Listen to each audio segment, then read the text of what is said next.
Are you out for a walk too? Huh?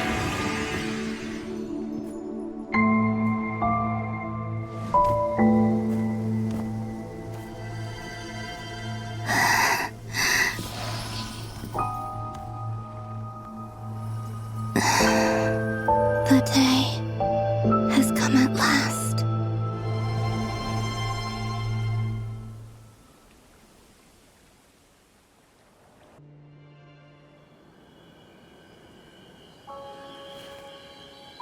They didn't make it.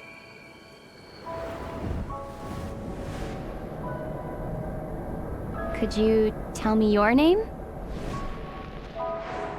My name is... Columbina!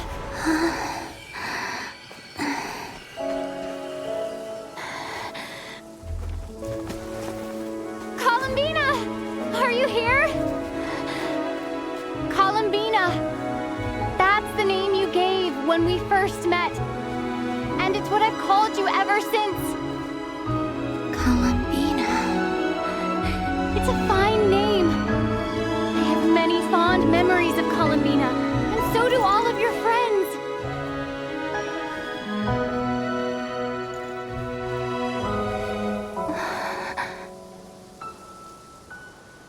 If you like this name,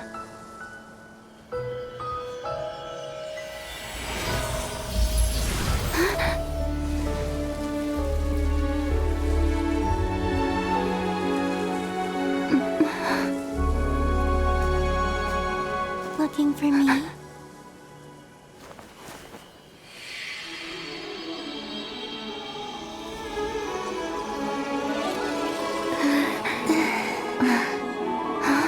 I like it. You can carry on using it. My name is Columbina Hyposelenia.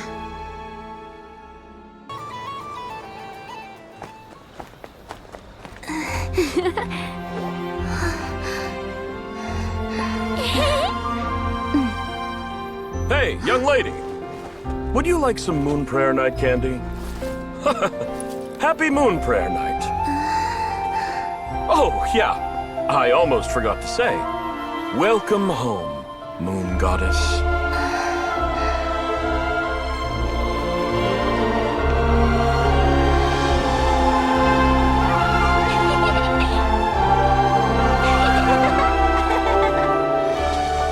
welcome home, Moon Goddess. Welcome home, Moon Goddess. Welcome home, Moon Goddess. Turning Nasha Town into her home is a festive gift. A rather brilliant idea. Perhaps this is what krai, Columbina's home, should have been like all along.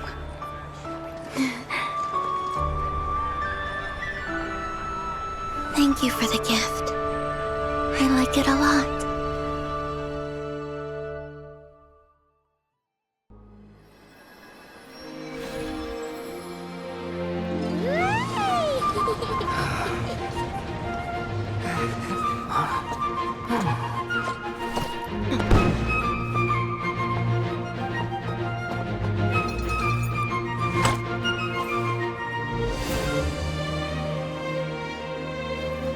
Thank you. This was my happiest night in Tevat.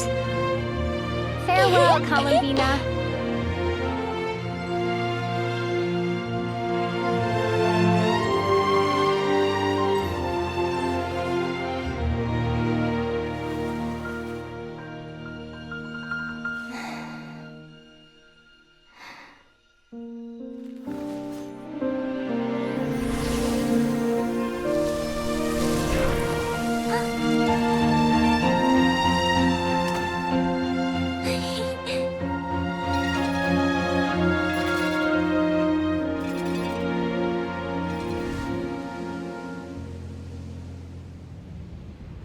The moon really is closer than ever tonight.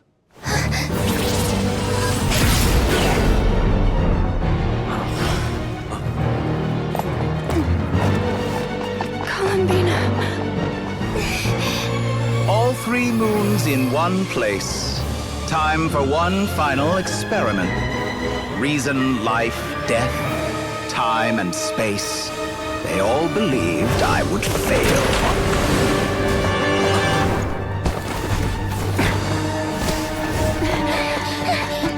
How could this happen? But Tevat's primordial power never did belong to the throne of heaven. And now, they are mine.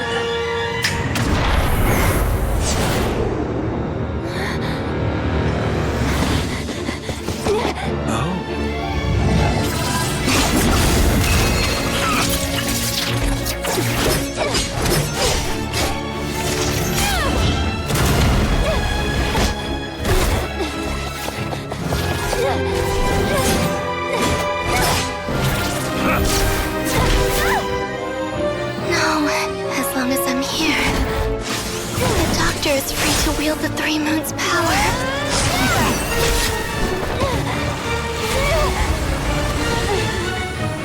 It's the only way.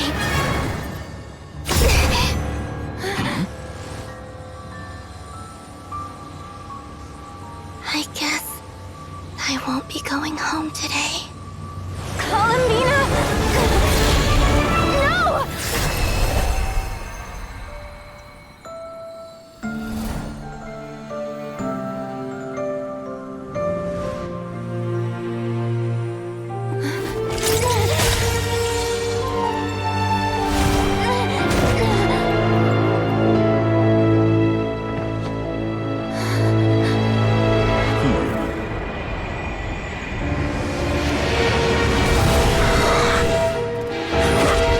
Stubborn world, do not try to control me!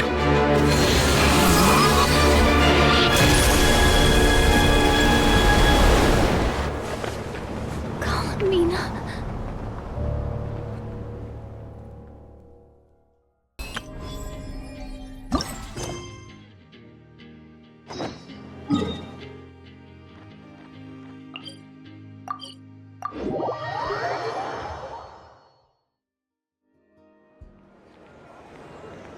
Thank you for waiting.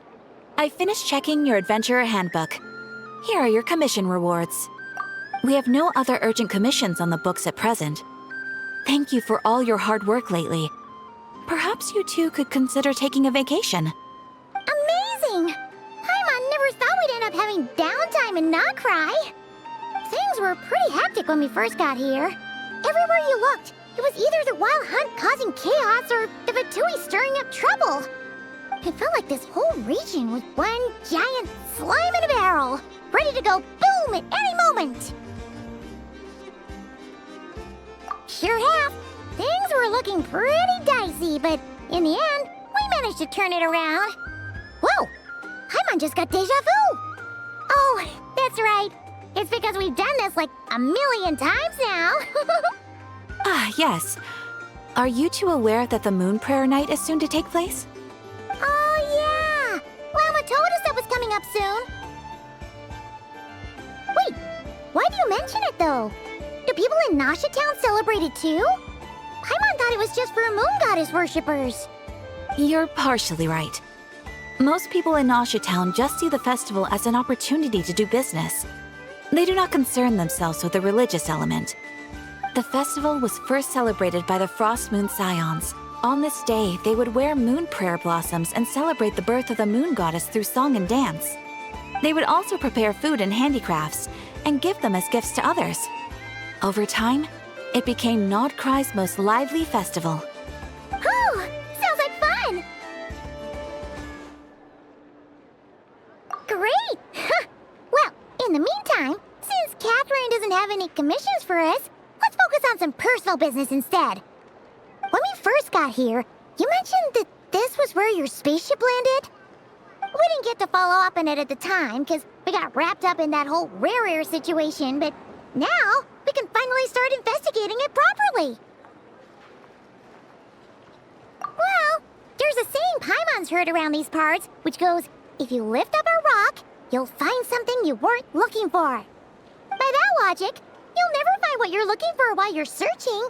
But the moment you stop looking, It'll jump right out at you. Could be worth a try though, right? Anyway, Paimon suggests we focus on other stuff we want to do for now, and just keep an ear out for spaceship-related intel as we go.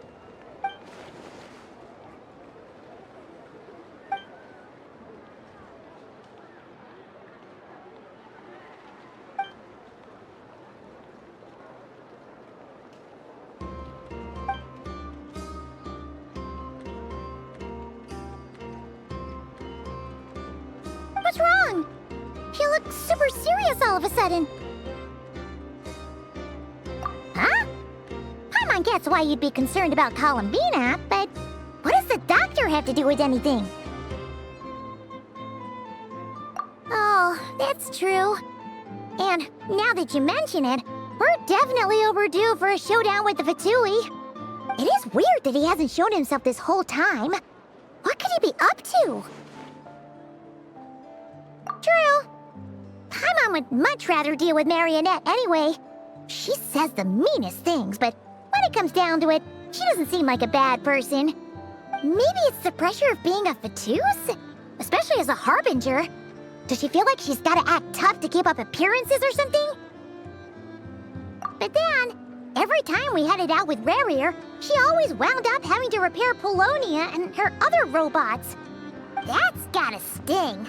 Losing face always hurts more for people who care a lot about their image. She's probably still furious about it. What? Relax! She's not even here! Huh? What's the matter? Oh, nothing. Sorry, we'll be on our way now. Where are we again? Oh yeah, Columbina? Right, yeah, let's go see Columbina.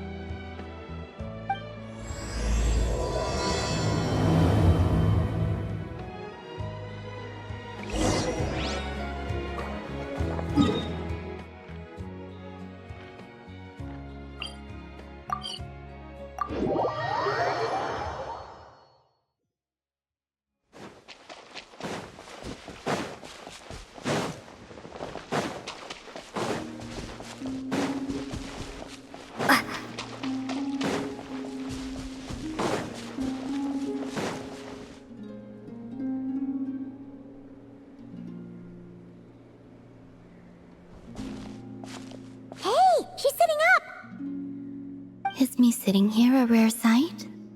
No, we just thought you'd be resting.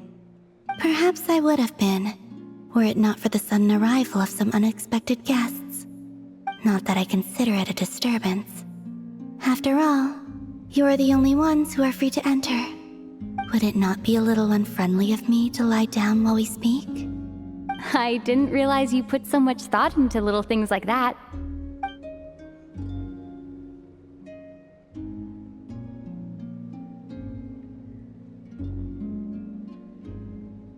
Only sometimes. There have been moments lately where I think about you and your companions. They are warm, mysterious, and cozy memories. Very few of my past memories are anything like that. They say that travelers return home bearing bags full of souvenirs. But my luggage was empty, and I believed it would stay that way. Return home? So, you're still planning on returning to the moon? Yes. This planet continues to reject me, reminding me that I do not belong here. If I remain in Teyvat, there will come a day that I disintegrate. And I don't mean reduced to dust, or turned into food for the flowers. I mean, I will cease to exist entirely. All right then. Well, we're sure gonna miss you. But it sounds like we'll have to say goodbye. How do you intend to return? The moon prayer night is soon to arrive. On that day, the moon will be closest to Teyvat. The Kuvaki in this land will reach its peak at that time. I merely need to grasp the tide, and with relatively little effort. Oh, Paimon gets it! It'll work like a slingshot! You make it sound like she's gonna get blasted up to the moon. If I did that, I suspect I would crash into the false sky. I will be using a much gentler approach. But I do like the analogy. It's fun. You see? She gets Paimon's sense of humor. In the blink of an eye, the time has come to part ways. It does feel that way, doesn't it? Time seems to fly fastest when you are enjoying it. I have always thought of myself as a wanderer on this earth, and it has never expressed any desire to keep me here. Yet, just as I plan to depart, it tugs at my arm. Is this a gesture of affection? Or is the world mocking me? Oh. Were you hoping I can answer that? Yes. You are a traveler, so you must have a lot of experience in this area. Then, what I would say is, enjoy the moment. That's right! Don't overthink it! Happiness is happiness and joy is joy! The point is to enjoy it, not analyze it! I see.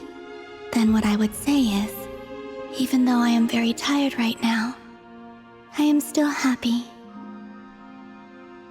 I can't tell from the tone of your voice. Oh, really? You don't think I sound happy? I'm just kidding. I could tell you were in a good mood today from the moment we saw you. Ah, a joke. Albeit not a funny one. Anyway, I assume you're here about you-know-what. Give me your hand. Actually, it's not that. There's something else we wanted to discuss with you. Oh, then, do you still want to give me your hand? Or not? Sure.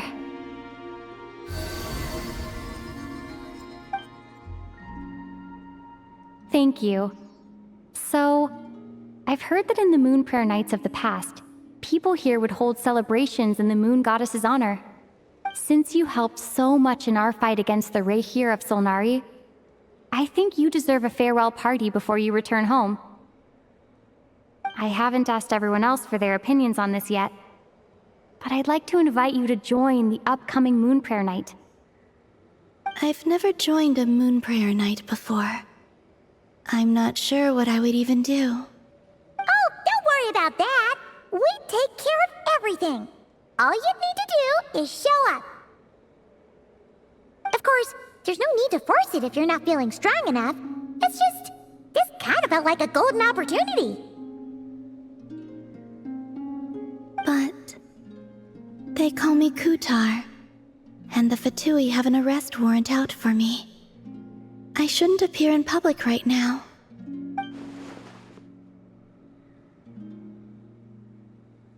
I'll make it work. You have my word. Yeah, we got your back! Well, she does.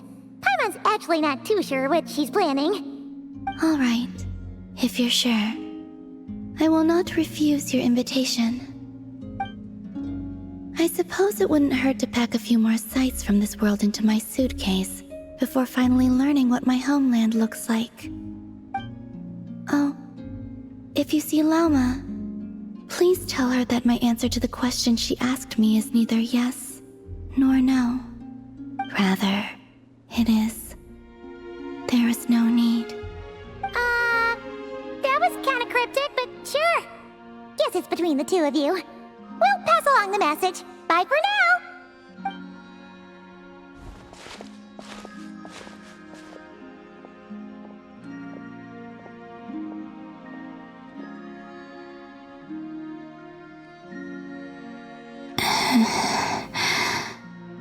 And also, I do not know.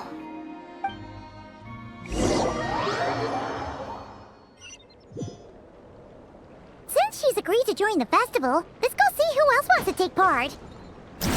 Lauma's gotta be the person most familiar with the Moon Prayer Night. We should start with her.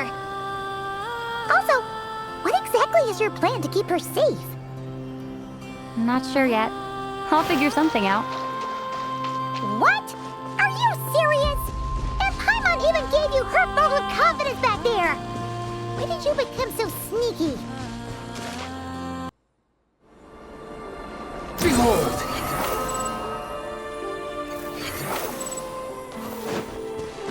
following me.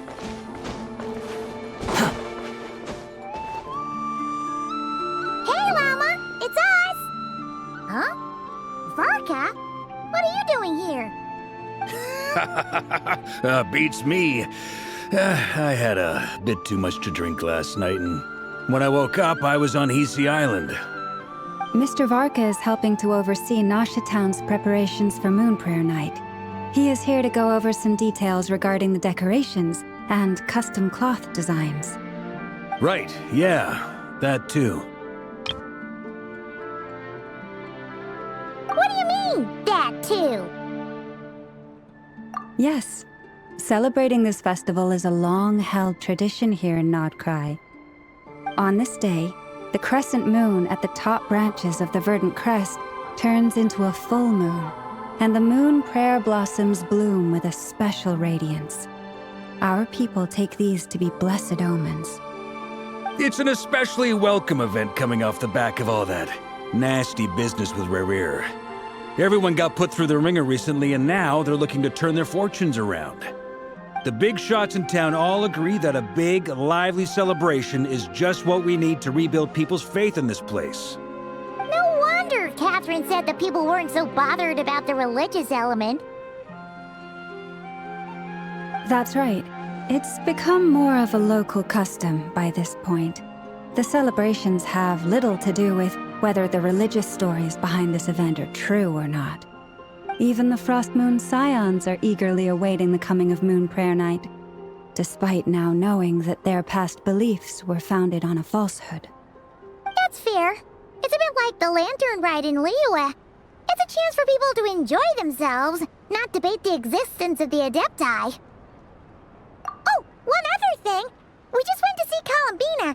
We went ahead and invited her to take part in the festival this time. Hope it's okay. Wait, so... you mean she agreed to it? Huh. That's quite a surprise. Then, I suppose that she intends to return to the moon on that day. Oh, yeah! It's kind of a complicated process, but basically, it's like a slingshot. I understand. In truth, I had a feeling that she might make such a decision. Well, if Kuthar has decided to participate in the festival, we should prepare accordingly. Yeah, exactly. She was saying how it could be risky for her to show her face in public. We were wondering if there was any way we could hide her. Unfortunately, the people who carved the statues did an excellent job of capturing her likeness. It will be very challenging to hide a goddess whose face everyone is so familiar with. Darn! We may have bitten off more than we can chew here. Nah, don't sweat the small stuff. We can handle that. Huh? Are you saying you have a plan? Not as such, no, but the most important thing with a festival is to keep the mood light and your spirits up.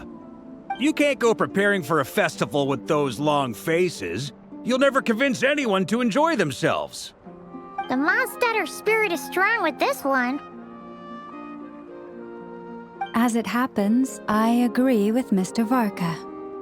Let's start by making our appreciation for Kuthar the beating heart of the festive atmosphere. And who knows? Once we get the ball rolling, perhaps everything will just fall into place. Hey! Did you catch that? Llama said the thing! Or close enough, at least. I'm looking forward to the Moon Prayer Night already. We have a festival in Mondstadt called Windbloom, and you can always tell which couples are celebrating it for their first time by the smiles on their faces. Big, beaming smiles like their whole face is glowing. And I have a feeling we'll get to see that same smile on the Moon Goddess's face at this festival. Not quite the same, surely. Anyway, I'll take care of business in the city, but I'll have to leave the decor up to you and the Frost Moon Scions. No one else can capture that traditional aesthetic quite like you guys.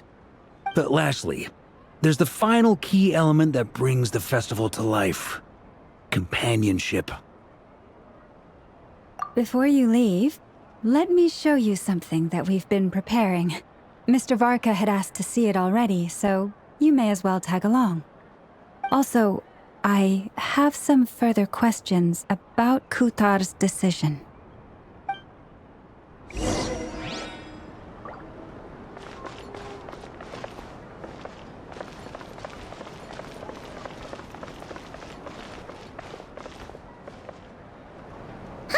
What's this? They sure look like they're having fun. I believe so. Kuhenki seem very skilled at playing drums like these, although I'm not sure where they learned it from. Maybe it's an innate talent? In their eyes, they're probably just playing with toys.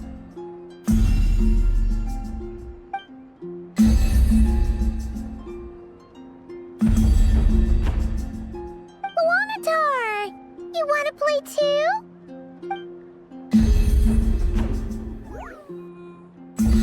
Yeah. She looks more confused than anything. Maybe we can teach her next time if we get the chance.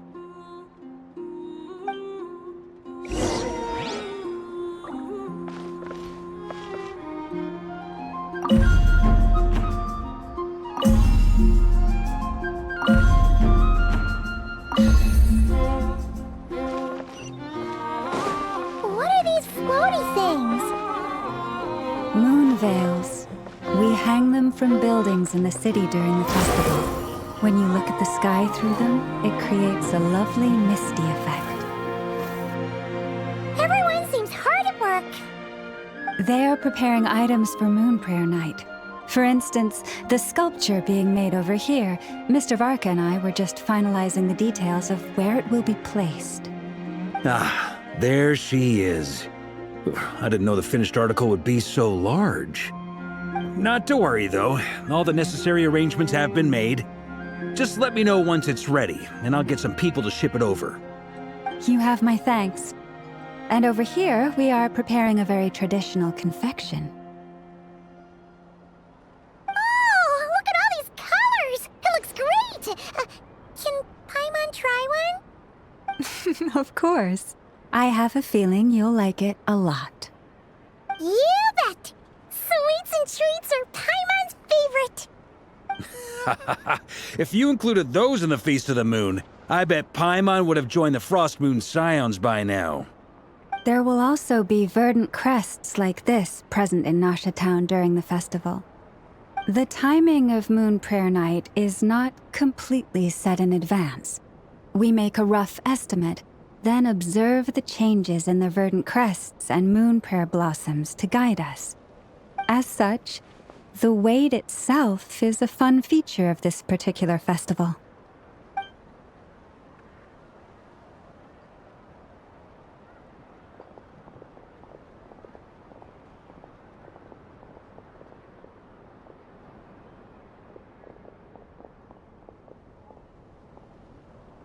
Let's talk here.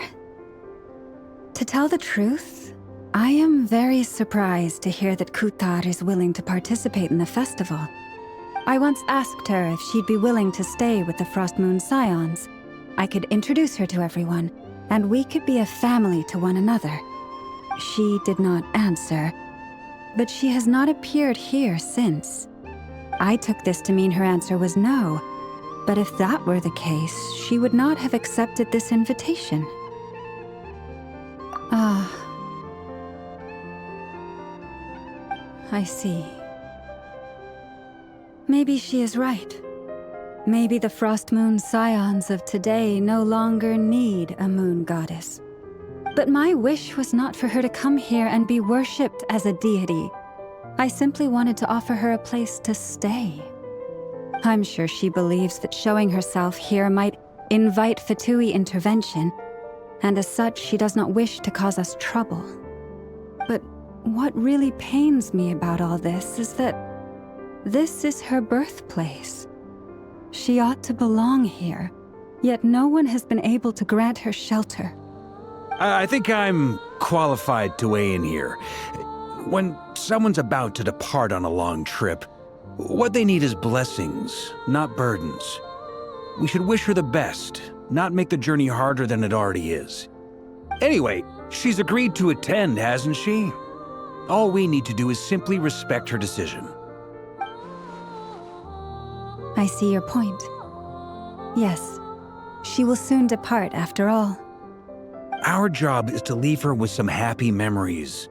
Besides, who's to say her journey to the moon is a one-way trip? It's not like she can't come back and visit if she wants, right? Paimon agrees wholeheartedly.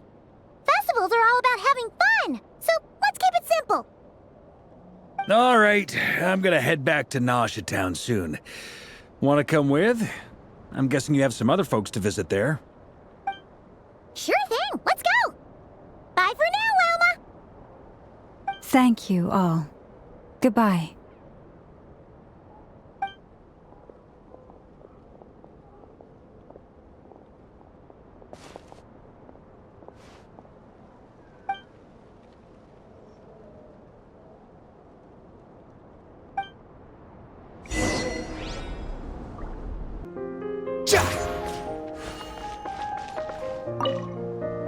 Goodbye for now.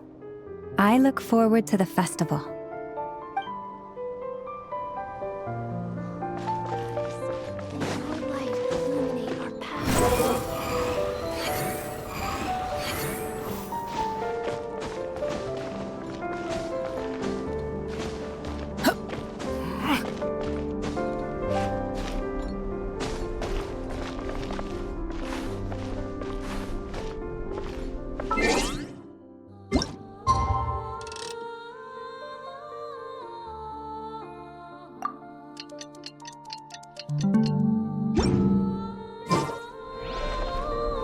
Rises.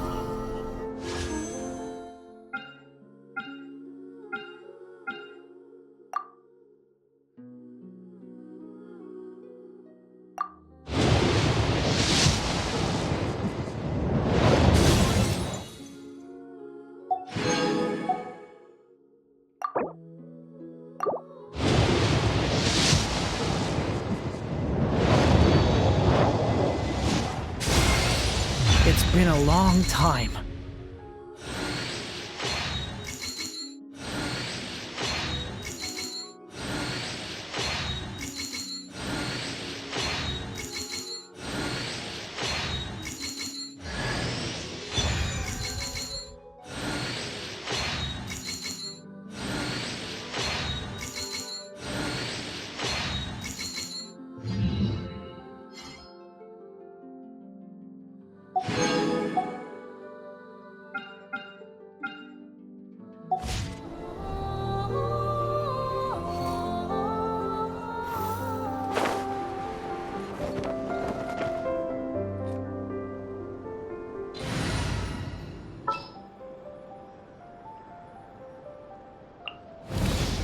Increasing our combat strength?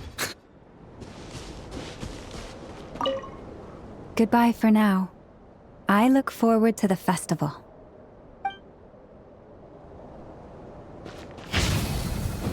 Watch out!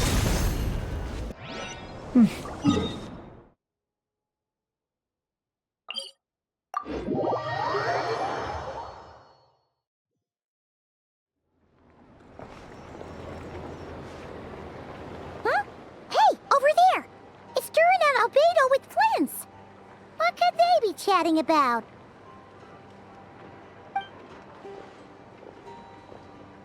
Your guess is as good as mine. Ah, Grand Master, and the Traveler and Paimon. Hello there. It's been a while. Perfect. We have some new volunteers for our investigation. Wait, let me guess. The righteous Lightkeepers are finally ready to hunt down the Abyssal Dragon? Haha. Yes, that too. Yeah, right. Oh, wait. Why does everyone keep saying that too? Well, to be precise, the facts match, but not the causality. Wait, so I guessed right? Half right. Don't act so impressed with yourself. Maybe I can explain. we ran into Mr. Flint's north of Nashatown. At that time, we just noticed a few abyssal creatures out in the wild, but the strange thing was, I didn't detect any traces of abyssal energy on them at all. On closer inspection, we realized that they were not real monsters, but something akin to reflections in the water, or perhaps a mirage. Huh? What do you mean? Like, you could see them but not touch them? Exactly. It was very peculiar. They roared and tried to attack us, but we could not make any physical contact with them. I think I've heard of things like that happening in Krai before, but I don't know much about it. Yes, it's a known phenomenon. Mirage-like illusions tend to appear in Krai in the run-up to Moonprayer Night. From a distance, they appear quite real. I myself thought that Misters Durin and Albedo were locked in battle with abyssal monsters when I first arrived. But after sharing intel and investigating a little further, we can confirm that these illusions are harmless. There is no great cause for concern. All the Mirage stories I've heard are either animals, rocks, or small houses. Abyssal monsters, though? That's a first. It's a first for me, too. So I'm planning to look into it further just to be on the safe side. I intend to inspect a few more locations. What about you two? Any plans? Alice contacted me a few days ago. She'd like me and Durin to assist her with an experiment. But we lost contact shortly after receiving the message. I'm sure that comes as no surprise to anyone familiar with her. We don't know when the wind will blow, yet when the wind blows, we will know. That, in a nutshell, describes how Alice operates. Yeah, that tracks. Okay. Well, I suggest we investigate this Mirage business in the meantime. It's piqued my curiosity, and I'm pretty sure I know someone who will already be 10 steps ahead of us. Well said. Right? Whatever's happening in Krai, she always seems to be the first one to know. Let's go see what she knows. We can invite her and her staff to the festival while we're at it.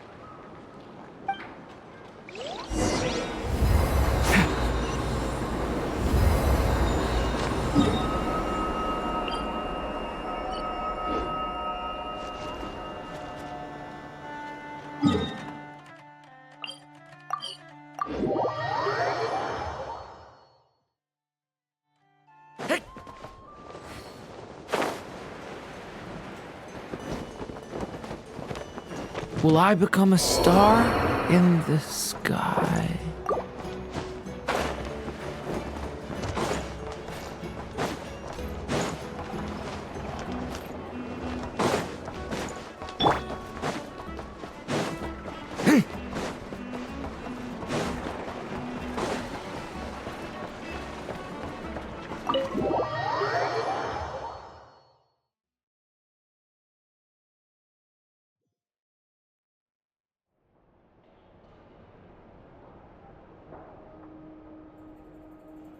You're right, I have noticed.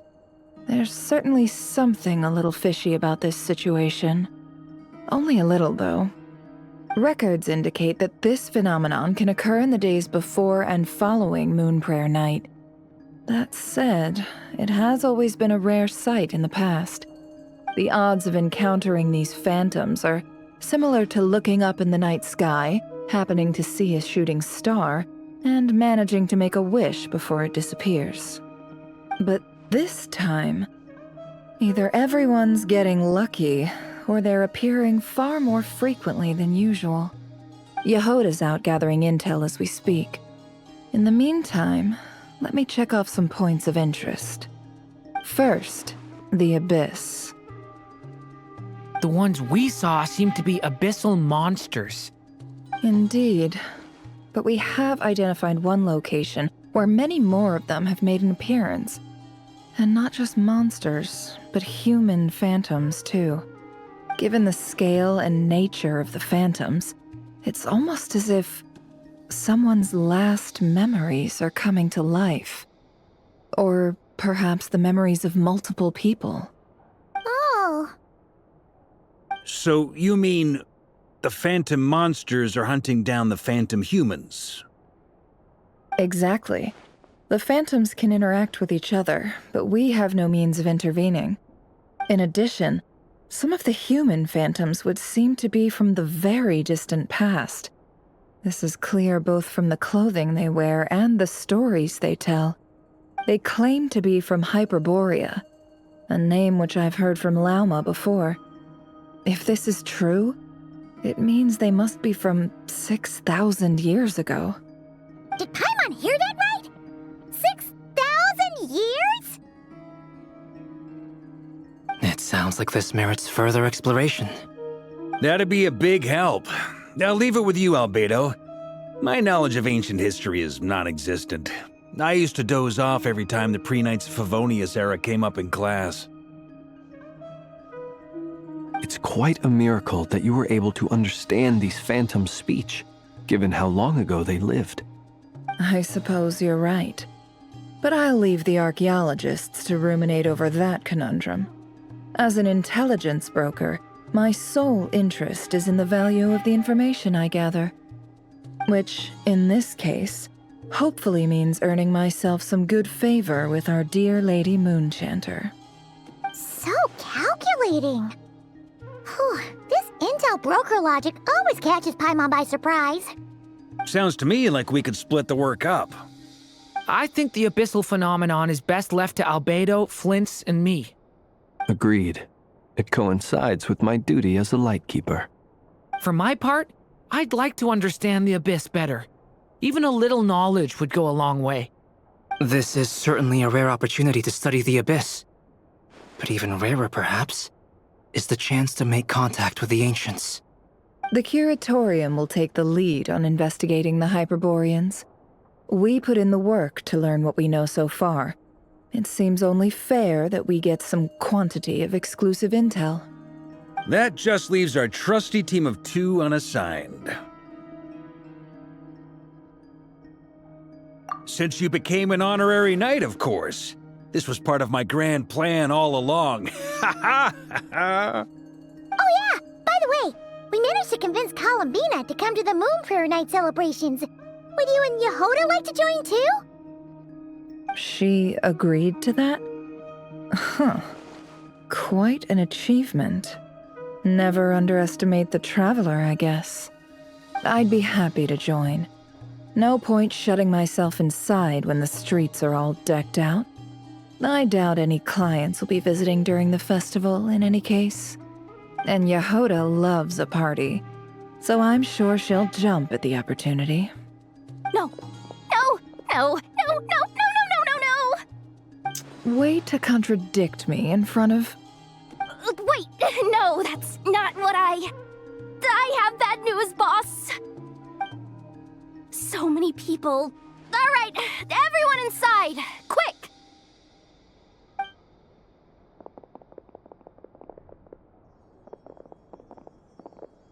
This is gonna sound crazy, but hear me out. I saw one of those phantoms at Star Sand Shoal, and it was some sort of flying ship. Like a spaceship?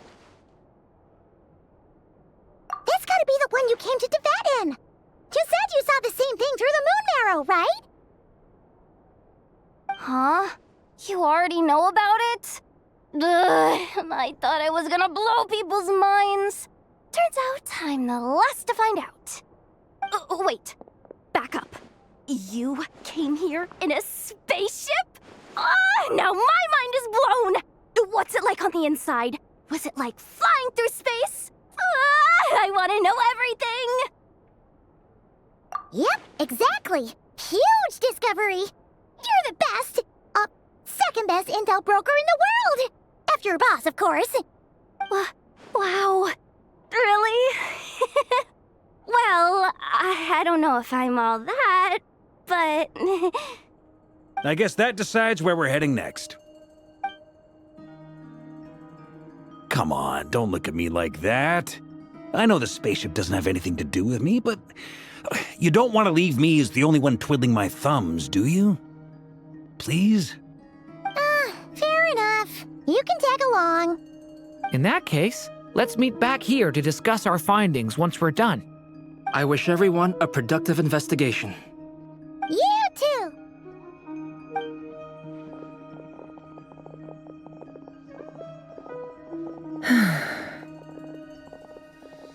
What's up, boss? Aren't we gonna head out? Tell me, Yehoda, when did the curatorium start giving out intel for free? Oh, sorry, boss.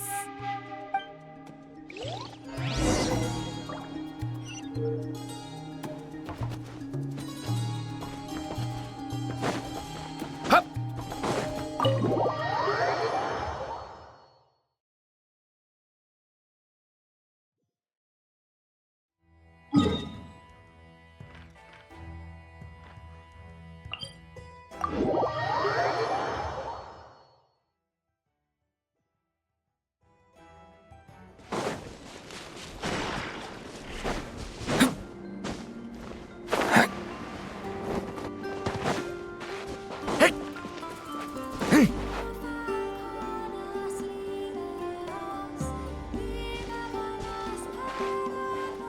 Well, what do you know? Yehoda was right on the money.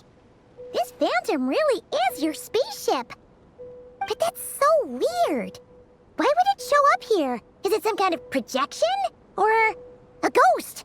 Like, maybe it no longer exists, but somehow it left an afterimage?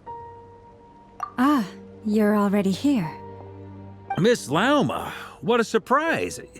I thought you were busy with festival preparations. I was, until one of our people informed me that a strange sight had appeared at Starsand Shoal. No one's ever seen something quite like this before. I thought I should see it for myself. Same here. Oh, so we heard that these things appear around the festival period. Any idea why that is? Unfortunately not. We have very limited information about them, since they can't be interacted with. And no human phantoms have ever made an appearance before now. The most we've been able to deduce is that these sightings appear to be connected to the increase in Kuvaki energy around this time. Yeah, seems like that's all we can do. This is all so confusing. Allow me to lend you a hand.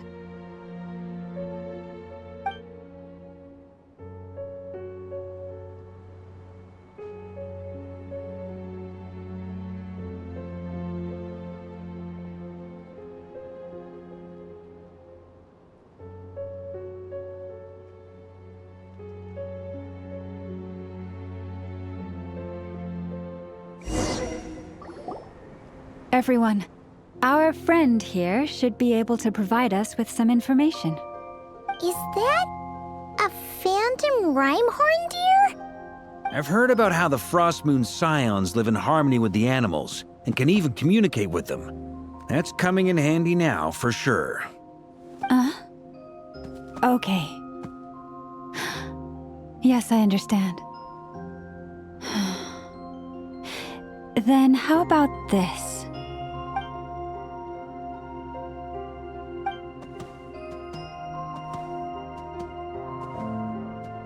Oh, it's leaving.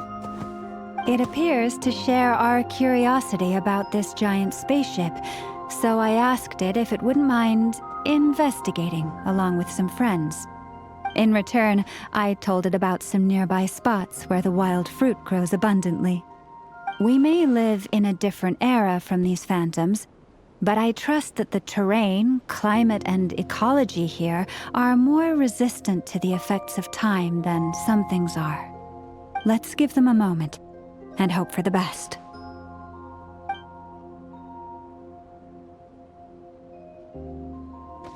All back together? Must have been a lot of fruit. Indeed.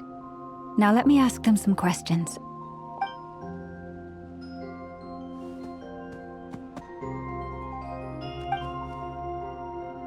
It did find a lot of wild fruit, enough for them to feast for a long while. This puffin circled in the air several times, but didn't spot anything out of the ordinary. Certainly nothing to do with the spaceship. Huh. Well, it definitely makes sense to get a bird's eye view. Indeed. Other than that, I was also thinking that the world these phantoms see is also different from ours. Oh, I get what you mean. The wild fruit exists in both times and spaces, but there might also be things that only exist in that space-time, which we can't see. Good point.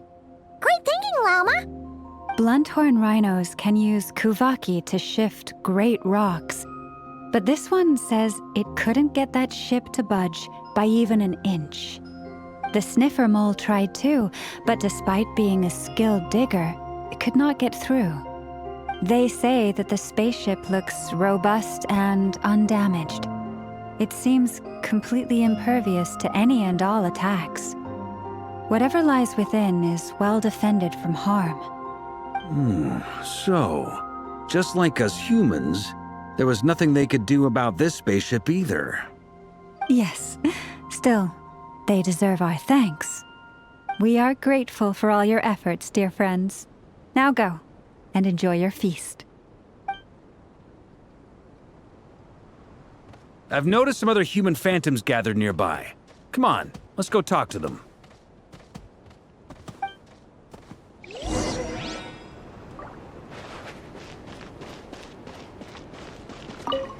Those illusions and those people. It's all a little creepy, don't you think? Nah, all part of the festive atmosphere.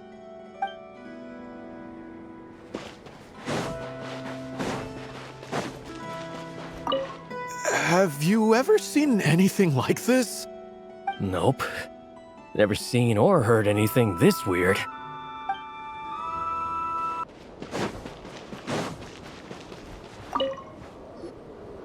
What is this thing? I've never seen it move, and there's no way to get inside. Goodness knows. My grandpa says it's been sitting here at least since his grandpa was still alive. What about his grandpa? Did he say anything to your grandpa's grandpa about it? Huh? I don't know. In all likelihood, it was here back then too. Hard to imagine something this huge could move. Guess that means that as far as they're concerned, this ship's been around a long time.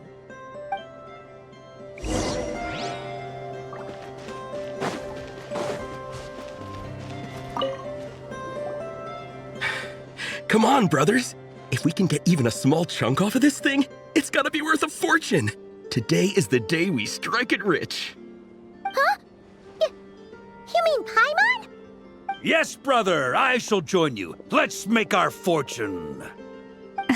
We should go with them. What the? This thing is crazy tough. I can't even scratch it. What's it made of? Sorry, brother. Looks like we'll have to seek our fortunes elsewhere. Enjoying yourself?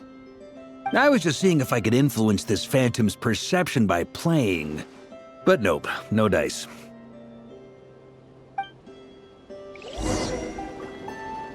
I'm sure we're all starting to build up an idea of what's going on here now that we've spoken to some of the people.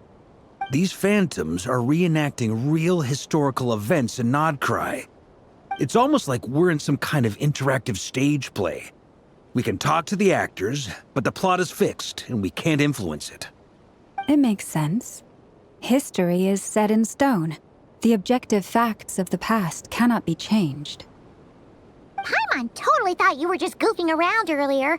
But actually, you were doing some serious investigating. Of course I was. Anyway, at this point, I think we're forced to conclude that although the Phantom spaceship is right there in front of us, we aren't going to learn much about it from these people.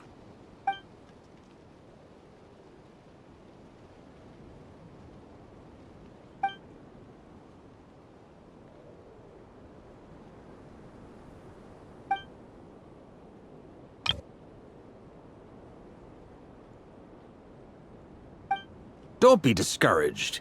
If nothing else, this is proof of the ship's existence. And think about it. So many people tried to hack their way inside, but no one could get the door open. It's made of very tough material. To me, that says that we'll either find the ship itself or the story behind it. It's just a matter of time. Huh. Every now and then, when Varka gets serious, he actually does seem like Grandmaster material for once. I wonder how the others are doing. Let's head back for now. Sounds good. Also, drinks are on me if Team Knights of Favonius is the first to finish. Wait, we have a team name now? Am I in Team Knights of Favonius as well? You're very welcome to join. We've even got a cathedral ready for you. Isn't that technically blasphemy? You wouldn't dare make a joke like that if Barbados was in earshot. Nah, I'm sure Barbados doesn't mind a little harmless blasphemy once in a while.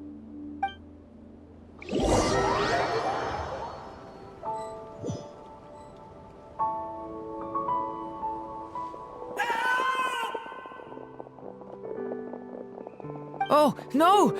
Get away! Oh.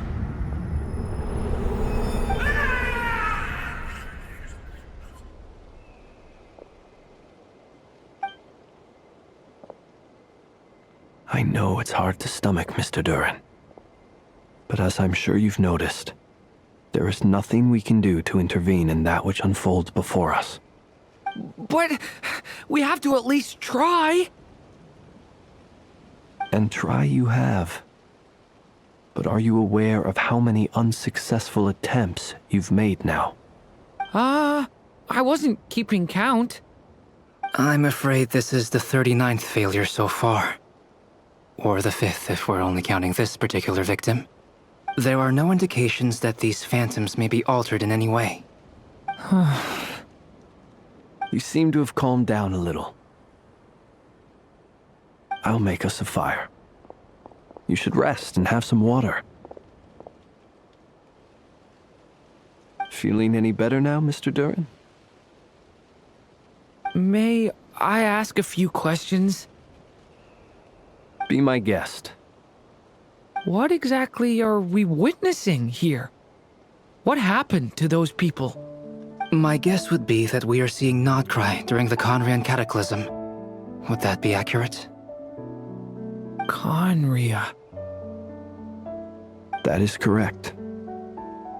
As you know, once the Abyss senses even the tiniest crack, it floods in and spreads like wildfire. There was a time in the distant past when it permeated all of Nocturne, causing immeasurable harm.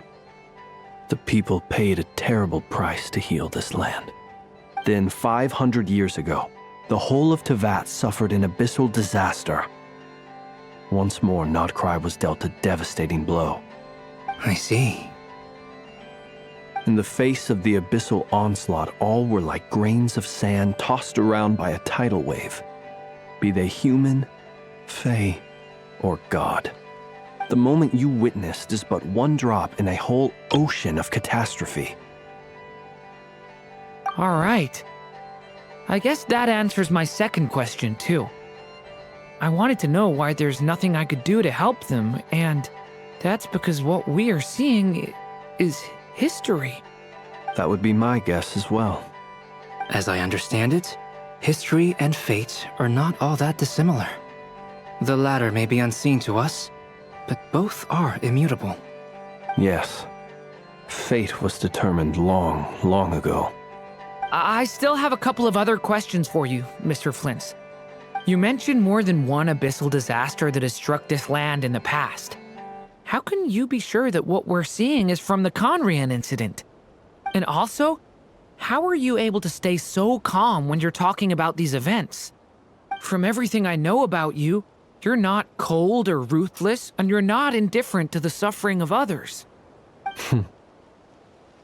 Alas, I am forced to show my age. I must be 600 or 700 years old by human measure. Wait, so you... One is not easily moved by history when one has witnessed the truth firsthand. I'm sorry. You needn't apologize. Your passion is a good thing to have. Treasure it, because someday you may find it in terribly short supply. Now, at the risk of offending you, I have a question in return. Your curiosity toward the Abyss, is it born from hatred or because you sense its call? I only ask because I kept a fragment of Rerear's body in my lantern for a short time. Specifically, his heart. So I know what a burden it can be to carry the Abyss with you. And I hear its power growling from somewhere within you. In my eyes, your mere existence is a miracle. My honest answer is... I don't know. I don't think I have the confidence to say for certain. What I will say is the Abyss is not the only issue that haunts me. Even before I became who I am today, the question dogged me constantly. Should I even exist at all? My doubts remain unresolved. But when we fought Rerear, something became a little clearer to me. Sometimes it is the darkness within us that allows us to achieve the impossible. I certainly got the sense from your 39 attempts that you were trying to achieve the impossible. It sounds like you've resolved to see the truth for yourself. Absolutely. In that sense, he and I are quite similar. Then I wish you every success.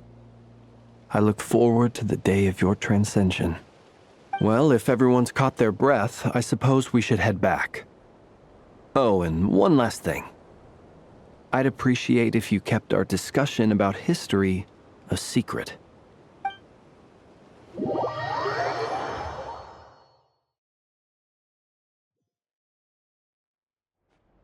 Incredibly, our separate investigations led us all to the same conclusion. Hooray for consensus! Yeah, but we barely learned anything, though. I totally thought this would be the mother lode. Talking with the ancients? I mean, come on! But nope. All we got was useless snippets of conversation. And all this stuff about moons and hyperopia. What a load of baloney. Seems like people back then had a few screws loose. I understand your frustration.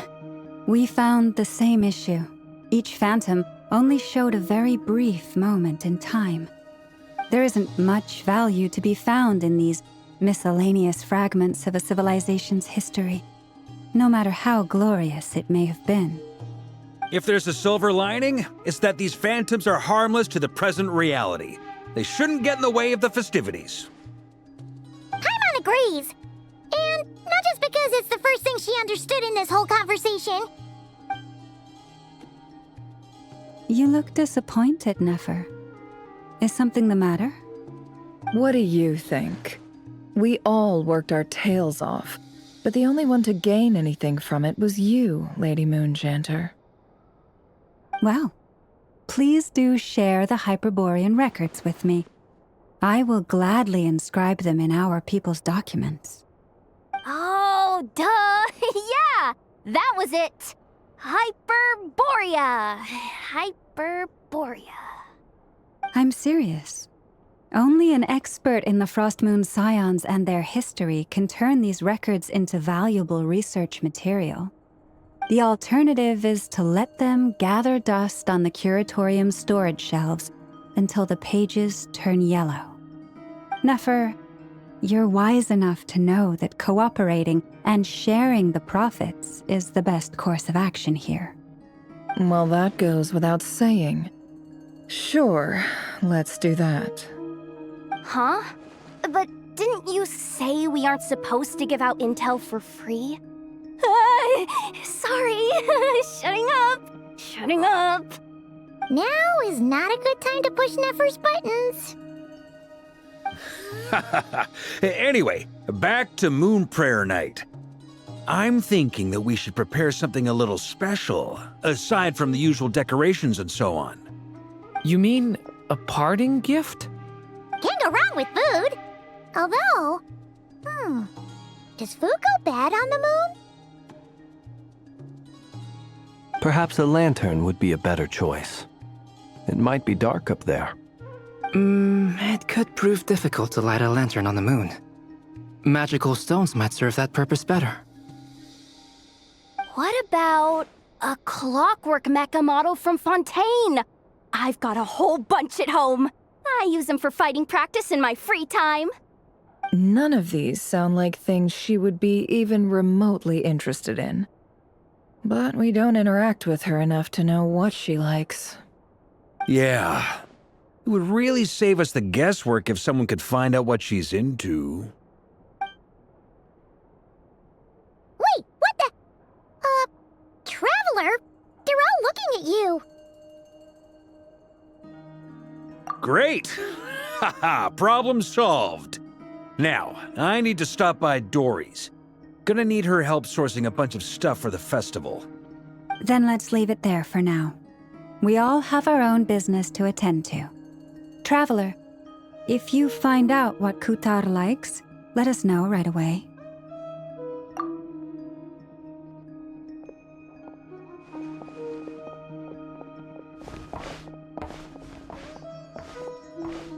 Is something the matter? I'm fine. It's just... I'm still feeling a little rattled after witnessing the horrors of the Abyss. But it's okay. This is something I have to work through. I'll be all right. Thanks for your concern. Well, don't put too much pressure on yourself. If you ever feel like something's wrong, physically or mentally, we're here to talk. Come on. Stop treating me like a kid.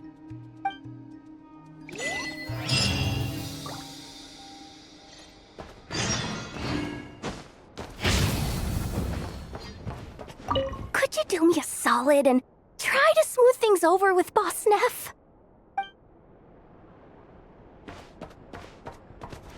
Which is why we need a lantern guaranteed to work on the moon. Yes, I have a few ideas, but the lantern itself is the easy part. The real issue is how little we know about the lunar environment. Wait, you two are serious about this? Let's just say I'm intrigued by these shining magical stones that Mr. Albedo has mentioned.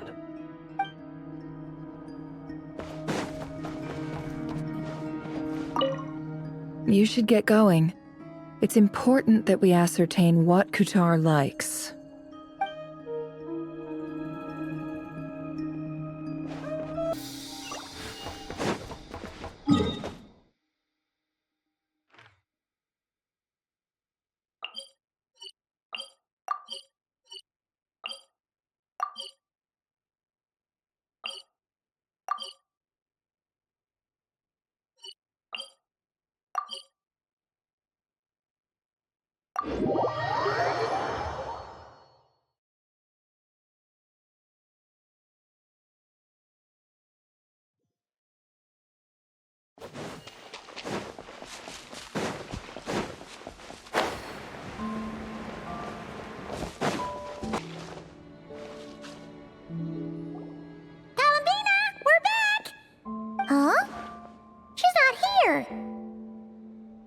Weren't there a few Kuhenki here last time, too?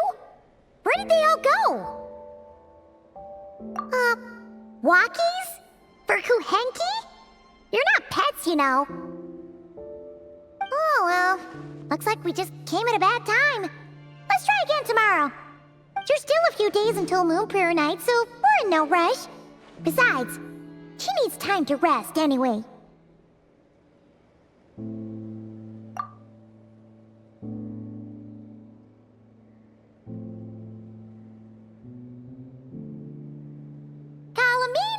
Are you back yet?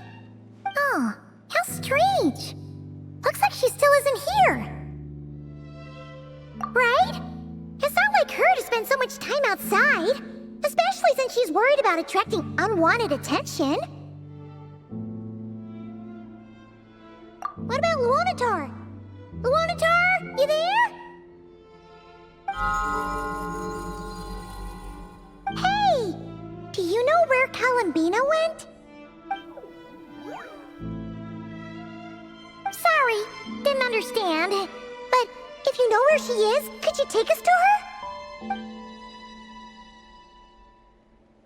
Yeah, that's even stranger. What about him? Oh, that's not good news. They change color when Columbina gets weaker, right? And they look super pale right now. Good idea. She might know what's happening.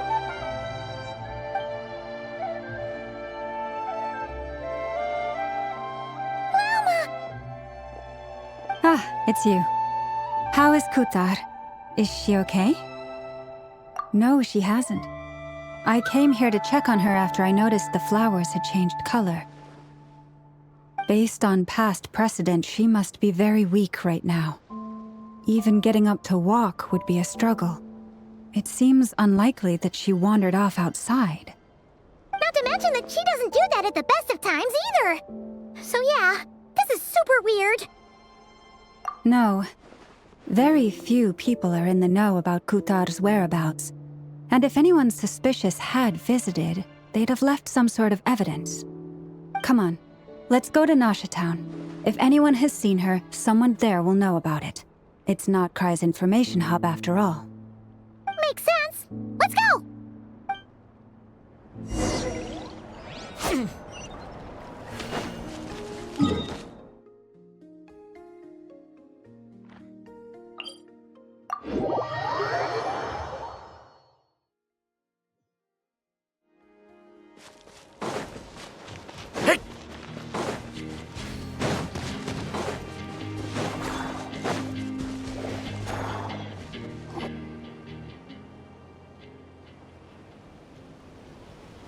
Moment. Is it just Paimon, or is this stall kind of suspicious? It's never been here before, right? No, I don't recognize it. Alas, your free and easy adventure time is over. Now, prepare to face the final boss of Nod Krai.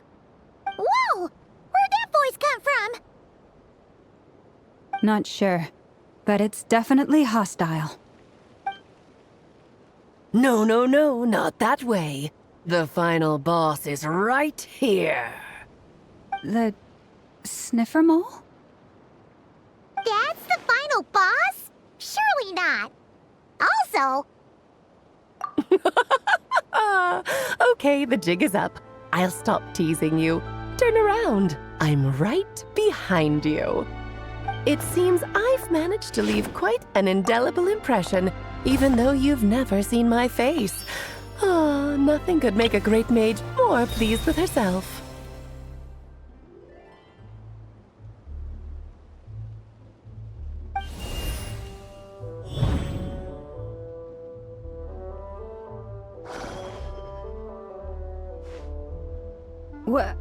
What is going on? I've heard that all the big shots in Teyvat have long, wordy titles that stun people speechless when they make their entrance.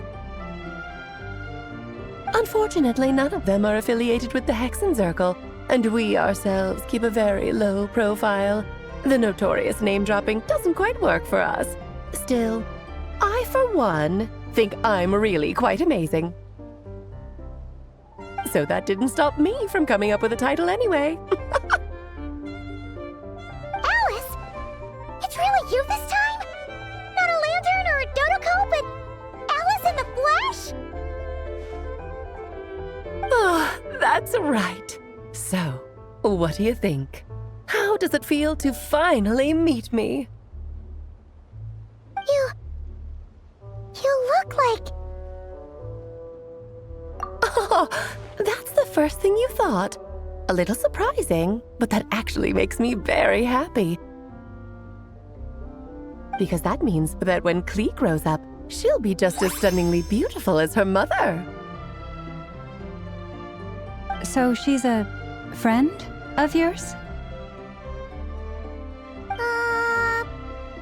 Kind of. This is actually the first time we've seen her in person. I see. Madam Mage, that was, quite a powerful entrance. I certainly won't be forgetting it anytime soon. It's okay, Lauma, don't force it. Paimon will do the honors. This is Alice from the Hexen Circle. She's a friend of ours. And of Arcus, too. That's right. She's a good person, just kinda unpredictable. Well, what is the human heart if not unpredictable? Hmm? If we could not do as we please, how would we differ from machines? I am Lauma, Moon Chanter of the Frost Moon Scions. It is a pleasure to meet you. Oh, I know. Before you got here, I spent a good, 15 minutes getting up to speed on Nodkrai's present situation. In other words, I've read the whole in the last episode part, so we can skip the pleasantries. Fair enough. Well, Miss Alice, I can already tell that you have quite a unique personality. He'll get used to it. Paimon sure is. So anyway, what are you doing in Nodkrai, Alice? Oh, I thought I told you already. This time, I'm the final boss. And what a formidable foe I shall be. Powerful, confident, decisive, and good luck finding my weak spot. You will never succeed. Oh, drat! My one weakness, and you found it in an instant. Fate has been dealt a devastating blow. Thus falls the great Dodo King. Why are you playing along with this nonsense? For funsies, of course. What's wrong, Paimon? Are you disappointed in me? Am I a gigantic letdown? No, it's just... you seem like a busy lady. And this is the one time you've shown up in person. Paimon figured it would be for something more high stakes than just goofing around. You're quite right. I'm here in Nodkrai because something big happened. Something big enough it caught the attention of the Hexen Circle. It concerns the 3 moons, Tevat's borders, and of course, the moon goddess you are currently searching for.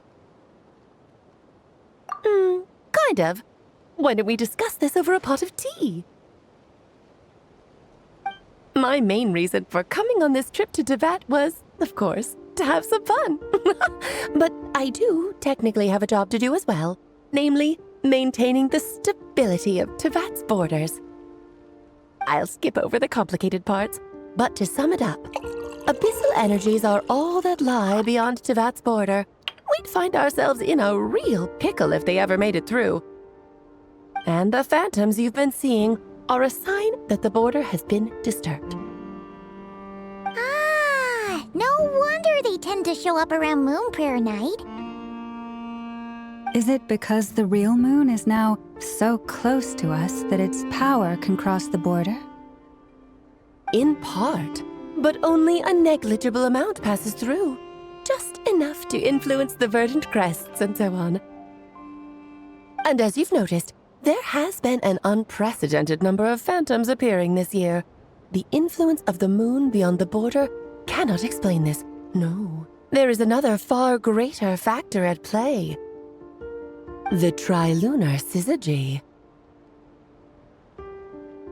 A trilunar syzygy. Eons ago, before the heavenly principles came to Tevat, it was the then 3 moon goddesses who controlled the laws of this world. Oh, that's exactly it! The 3 goddesses split these powers amongst themselves, promising never to consolidate them into one singular body. This was meant to keep the world stable.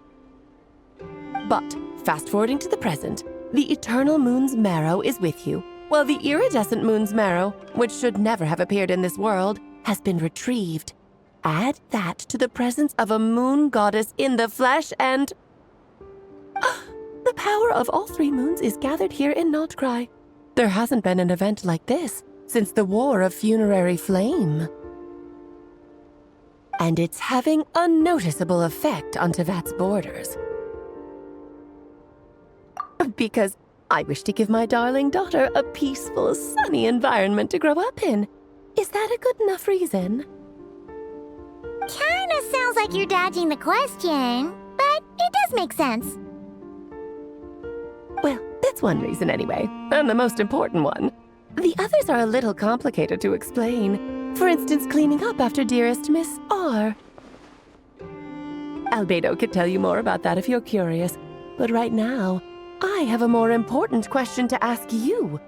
Why are you collecting the moon marrows? I see. Nicole told me about that legend once. Nicole? You mean Mage Anne? Oh, so you remember. Ah, yes, of course. That was a story about fate, her area of expertise. But back to the story of our dear moon goddess. I'm afraid her intended method of returning to the moon is unlikely to work anymore. What does that mean? She may be missing, but she hasn't gone anywhere. She has disappeared.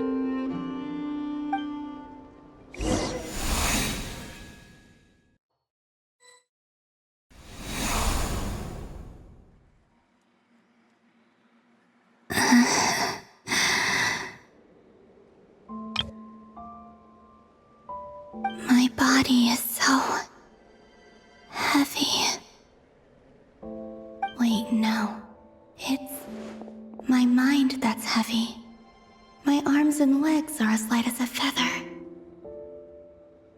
What's happening to me?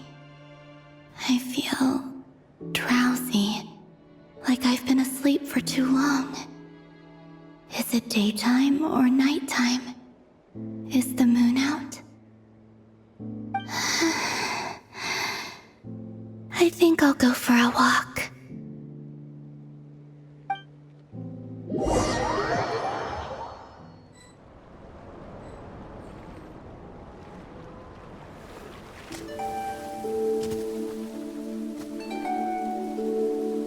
Are you out for a walk too?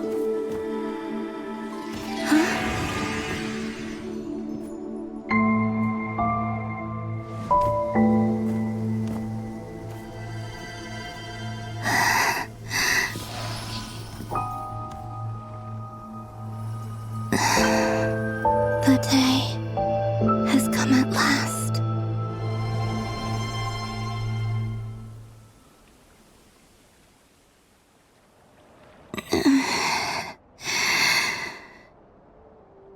Have I grown so weak that I can't even sustain my physical form? But Moon Prayer Night is nearly here. I was so close to returning home. Death is near. Is this how it ends for me? Will I return to the moon after I disappear? Or... I don't want it to end like this. So far, at least, I still exist. Even if not physically, I can still feel. But as my power wanes, I'm sure that too will fade. I suppose I might take one final look at this world. The world where I was born.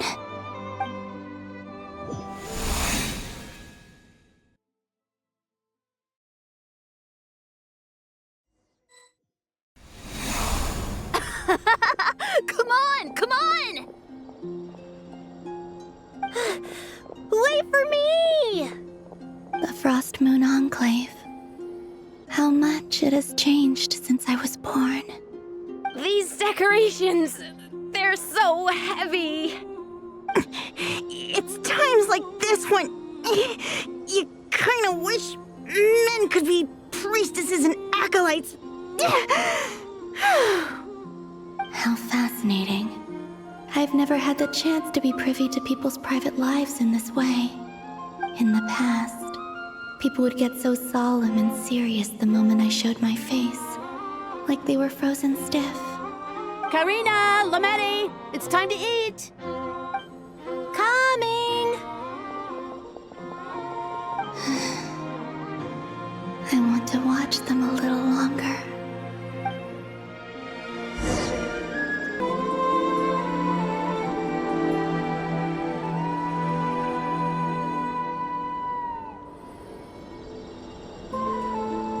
So just fill these balloons with air, right? Yep. Try a couple now to test things out. The rest can wait till Moon Prayer Night. Think fast. Rita! Teasing an acolyte of the Frost Moon Scions? Surely that's a punishable offense. Take this!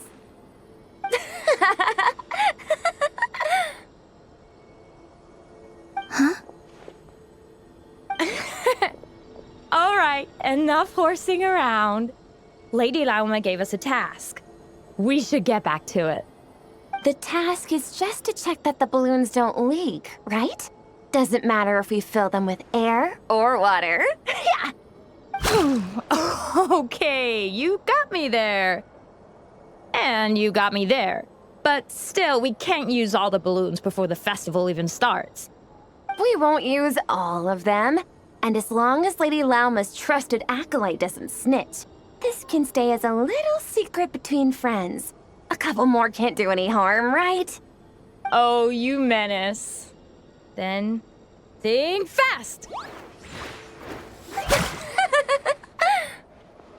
Is pumping a balloon full of water really so much fun?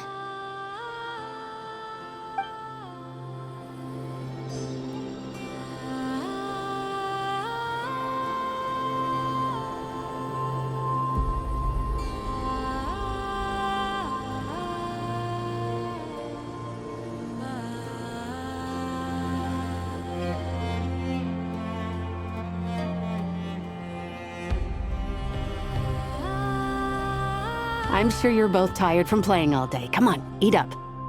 A plain, humble meal. That has always been the way of the Frost Moon Scions.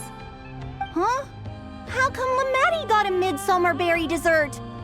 Oh, I always get Lockaberry. I don't mind sharing. You can have a bite of mine if I get to have a bite of yours. They're sharing food? I've never shared food with anyone before.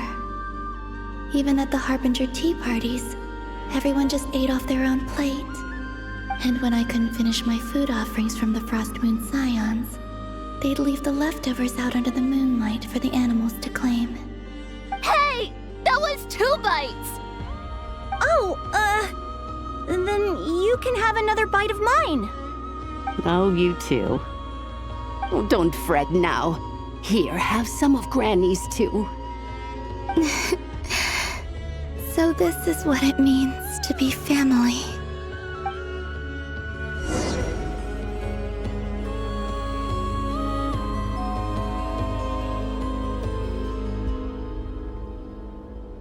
I'm seeing so much that I'd never usually get to see. They'd never act like this when I was around. It's nice, being able to just watch people in peace in these final moments. What a rare opportunity.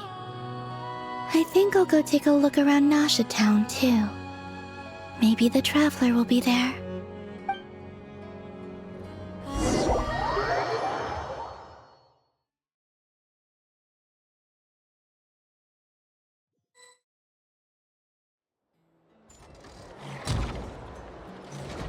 After the War of Funerary Flame, the Moon Goddesses were no longer recognized by Tevat. They lost the whole foundation for their existence. That's why the Moon Goddess's strength is fading. She cannot withstand the world's rejection of her. To be more pedantic about it, the Moon Goddesses did something to offend the heavenly principles, and that's why they were ousted. Something of a recurring theme in Tevat's history. Theoretically, speaking so candidly should put me in their crosshairs too, but they can't tell me what to do. I'll say whatever I want. Anywho, The Moon Marrow energies were but a drop in the bucket for her, and that battle against the Ray Hair of Solnari only weakened her further. Fortunately, it happened close enough to Moon Prayer Night when the Kuvaki concentration here is high. That's the only reason she managed to survive this long. What do you mean, fortunately? You said she disappeared. We're too late. Oh, what a headache. I thought this was all common knowledge. I guess I have some more explaining to do. Okay, buckle up. It's time for another lecture.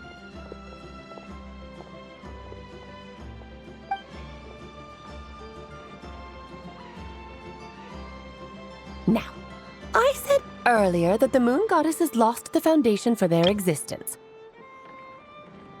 The reason for that has to do with the natural order. Basically, the rationale for their existence in Teyvat was lost. The same logic applies to the present moon goddess, too. Consider her existence so far. Her comrades in the Fatui called her Damselette. And she was worshipped as Kutar by the Frost Moon Scions. But these connections have now been severed, whether by her hand or yours. So, the rationale that once sustained her existence is now gone. Wait, we did that to her? Oh, well, strictly speaking, yes. But let's not start pointing fingers, shall we? I'll only end up as the big bad villain, and that's not the kind of final boss I want to be. Of course I do. I'm only the greatest mage in the whole entire world. Now, if you wish to find your moon goddess, there are two problems we need to solve. Firstly, we'll need to strengthen the connection between her and Teyvat, at least enough to sustain her until Moon Prayer Night. Strengthen her connection. But does that mean I'll have to rally all the Frost Moon faithful behind this? I'm afraid a bygone faith and a former home won't be of any help to her now. Do you know her name? Her name? Oh, yes. Names are very important things. A name is a fundamental concept that anchors one's entire existence. Then your first job is to find it. As a moon goddess, I'm sure she must have a name she identifies with. Neither Columbina nor Kutar is her true name, and she's never really accepted either of them. So, finding out her real name is enough to sustain her existence? Yes, I know it sounds like a small step, but every journey begins that way. So for now, that's all we need to focus on. The second problem is with her plan to use the moon marrows to return to the moon. Unfortunately, piercing through the false sky will take an enormous amount of power. Given her current condition, she won't be able to provide anywhere near enough power, even if she recovers her physical form. But no need to fret. Nicole's the expert in this field, and I'm sure she'll figure something out. Wait, Mage N is going to help us out too? That means we've got 2 Hexencircle mages on the case. This is turning into a pretty big deal. Actually, this is more of a side quest for me. Like you said, I'm a busy lady, so I can't stay for too long. I'll have to return to Teyvat's border soon. That's the upside you get for looking out for my little Klee. Hopefully that will incentivize you to carry on keeping her company in the future. Anyway, jokes aside, you'd better get moving. It will take quite a miracle for the moon goddess's consciousness to hold out till Moon Prayer Night. Oh, I suppose I might as well tell you where Nicole is before I leave. Off you go now. Time to meet your new friend. Oh, yes, and a little suggestion. Don't forget to mind your heads. What? I wonder how Durin's doing. I should really go see him before I head back. You really are super busy. I most certainly am. There's so many children I have to keep tabs on just in Mondstadt. Durin, Albedo, Venti, Varka. Klee didn't make the list, huh? Of course not. Klee is my pride and joy. I have no qualms about her, because she's the best child in the whole wide world. Yep. Klee's a little angel. I'm glad you agree. Well, all the best. See you when I see you.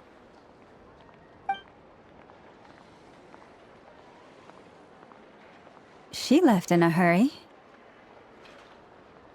Yeah, she didn't pack up her stall. Should we handle it for her? I must say, I'm now very curious about her daughter. Klee, wasn't it? What's she like? That's a long story. Come on, we'll fill you in as we go.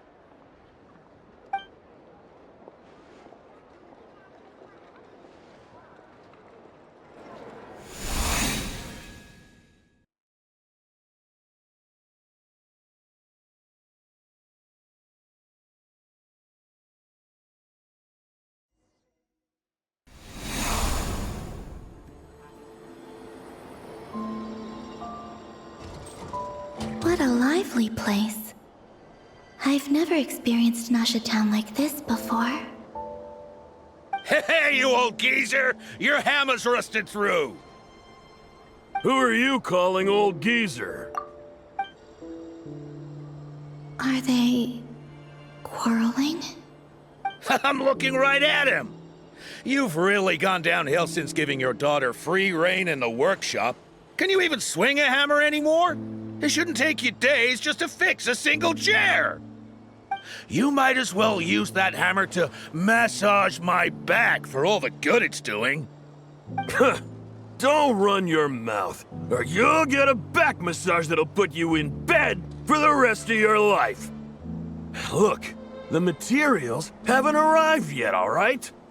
You know how busy it gets in the days before Moon Prayer Night. I'll bet you send all the materials to your little princess. Blood's always thicker than water, huh? All right, you've made your point, Uncle Koski. As soon as the materials arrive, fixing your chair will be the #1 priority. And Dad, if you've got time to chat, why don't you lend me a hand, See? Lolka knows what the score is. I guess they're friends. But the way they spoke to each other was so ugly. Then again, it wouldn't be the first time I've seen something like this. Columbina! Sing outside my door in the middle of the night one more time, and I'll unscrew your vocal cords. You hear me? Oh, Zandrone. So that was her way of trying to be friends with me. What a pity. I won't get the chance to say any ugly things in reply.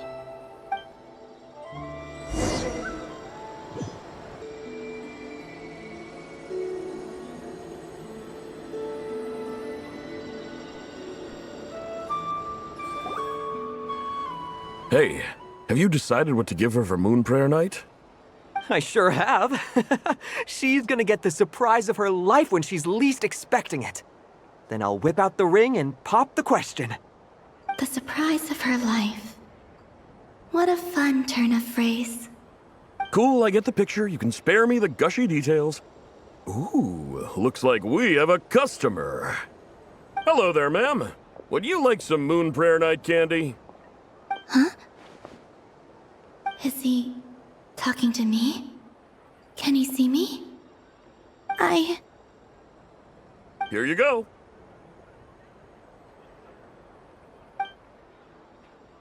Oh.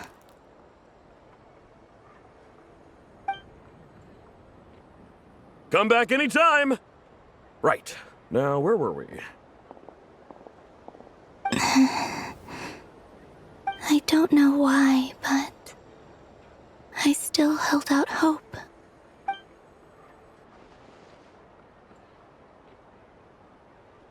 The most important thing right now is to find that mage. This name thing seems super important too, but where do we even start looking? I'd better go pay the Fatui a visit.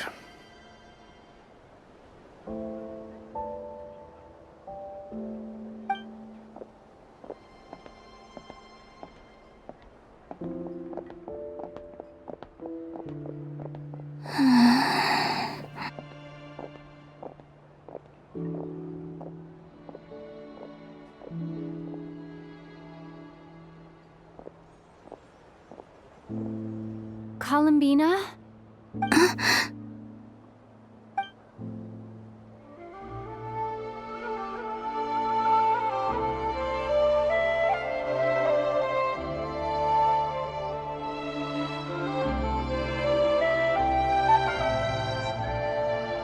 Traveler?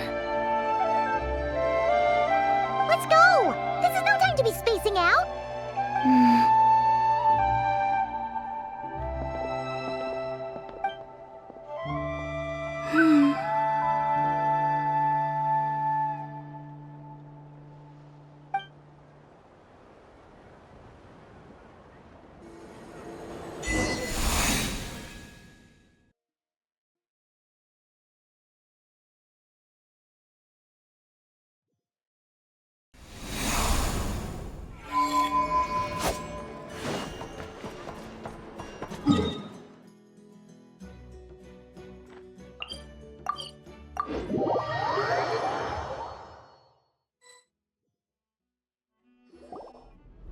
Where are they going?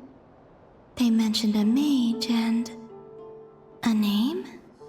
So, Mr. Varka, are you acquainted with this Nicole? Or should I call her Mage N? Ah, not really. We've never met, though she has come up in conversation. From what I've gathered, Alice kinda took Nicole under her wing. Taught her how to speak in a more ladylike fashion, that kind of thing. Huh. Hard to imagine Alice as an etiquette coach. Yeah, Alice is a larger-than-life personality, I'll give you that. But then again, that's why she's able to draw such an eclectic mix of people into her inner circle.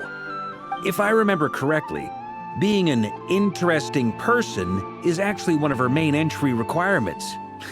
So, if you ever wanted to join the Hexenzirkel, I'm sure you'd both be eligible to apply. Hey! Don't go around making promises on Alice's behalf! I wouldn't dare. I'm just trying to paint a picture of the Hexenzirkel for you. Okay, sure.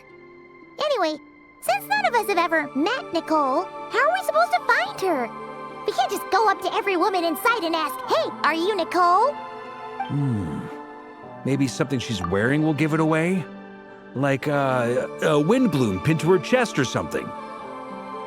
Wait a minute. Alice never said Nicole was from Mondstadt. Oh, true.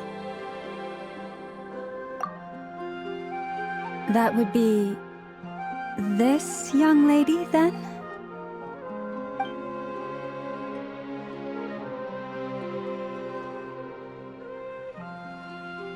Hey there! Sorry to disturb you, but... are you Miss Nicole? Varka, Knight of Boreas of the Knights of Favonius. Alice might have mentioned me before. Ah! Have we got the wrong person? Sorry. Well, this is awkward.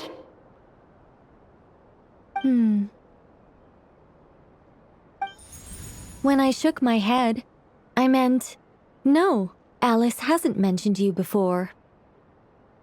Huh? Where is this voice coming from? My apologies. For certain reasons, I am unable to speak. This is the only way I can communicate with you. It might take some getting used to, but I hope you can understand. Hey, it's fine. I'm more shocked by the fact that Alice never speaks about me. I mean, As for you two, we have crossed paths twice before, but it is nonetheless a pleasure to finally meet you. It's really you! Thanks for all your guidance in the past. You're quite welcome. This time, things are different. We have reached the unwritten pages of the story. You might say that we stand at the crossroads of fate. Now then, allow me to formally introduce myself. My name is...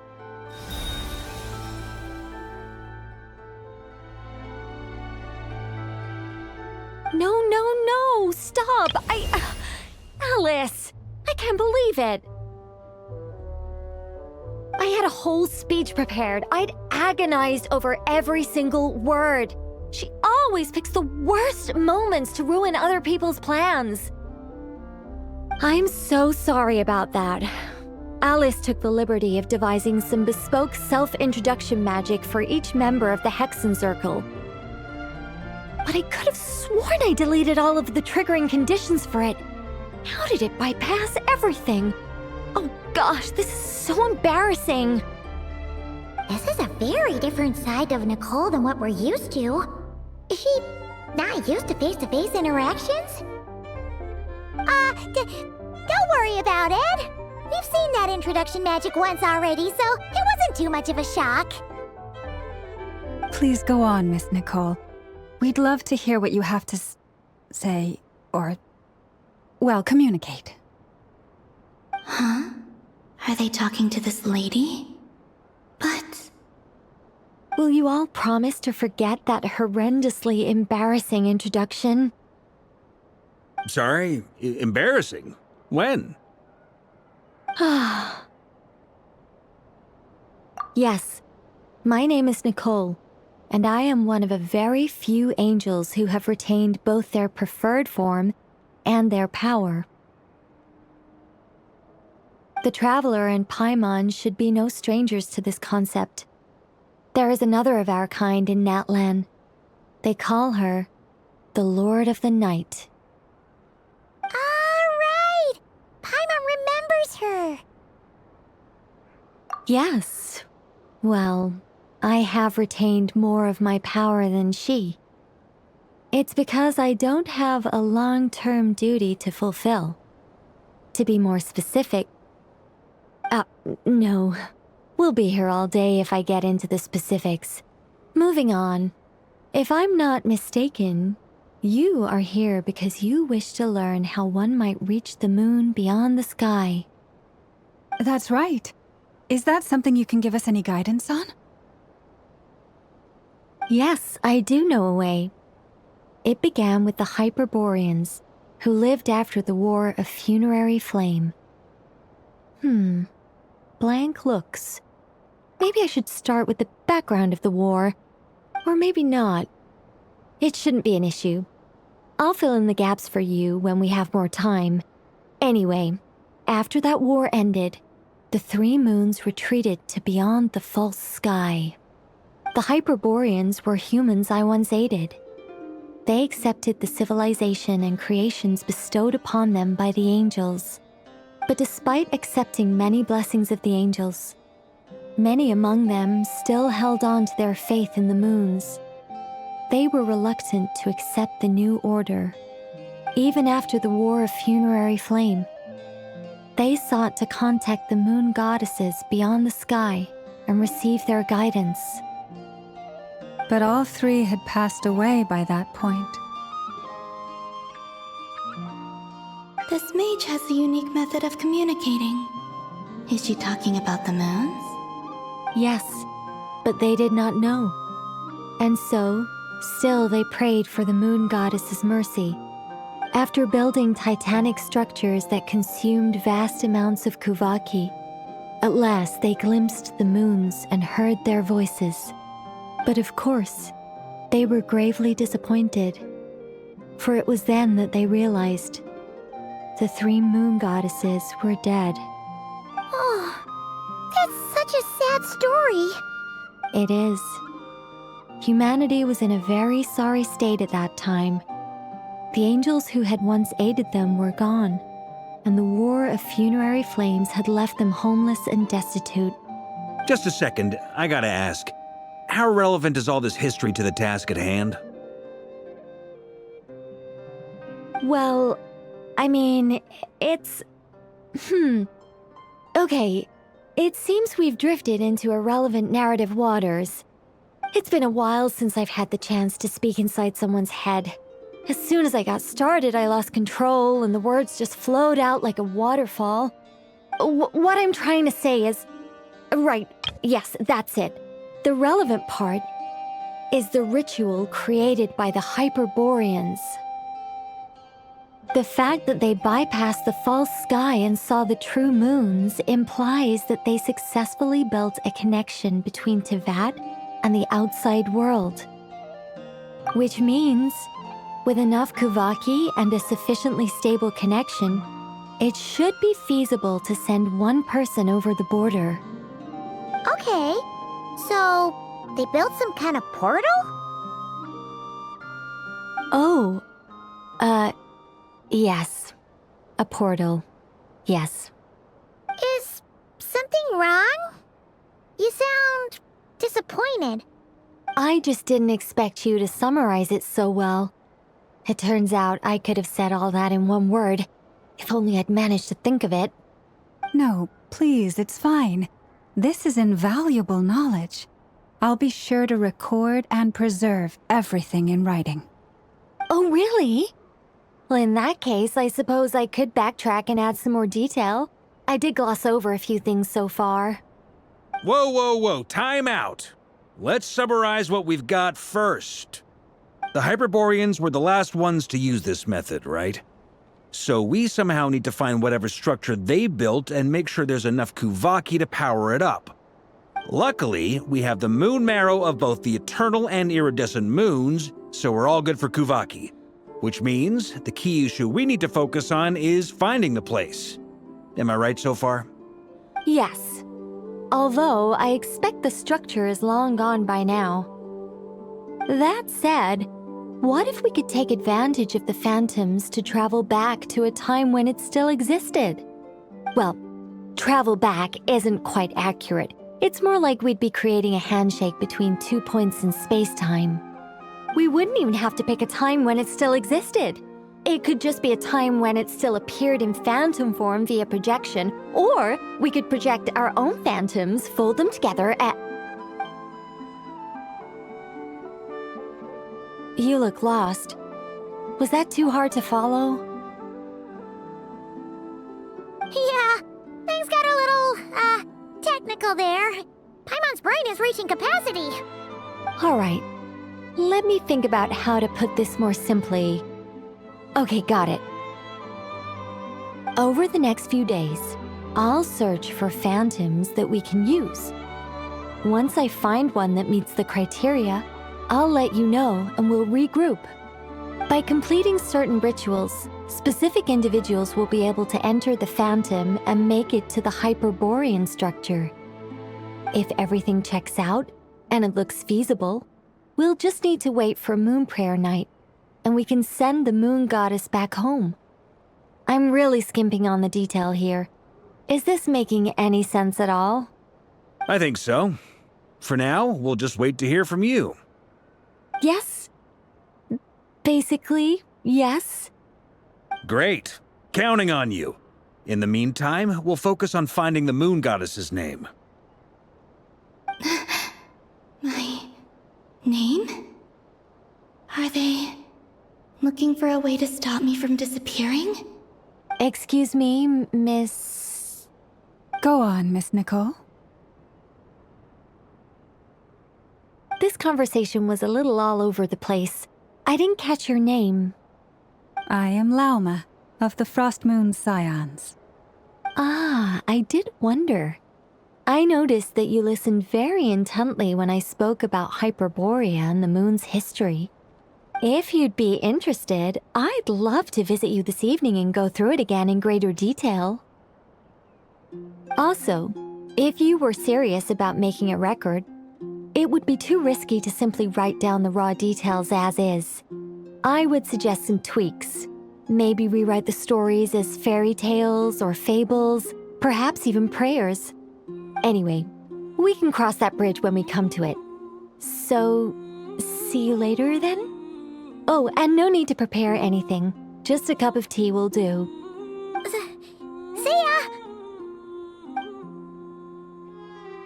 She seems friendly. It's just... It's so nice to find someone who's actually willing to listen. I've been dying for a chance to finally go through all this systematically from start to finish. Any longer and I'd probably start forgetting it. Now Paimon gets why Alice told us to mind our heads. Ha ha ha ha! What did I tell you? A lot of quirky people in Alice's orbit. Now then, the next order of business is, where do we start looking for the moon goddess's name? Maybe the rest of what Nicole has to say might give us some clues. Once I've heard her out, I'll summarize the salient points and share them with you all. I'm also inclined to review our other documents. Yes, our faith was first established by our Hyperborean ancestors, but many of the more factually accurate records are from after Kutar's birth. Sounds like we're gonna follow Columbina's journey through Duvat, huh? In that case, we'll start by heading to the Frostmoon Enclave. Sounds like a plan. Take this with you. I'll see about getting in touch with the Fatui. It'll probably just be Arlecchino and Sandroni again. They're the only ones who would want to help. Thank you, Mr. Varka. Ha ha ha ha ha! Don't mention it. Honestly, I'm more comfortable dealing with the Fatui than prying into the details of a young lady's childhood. Catch you later. I should follow them, just in case there's some way that I can help.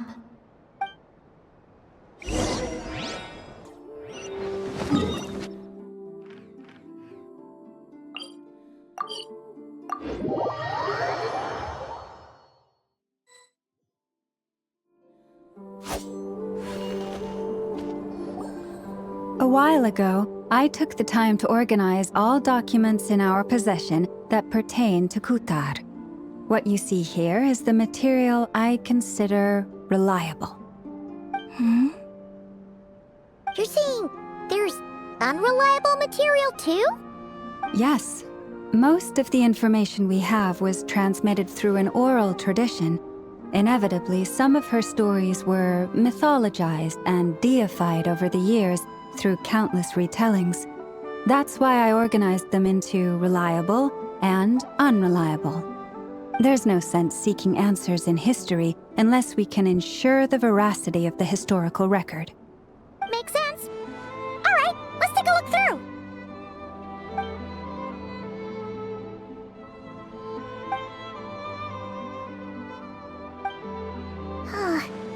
Almost all these records refer to Kutar instead of Columbina. Although neither of those is her real name. Paimon's not sure what point she's trying to make.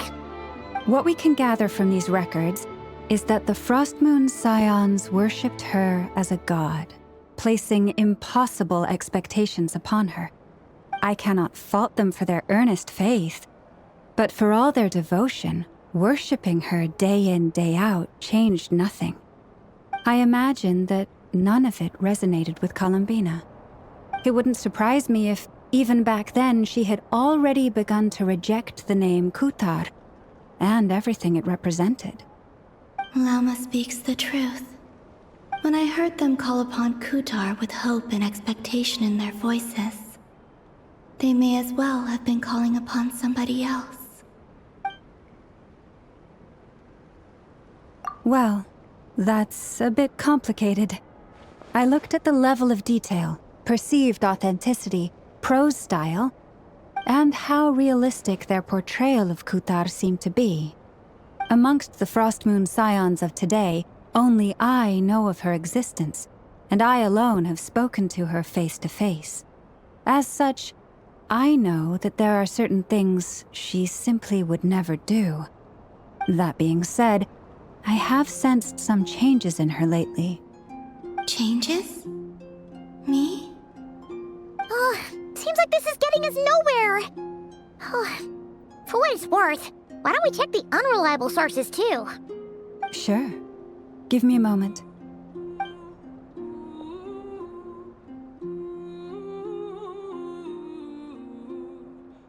Exerting but a fraction of her divine might, Kutar sheared a great mass from the snow-capped mountain and cast it into the sea, upon whose surface shone the mirror image of the moon.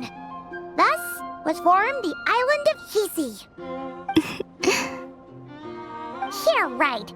That doesn't even begin to pass the sniff test. The 3 moons are naught but lies through and through. Only one moon has ever shone for us, and Kutar is her name. The vast majority of ancient texts are filled with fanciful tales like these. I trust you understand my criteria a little better now. Kutar did not speak, merely gazing into the distance in silence.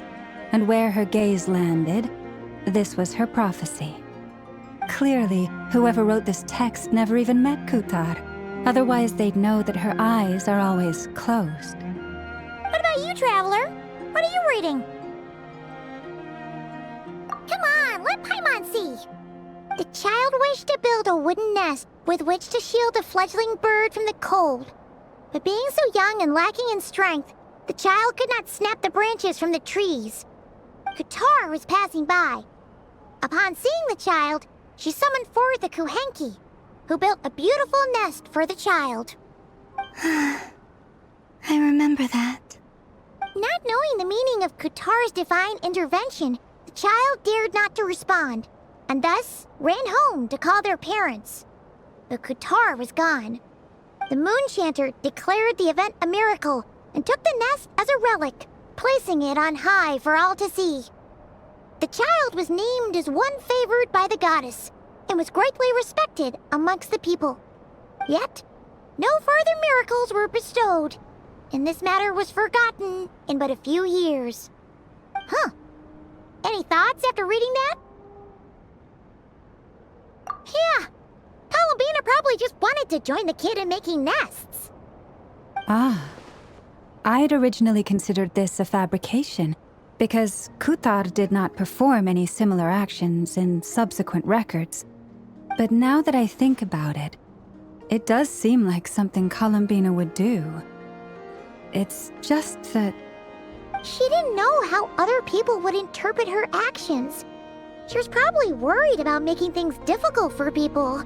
So, she gradually stopped joining in. Yes. Oh, that's so sad.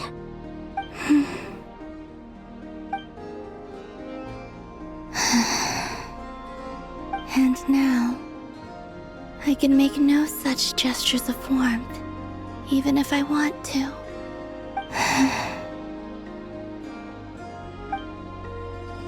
Still no name. That's a bit of a shame. But we did learn some interesting stories. That's gotta count for something. Barca said he was gonna set up a meeting with Arlecchino and Sandrone, right? Let's go back to Nasha Town and see how he's doing.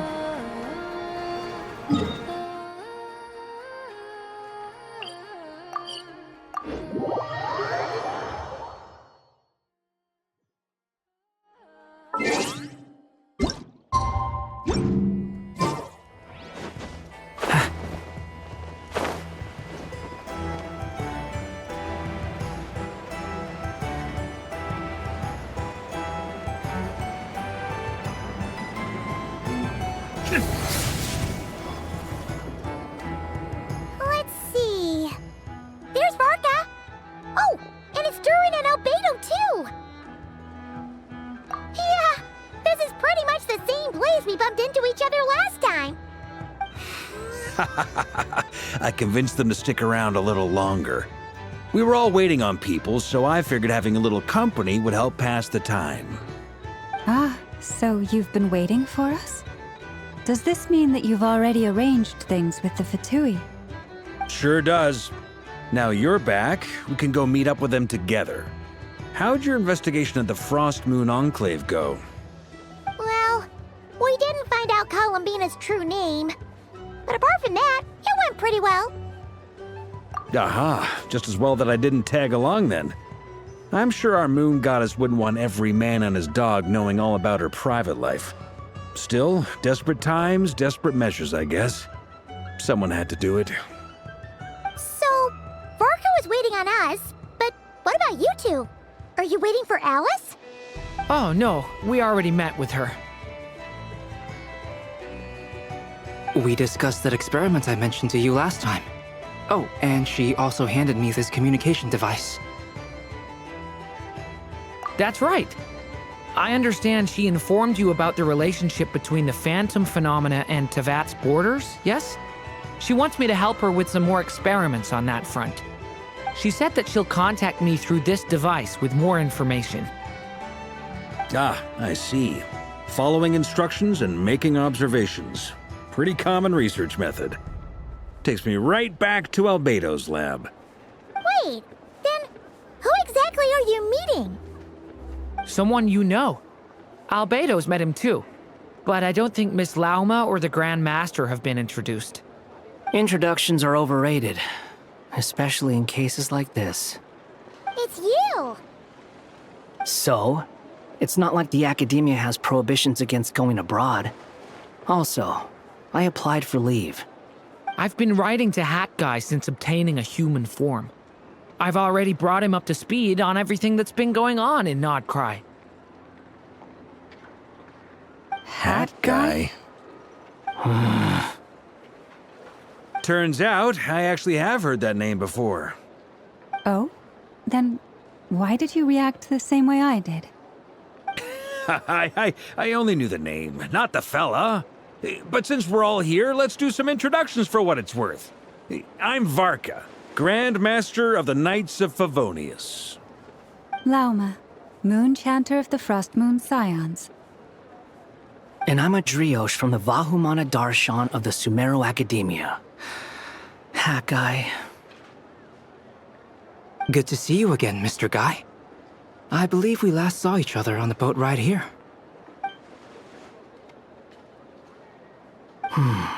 Mind you, the only reason I came here is because there's someone I want to look into. Who's that? The Doctor, also known as DOTTORE, second of the Fatui Harbingers. From the tone of your voice, it sounds like there's bad blood between you. I was reviewing our archives and noticed that a lot of information about him was missing. Left a bad taste in my mouth. That's all there is to it. DOTTORE, or Zondik, as he was then known, once studied at the Academia, but he got kicked out before he could graduate.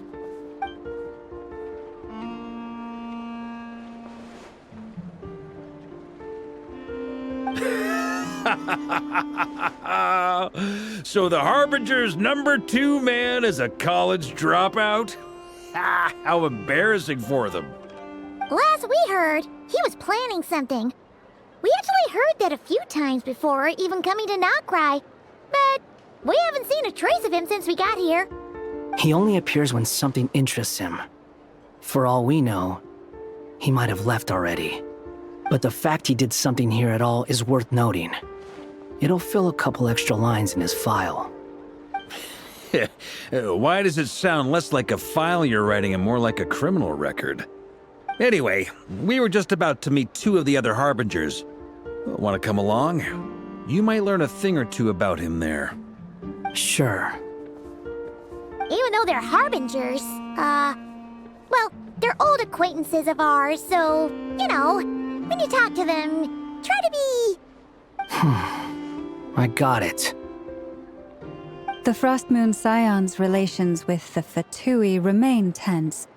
Forgive me if I do not attend. In that case, we'll continue assisting Miss Alice with her experiments. Good stuff. Everyone's having a fruitful time. All right, we better get going. I'll lead the way.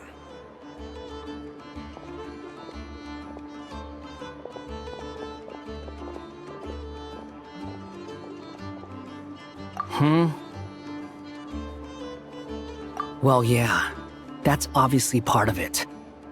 But I'm not the only one who has a score to settle with him. Neither you, nor Lesser Lord Kusanali, nor I want to see him meddling with things again. What's the hurry? Don't worry. Pigeons always know which way home is.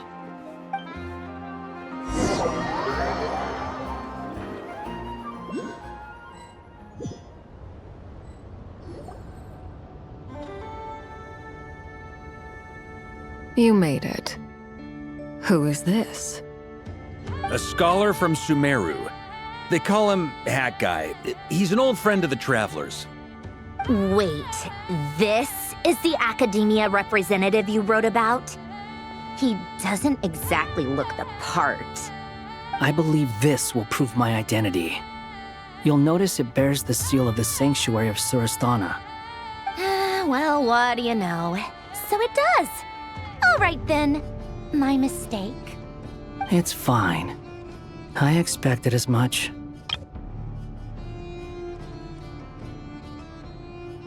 What?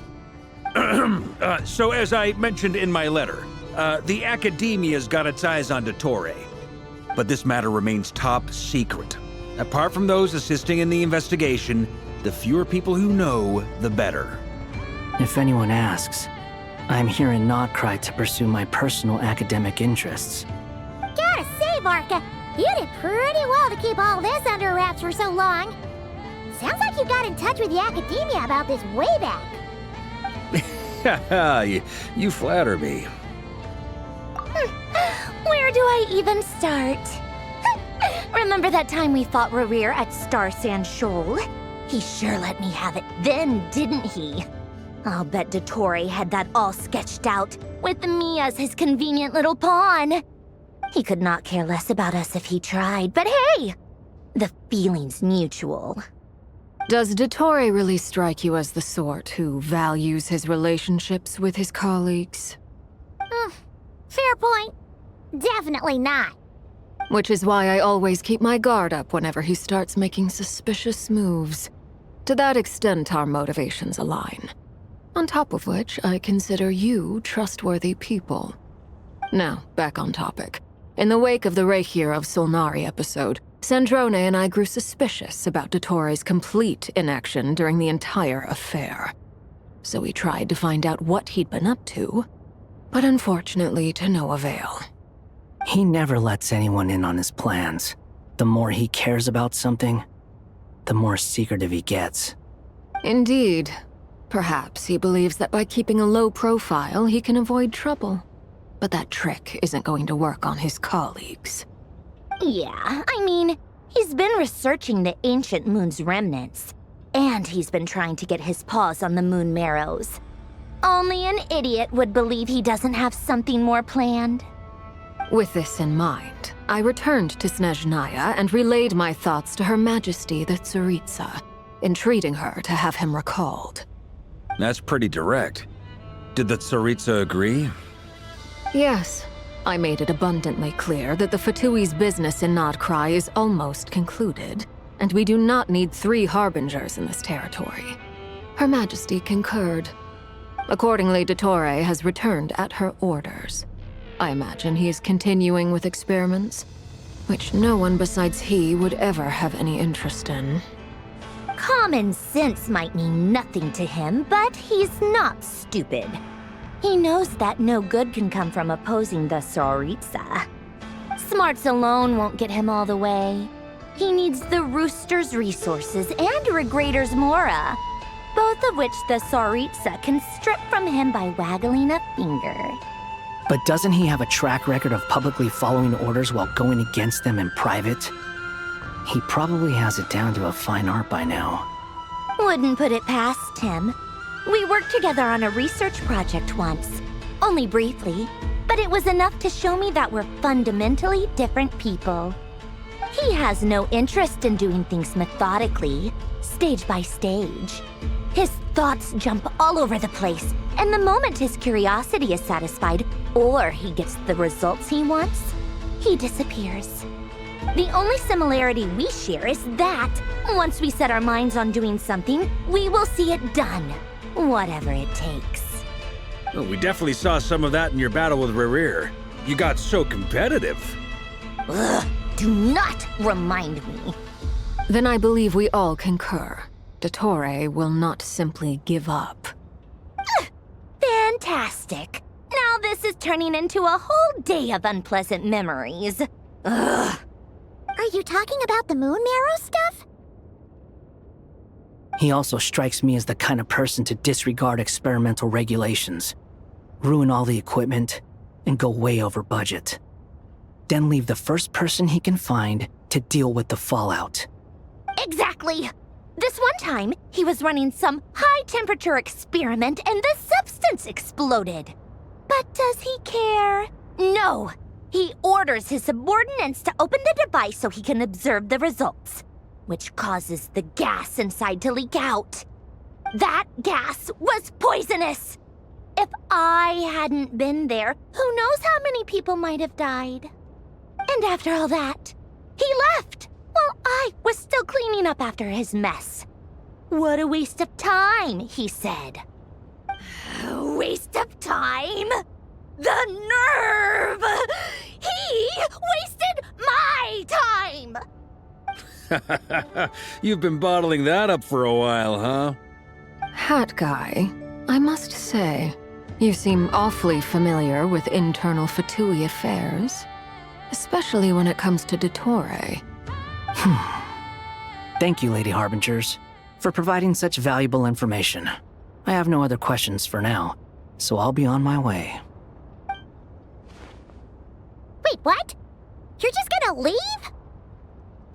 You're welcome to join if you want. Ugh. Just when Paimon thought he'd finally mellowed out. He makes quite the impression. I'll say. I've met tons of headstrong people, but not many of them would join me in bad-mouthing DOTTORE. Anyway, back to the main agenda. Barca, you said that Columbina has gone missing? Or rather, disappeared. Yeah.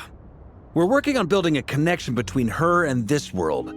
The simplest method is to find out her real name. I've actually asked her that question before, but she said she didn't know.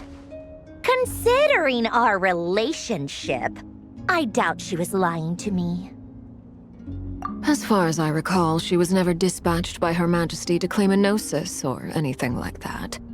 The Tsaritsa's plans had long contained a place specifically for her. I always thought that was weird. What could she do that the rest of us couldn't? Knowing what we do now, it's probably something related to Kavaki, right? More than likely. When she first arrived, Columbina would often go to Her Majesty and ask when she could start the task assigned to her. But Her Majesty always gave the same reply. The time has not yet come. So she spent her days in Snezhnaya doing basically nothing. The Tsaritsa has summoned a beautiful blind maiden to be a harbinger, giving her the third seat by virtue only of her enchanting voice. It was a dumb and stupid rumor, but the reality of the situation made it hard to refute. And what happened after that? I imagine she stopped caring. She no longer seemed to care why she had been recruited, and Her Majesty never gave her any missions, so she just continued to sing in the flower garden. For my part, I was busy.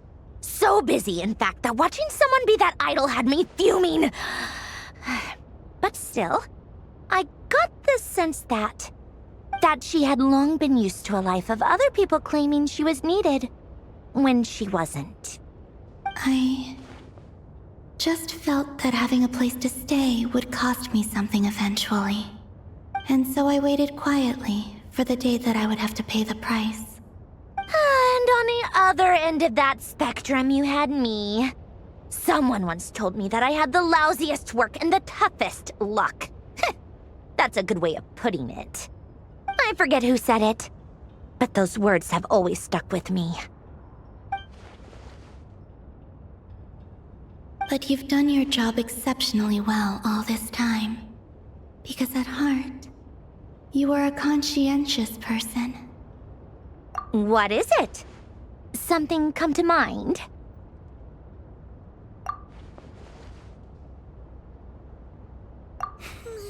That makes sense.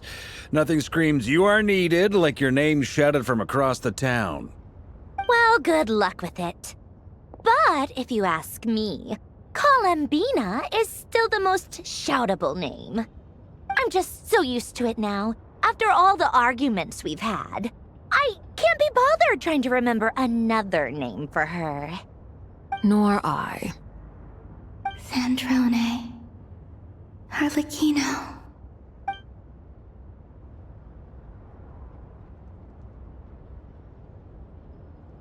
Huh! It's a Sealy! Does that mean Nicole has news for us? Ladies, I thank you for your hospitality. If the chance ever comes up, I definitely owe you both a drink sometime. I'm sure it will. You can make your own way out. Heck, you've been here enough times, you probably know your way around better than I do. Okay! Time to do what adventurers do best! Follow that Sealy!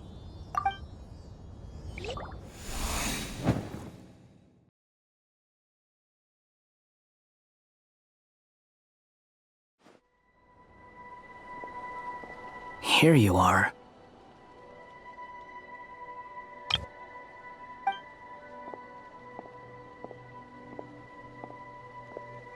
Oh, hat guy. How come you're back so soon? Did things go all right with the Fatui? Fine.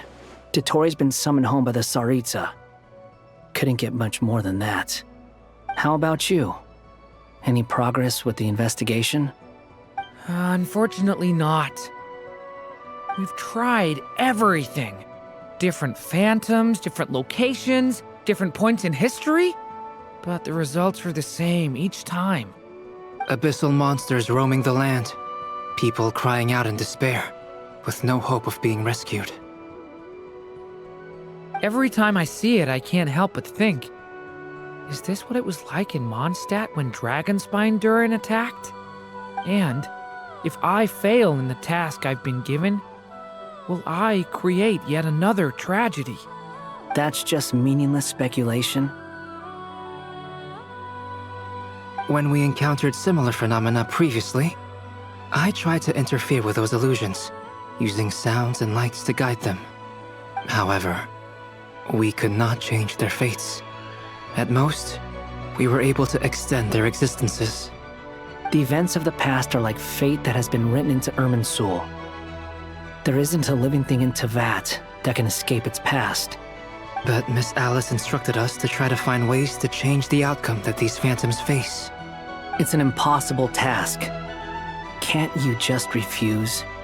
Since she asked us to do this, I feel like it can't truly be impossible. Or if it is, well, mages can make the impossible possible. I could not have been born as Durin otherwise. But you also said that your past 39 attempts were fruitless. That's true. But you're still going. Yes. After this many futile attempts, surely you realize that you're not doing this because you still believe what some mage told you.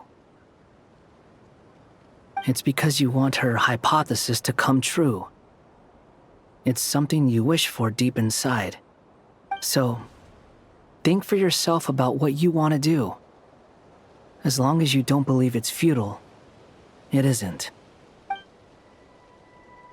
Yeah. Previous experience indicates that we cannot touch the phantoms, which limits the effectiveness of our interventions. If we want to clear this hurdle, we need to break this rule somehow. Same thought here. Following the same rules means repeating the same failures. Reducing ourselves to mere playthings of fate. So you mean we need to figure out a way to make contact with them despite knowing that we can't?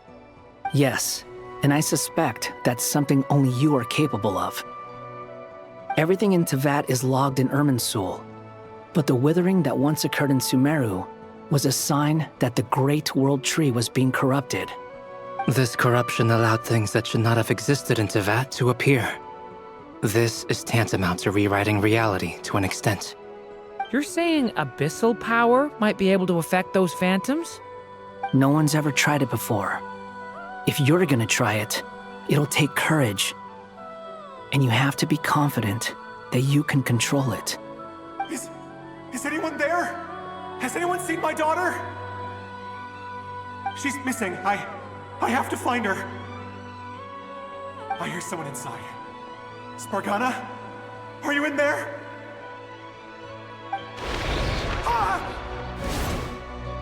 If I can use my abyssal powers to warn him that there is danger here, maybe it'll change his decision. Maybe he'll stay away. Yes. The important thing is not the nature of the power, but rather how you use it.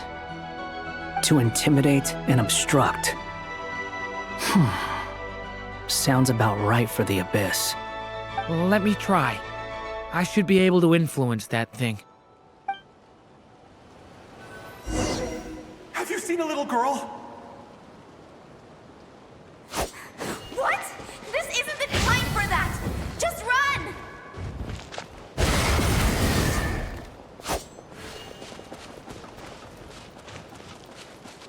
I hear someone inside. Spargana? Are you in there?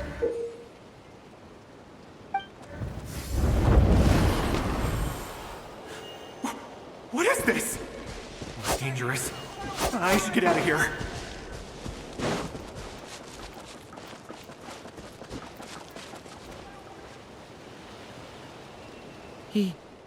He really left.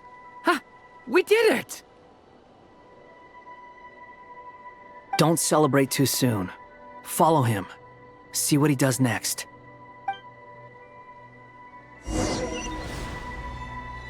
Monsters approaching from the front. You need to stop them and create an opportunity for him to hide.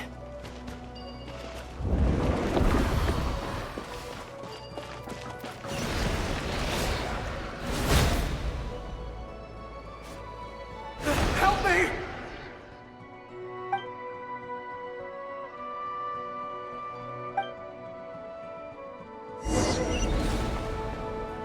Monsters approaching from the front.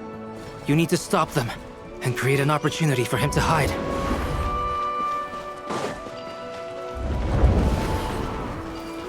No! There's monsters ahead!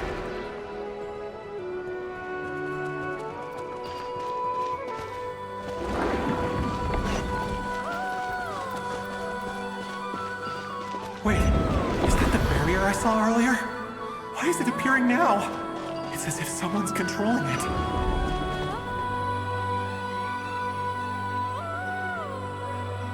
The monsters are gone.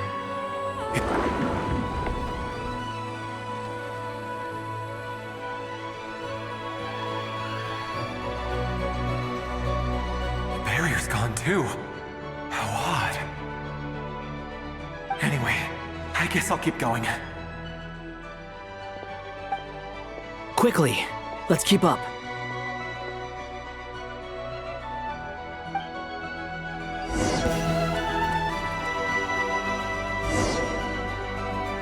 Wait, there was someone else here? Don't go any further. We've got anti-monster traps laid out everywhere. But my daughter must just be up ahead. I have to go. This way's blocked.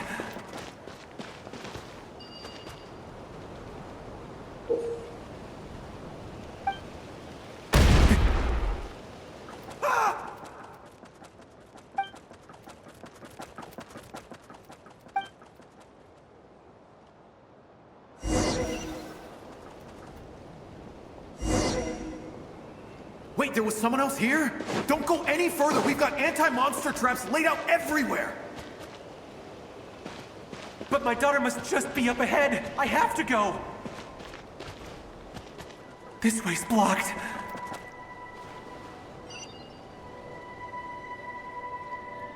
We might be able to use the explosives over there, but we need to take care not to hurt him. I'll use the barrier to keep him at a safe distance. This barrier seems to be helping me somehow. Hey, wake up! Oh, no good. Gotta keep moving ahead.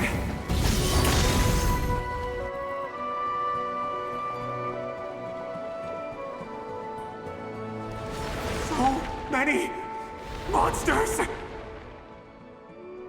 There's still a chance, Durin. Use the traps.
This is a new development. I've never seen this happen before.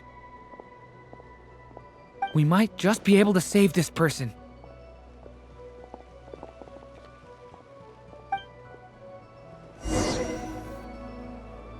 Ah!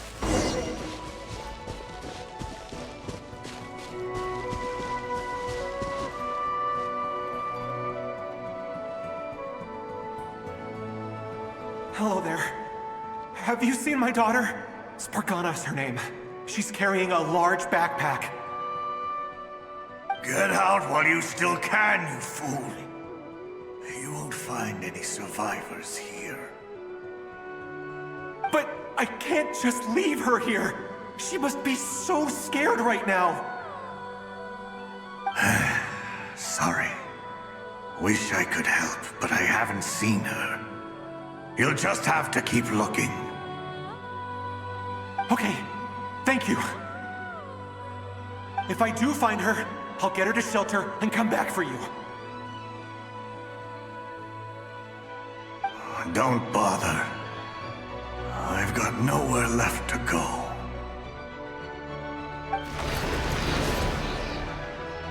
What's that noise? Monster! No, if he goes inside, he'll be walking into a trap. Let's try this once more. This time, we have to stop him.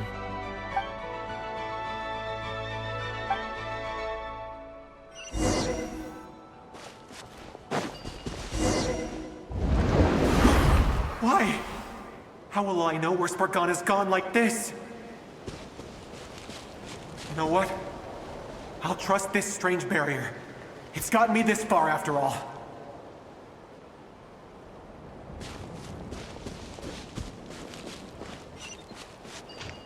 What? Hey! Let us out! Spargana, are you there?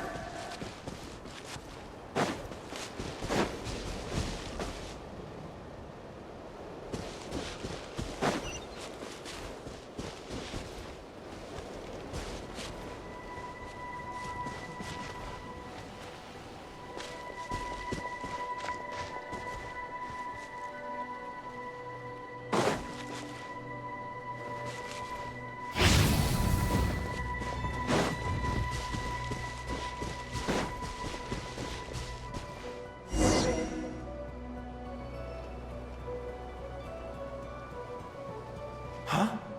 That looks like one of my daughter's books! Thank you. Thank you! Yes, it's one of hers for sure. That's her name on it right there. She left her backpack here.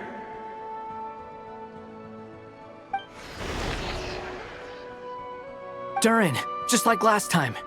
Use the explosives.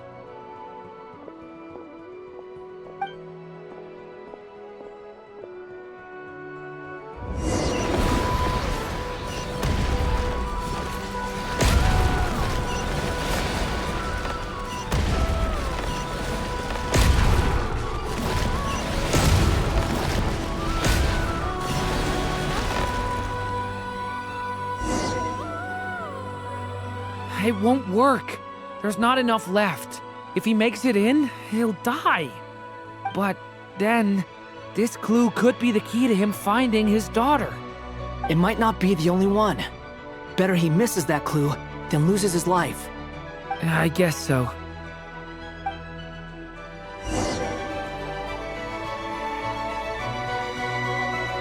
Stop him, Durin.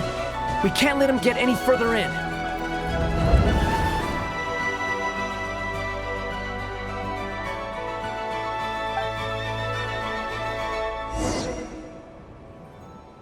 It won't work. There's not enough left. If he makes it in, he'll die. But then, this clue could be the key to him finding his daughter. It might not be the only one.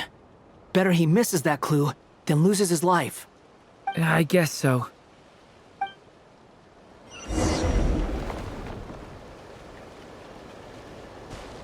Stop him, Durin.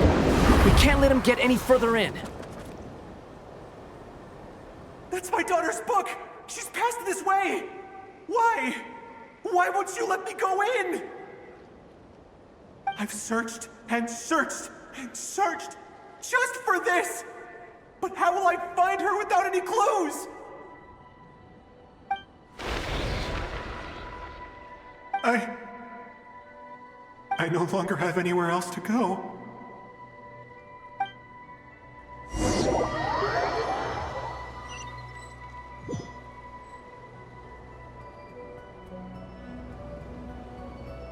I'm sorry. I'm so sorry. He refuses to go anywhere else. Whether he opens this door or not, all that awaits him now is death. We couldn't change his fate. Albedo? Hat Guy? Let's try one more time. I don't know how we're gonna do this, but I don't want to give up either.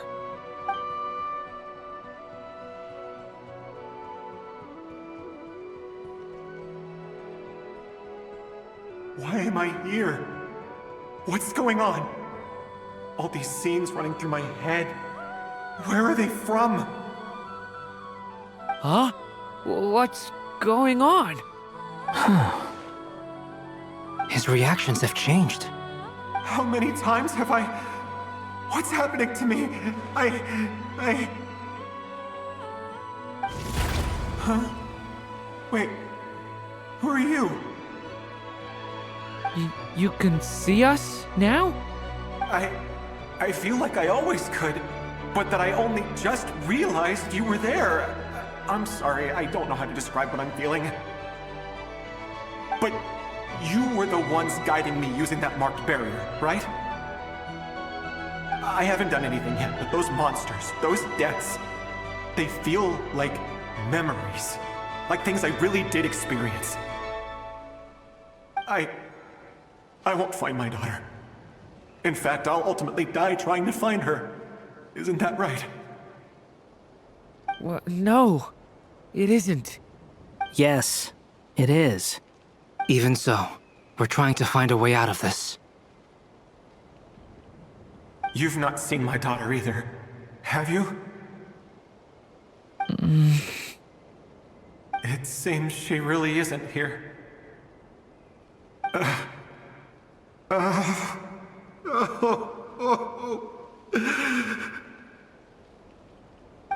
I'm sorry we couldn't help you.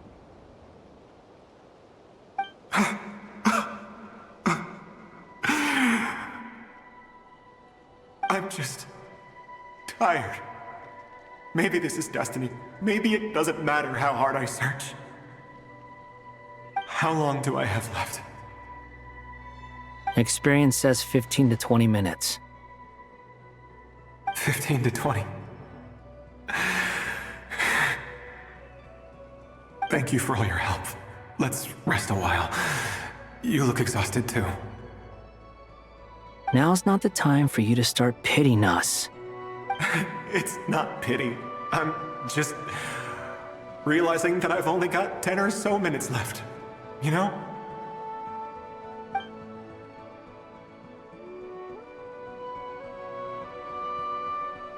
You say you're from Mondstadt, yes? A place with windmills, where people enjoy limitless freedom? And you're from Sumeru, where they've built an academy into a giant tree? Yes. It seems you've never heard of either place. Those names are unknown to me, I'm afraid, yes. Have you heard of Hyperborea? I have, but I heard that it was destroyed in the distant past. I see. That was where my ancestors once lived. What about Delphi Pytho? Was it later rebuilt? I've never heard that name. Then what about Salvindaknir? I have seen that name on stone tablets on Dragonspine. But I'm afraid the only things left of that place are its ruins. I see. Sure enough, there was no way to turn this around, huh? I'm sorry. I was the one who asked to chat, but it seems like we're too many ages apart. There's barely any common ground to start from. It's all right. We did hear something new, at least. From how you speak of your lives, things must be going all right for you, I guess. They are. Mondstadt is a place of freedom and happiness. There's a lot of good people in the church and the Knights of Favonius, and even outsiders find that it's an easy place to feel at home. We have festivals a few times a year. Everyone gets together to drink, sing, and be merry. Sumeru is a lot more uptight. Not really the kind of place where you can relax. It's a nation fraught with problems wherever you look. But if all you want in life is to seek knowledge, I guess it's pretty much paradise. That's wonderful. In other words, after this all-devouring black tide passed, humanity did not merely avoid extinction, but rose to build prosperous civilizations anew. I mean, I can see you all right now. That must mean the future isn't a total mess, right? That's true. Well, time's almost up. Let's part ways, I think. Might be best if you don't waste too much time on me. The chances are slim, I know, but I'd like to spend these last few minutes looking for Spargana. If things work out, I'd love to tell her about what I've heard. May we meet again. Well, or not, most probably. In that case, may your wishes come true.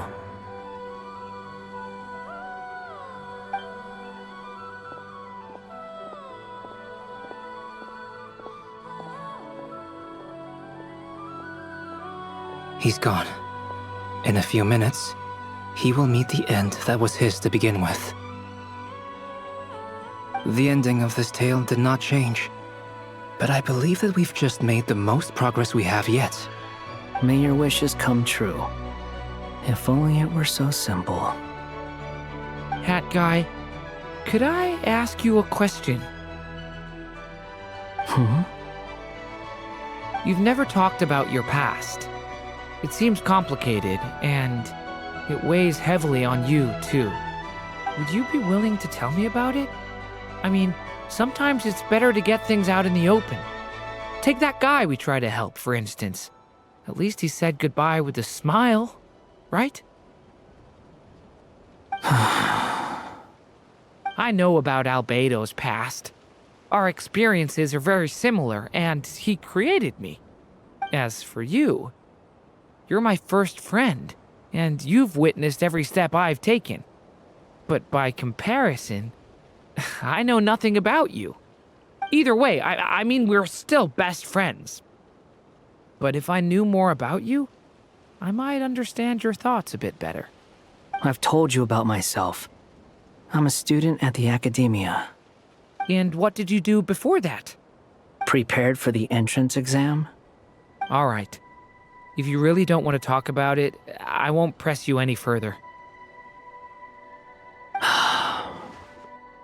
I was a puppet built from the branches of a white tree, using technology left behind by the Conrian schools of mechanical engineering. A white tree? You mean an Irminsul tree? Yes, a branch of Irminsul that was once connected to the main tree. So you had a human creator too? Yeah, but my creator abandoned me after deciding that I was a failure. After that,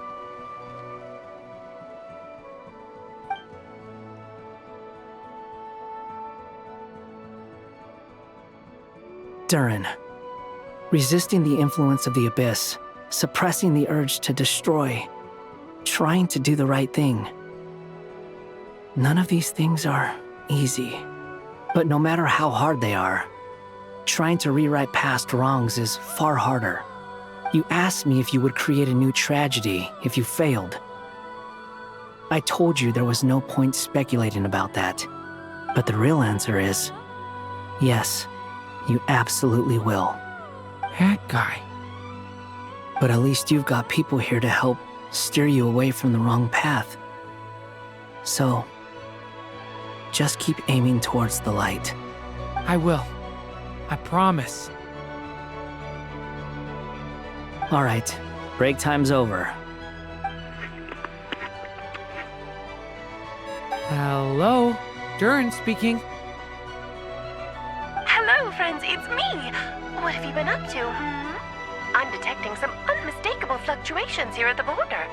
The amplitude isn't particularly high, but they're completely different signals from the ones before, and the scale is comparable to those I've detected previously. Alice, we were unable to save that person. However, he appears to have retained a portion of the memories gained through that cycle, and was able to hold a conversation with us. I see. Well, that is rather odd indeed. It definitely merits further attention. Could I trouble you to keep trying the same approach? I need to gather some more data. Counting on you. I should probably have Nicole come and check this out as well.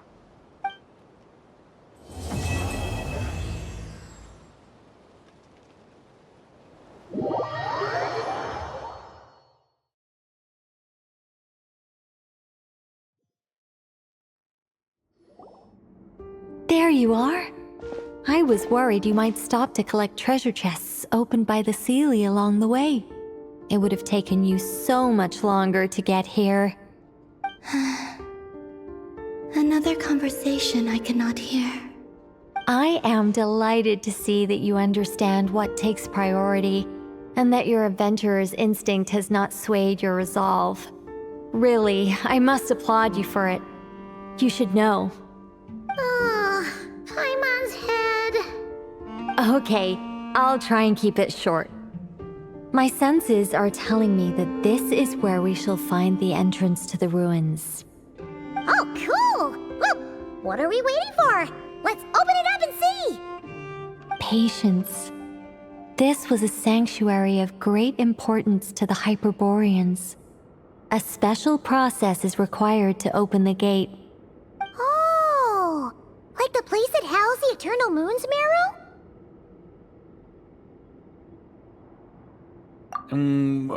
Okay, so what's the plan? Need us to do anything? And just the short version, if you can. Ah. All right then. I was planning to start with some background on the invention of these techniques. Are you sure you don't want to hear it? It's quite informative. Remember what you were saying about priorities? Fine. Simply put, we need 3 human representatives to successfully undergo a process of Kuvaki resonance. Think of it as a test from the 3 moon goddesses to see if the entrants are qualified, with the most recognizable qualification being Kuvaki. Pretty sure Lauma would ace that test. Oh, wait. But we need 3 people. I also have no doubt that the Moon Chanter would be qualified. But we would need 2 other people with the same constitution. Therefore, the most feasible method is not so much to follow the rules, but to figure out how the test functions and find a workaround. I've done some research, and it turns out the mechanism is rather crude. We'll simply need humans to stand before it who have sufficient Kuvaki energy within them. I'm with you so far. How do we get the Kuvaki in them? The easiest way would be transfusion. Take some Kuvaki from Nod Krai's soil, put it into the bloodstream, and get it circulating in the body. So we're going to cheat on the test? Precisely. There are other methods, but this is the simplest one. Cheating the system is much easier than trying to hide from it. Huh? Sorry? Does the idea of cheating upset you, Miss Lauma? No, that's not it. I suddenly had an idea. Oh, what is it? It's about Moon Prayer Night. I figured out a way for Kutar to join in the festivities. Huh? But as Paimon said, we need to have our priorities straight. Let's get back to the test. I'll follow up with Nefer on the festival arrangements. Oh, okay. Anyway, is this really the best method we have? A Kuvaki transfusion sounds dangerous, no matter how you slice it. If you think that's dangerous, wait till you hear the other methods. I'd be more than happy to go through them if you'd like. There are several. No need, we're good.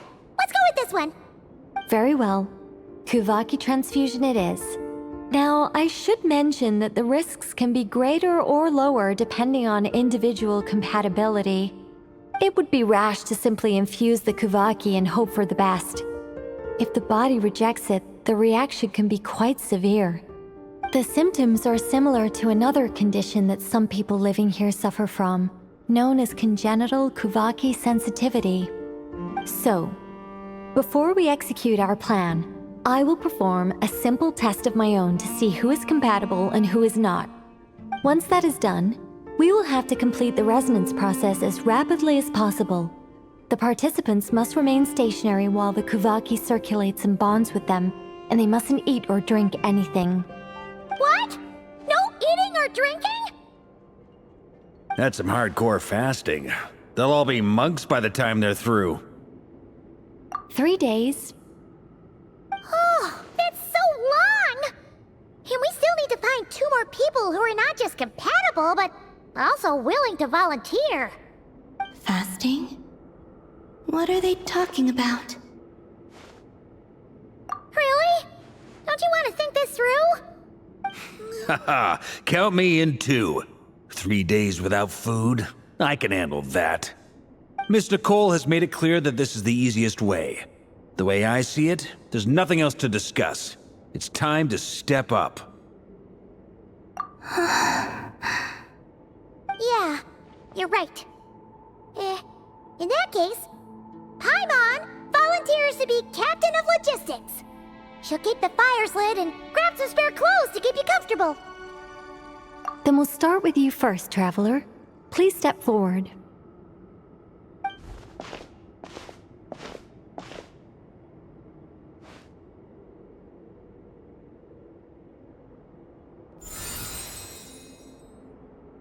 How's it going? Do you feel anything?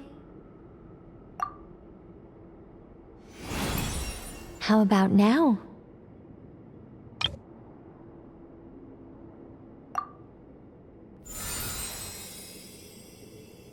And now?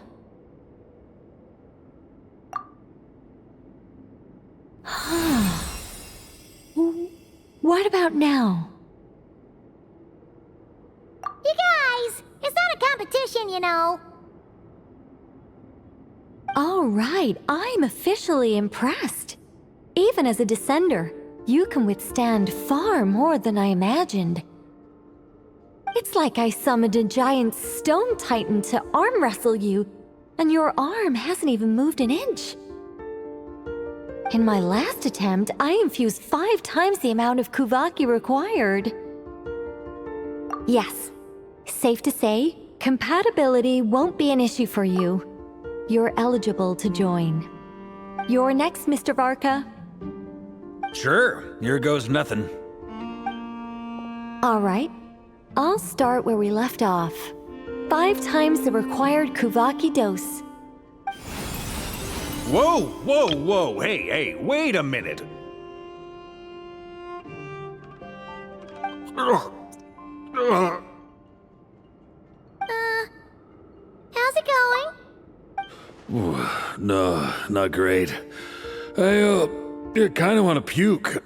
Feels like I've been drinking too much. A few bottles of wine, then a big stein of Dark Horse, with some hard liquor from Liyue mixed in. You think this is funny? I just lost to a young lady in an arm wrestling contest. I'm never gonna live that down. My apologies. I'll lower the concentration and try again. Oh. How's it going now? I'm not as dizzy as last time, but I can still feel it pulsing around. In that case, you wouldn't be an ideal choice, Mr. Varka. Let's try someone else. Okay. Let's go ask some of our other friends then.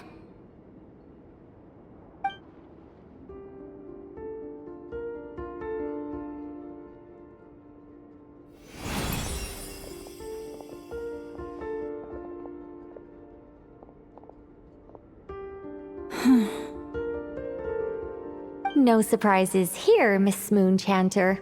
You're perfectly compatible. You may join.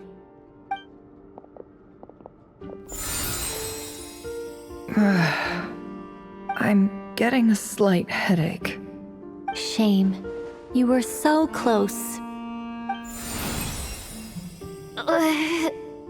Whoa! I'm itching all over!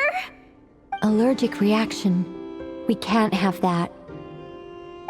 Huh? Well, are you gonna start or what? The Hexenzirkel is an organization that cares for and protects children. We will not have them do dangerous things. Not even tests.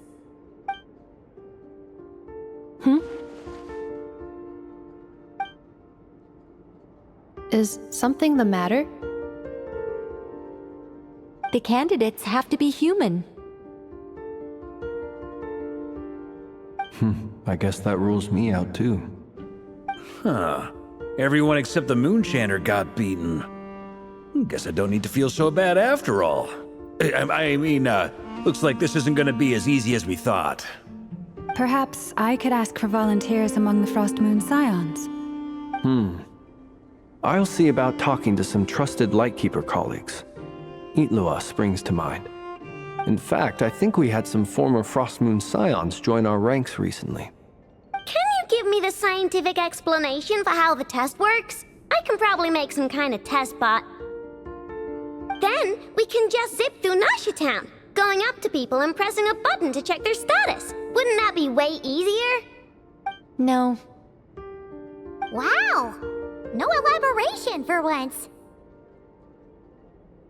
How about I contact the Knights of Favonia's garrison in the Wave Chaser plane? Shame that Lohan's already left. And that guy's even tougher than I am. Strange. The moon goddess is clearly revered by many people. So why is she on the brink of disappearing? She mentioned that the world has rejected her from the very beginning. And when we fought the Raikir of Solnari, it seemed like she exhausted her power for our sake. Also, Paimon's not sure revered is the right word for how people feel about her. Gratitude, certainly. For my part, anyway. It's basic reciprocity. She helped us, so she deserves our help in return. Yeah. Even though she looked like she didn't care, she still saved a ton of people, including me. A review of the relevant data leads me to conclude that Miss Columbina is a good person.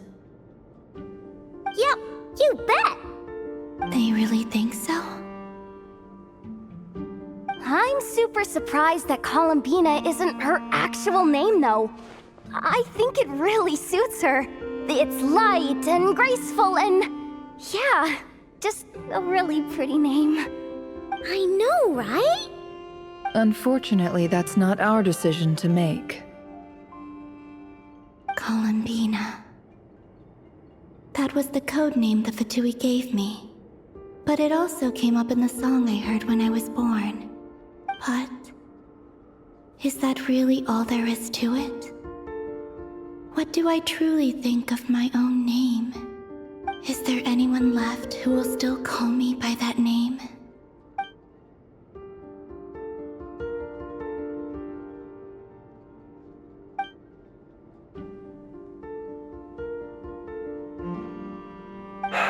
Moonprayer Night is getting closer by the day. We're running out of time. We need to look for other candidates. Then allow me to try. Huh? What are you doing here? You contacted your friends via the Adventurers Guild. Sandrone has been keeping an eye out for something like that, so she informed me. Since I have the ability to accommodate a moon marrow, I should prove to be a suitable candidate. Arlecchino. When can we begin? I see. We can begin right away.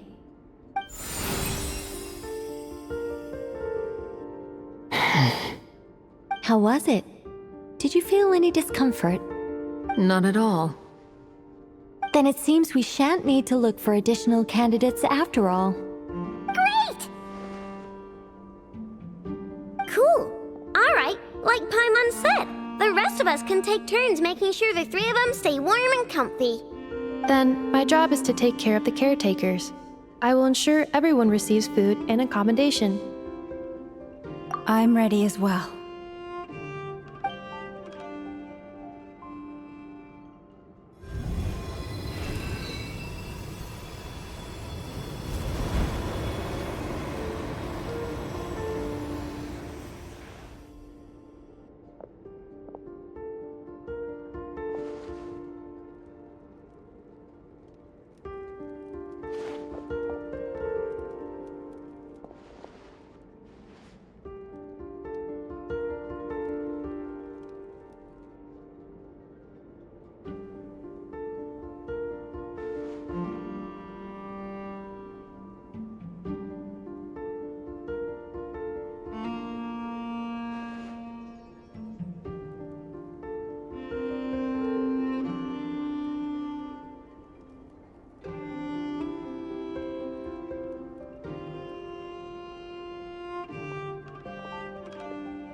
The work is done.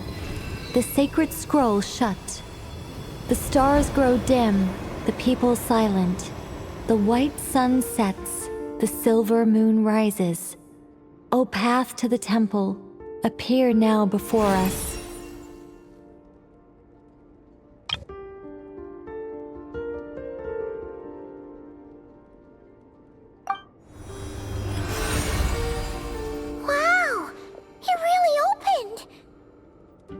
So that's what all this is about. They've been trying to open this gate. Come, let us enter. It might be best to eat something first. Take care to chew properly and swallow slowly. It will give your body time to readjust to the digestion process. They will head in soon. They will need to enter this gate.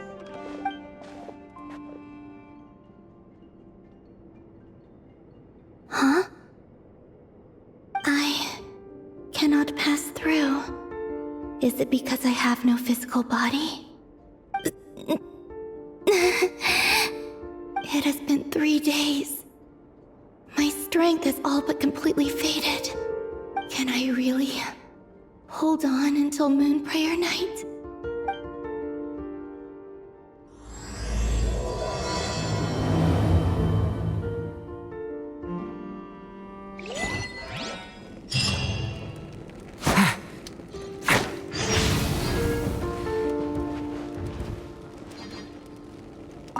I have confirmed that you are all in good health. With that, my work is now complete. Congratulations are in order. Will I become a star in the sky? It's good to know you're all well. Puts me at ease.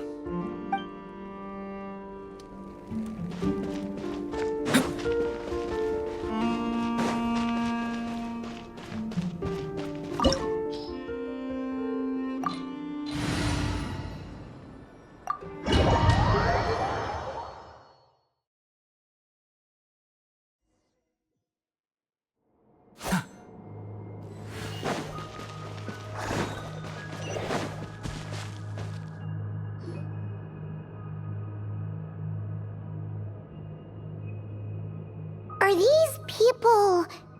Judging by their clothes, they appear to be phantom Hyperboreans from the distant past. That could mean they have some clues about the moon goddess's name, right?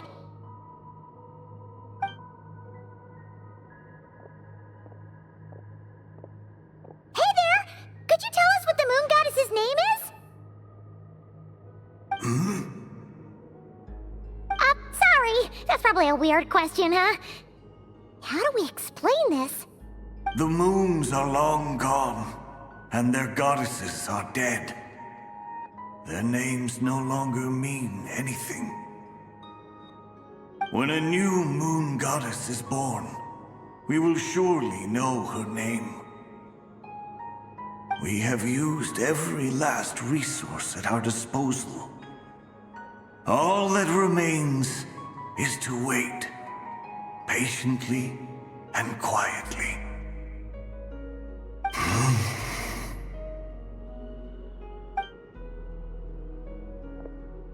Were the people of the past all this devout?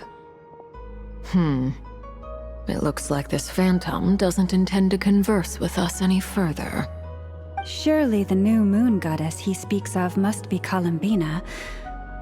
Alas, Kuthar's birth came long after the age in which he lived.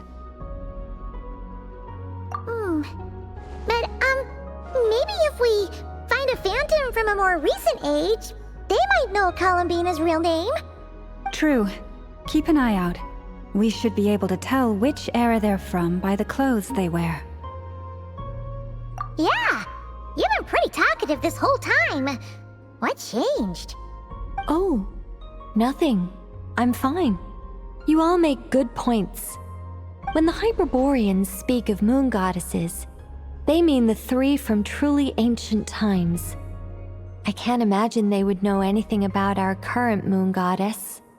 There once was a time when the moon goddesses blessed them greatly and protected them from harm. So, when the war between the gods and dragons plunged the world into chaos, it seems they looked once more to the moons for help, praying for a new goddess to be born. Yeah, that checks out. Let's continue on. Who knows what else we may discover?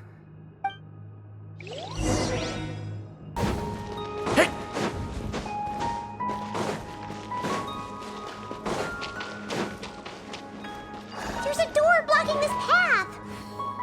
Not a problem. Try this.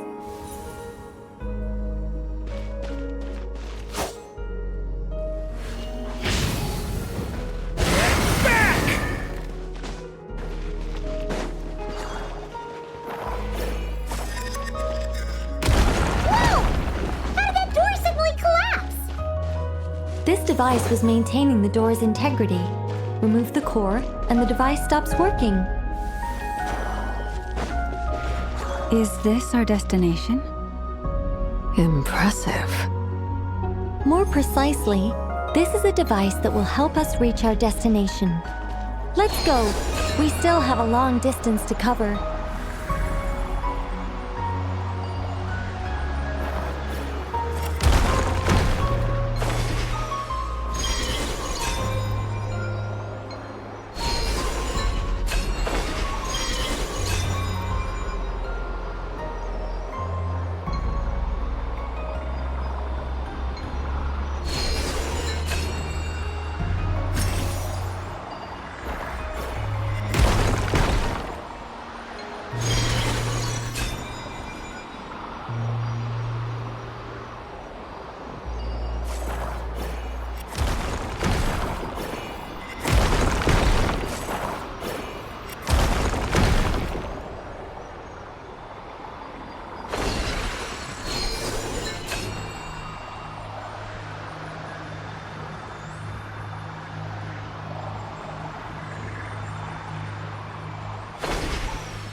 Let's try that device again.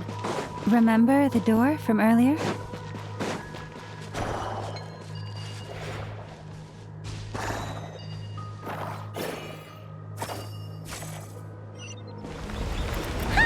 So it works in reverse, too!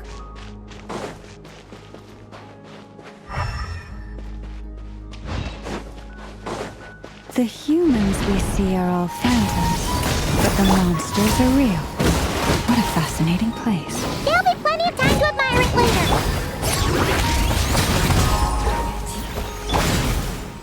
Yeah! Full throttle! Incinerate! Pyroclastic surge!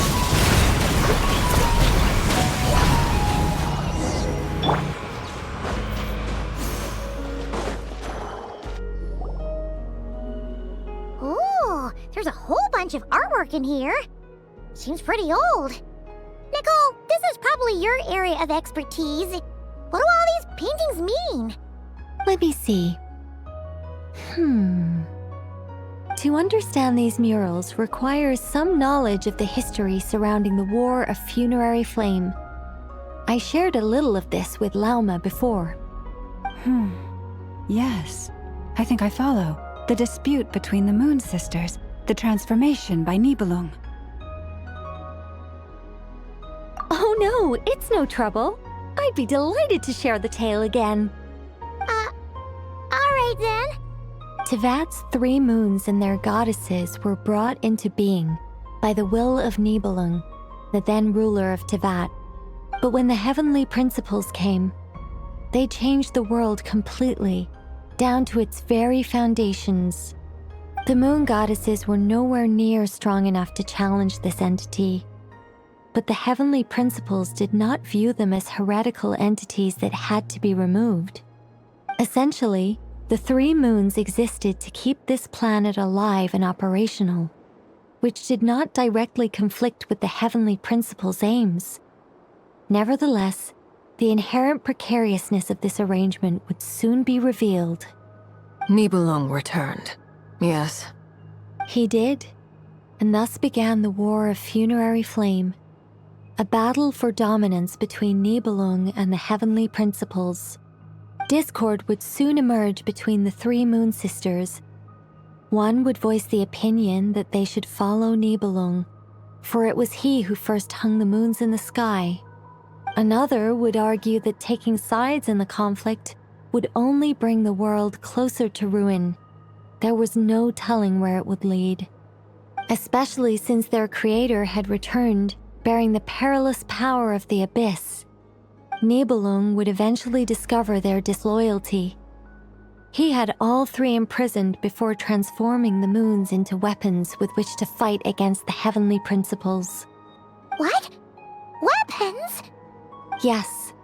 The very moons that had once defended the planet became instruments of death and destruction, striking terror into the hearts of all living things. And although the heavenly principles and the 3 moon sisters had once been at peace, it now seemed that the moons posed an unacceptable threat to Tevat. It is possible that the heavenly principles did not know of the goddess's imprisonment. If so, the weaponization of the moons would surely have been viewed as an intentional breach of the peace agreement. Regardless of who knew what, when, the heavenly principles shattered 2 moons and flung the other beyond the skies. Whether the goddesses managed to escape Nibelung's captivity after his fall, nobody knows. But this much is certain. From that day on, the moons no longer belonged to Tevat. The rejection slowly drained their power until eventually they passed away. So that's the full story. You say the moons ceased belonging to Tevat from then on. Why then would Columbina be born here? That is perhaps due to the lingering connection between the Frost Moon, which was not shattered, and this world. You could see it as the 3 sisters' dying wish. They never desired war. All they ever wished for was to protect this land. I see. If the final fate of the 3 goddesses is as you say, then Columbina faces the same grave danger. Our investigation has yet to bear fruit. We must hurry. Yeah, you're right. Let's keep going.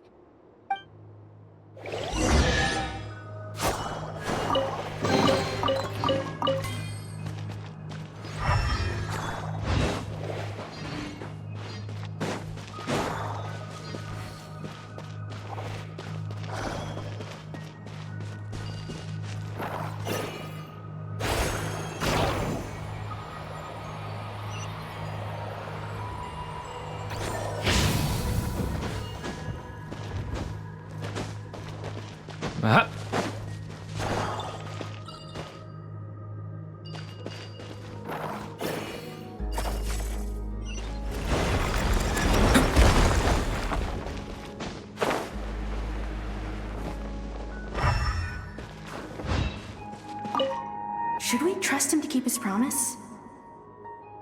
We have to. There's nothing else we can do.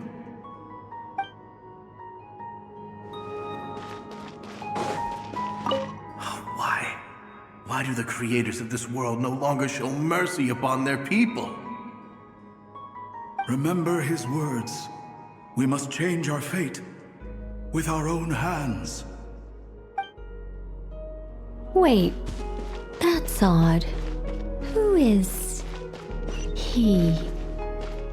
Is something wrong? No, not really. It's just that over 30 possibilities emerged in my head, so I can't be sure who he is. It's been too long. My memory isn't as sharp as it once was. Okay. 30. Wow. Impressive.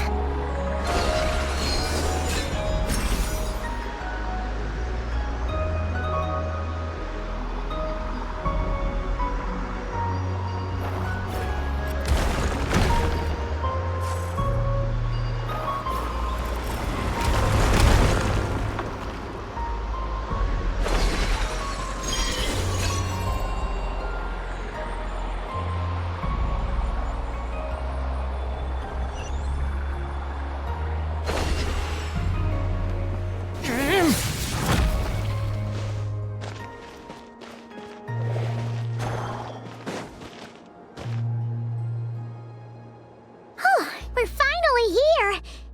Guessing we'll need to activate this thing? Indeed. I was a little worried about that at first, but as we got closer, I sensed that the Kuvaki within it flows unimpeded. It should be functioning normally. The only issue is how to activate it. It's looking a little worse for wear. What about the cores from some of the other devices we've seen? Can we repair it using those? In all likelihood, yes. I imagine that would have been the Hyperborean's backup plan. Let's look for some cores.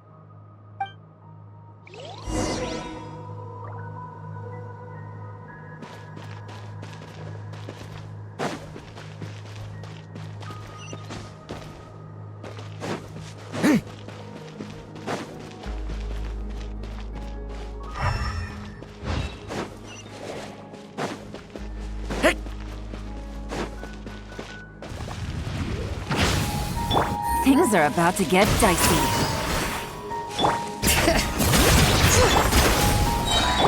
Hear the echoes of the valley! Light of the blazing sun!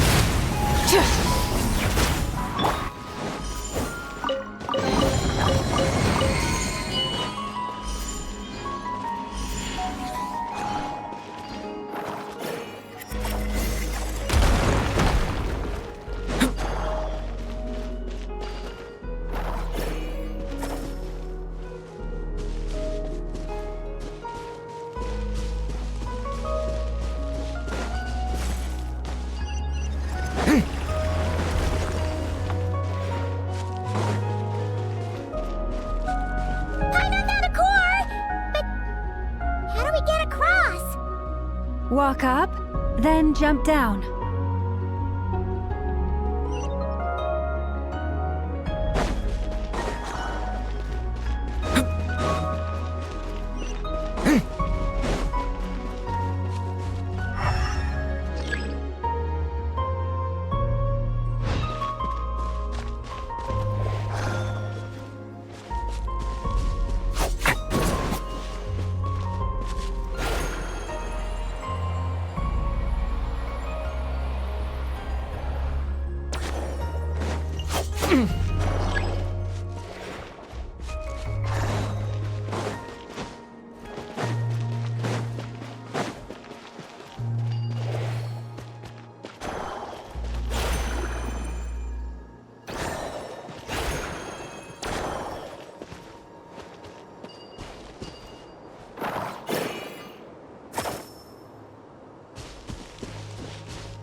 That should be enough cores. Let's head back.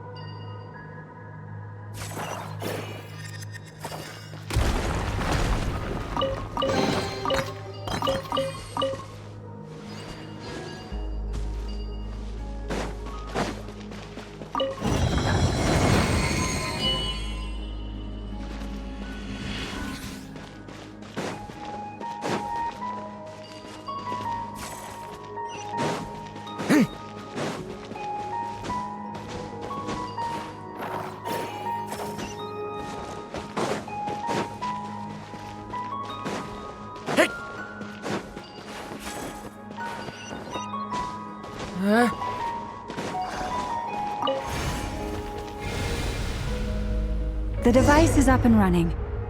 It's hard to believe that the ancients were capable of constructing such things. Paimon's our destination! It's right at the front! Yes, let's go.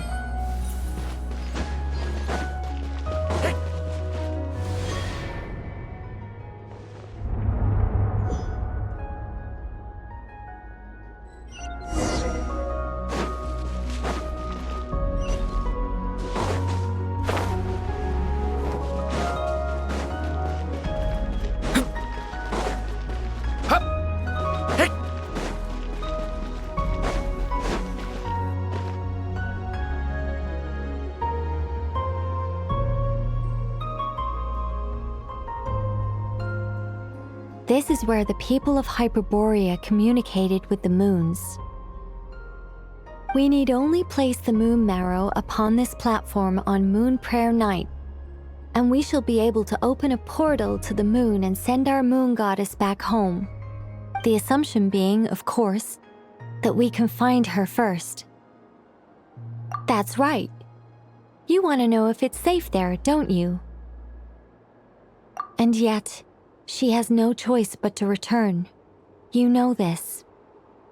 Oh, that's not the only issue here. This is the end of the line, right? We've explored everything we can. And despite looking at historical artwork and talking to people from Hyperborean times, we're still no closer to learning Columbina's name. If it's not too much trouble, could you tell me exactly what Alice said to you about finding her name? Oh, sure. What she said was... Then your first job is to find it. As a moon goddess, I'm sure she must have a name she identifies with. Neither Columbina nor Kutar is her true name, and she's never really accepted either of them.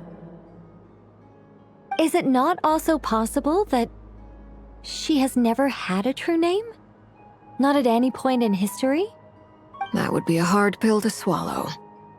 But at this point, we may have to accept that that is the truth. No one knows how she came into being, and she certainly doesn't have parents in any sense that we're aware of. Perhaps she was never granted a name at all. But does that mean there's no way to get Columbina back? She's just gonna disappear and there's nothing we can do about it? Huh? Wait, why all this pessimism? Was it the way I phrased this question? You all seem to be taking this in completely the wrong way. Well, just because she's never had a real name in the past doesn't mean she can't have one now. What? Think about what Alice said again. She never once said that you'd have to find a new name, did she? Are you saying what I think you're saying? Yes. Names are anchors that connect us to the world. If she doesn't have one already, then all we have to do is create one, no? It's like... yes. Traveler, when you first arrived in Teyvat, do you think you would have turned around if someone behind you shouted, "Hey, Hermione"? But what about now? I understand what you mean. Life is a long journey. Even the friends and family by our side can change over time. When people call you by different names, what matters isn't so much the words themselves, but what they symbolize. And of course, whether that resonates with you. Ether. So, close your eyes and picture the moon goddess in your mind. If you were to call out to her in this moment, what would you say?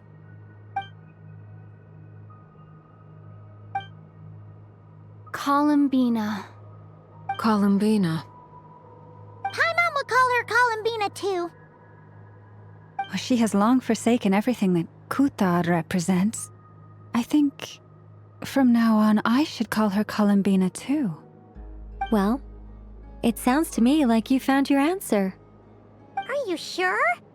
Is it really that simple? We haven't found her this whole time, and not for lack of trying.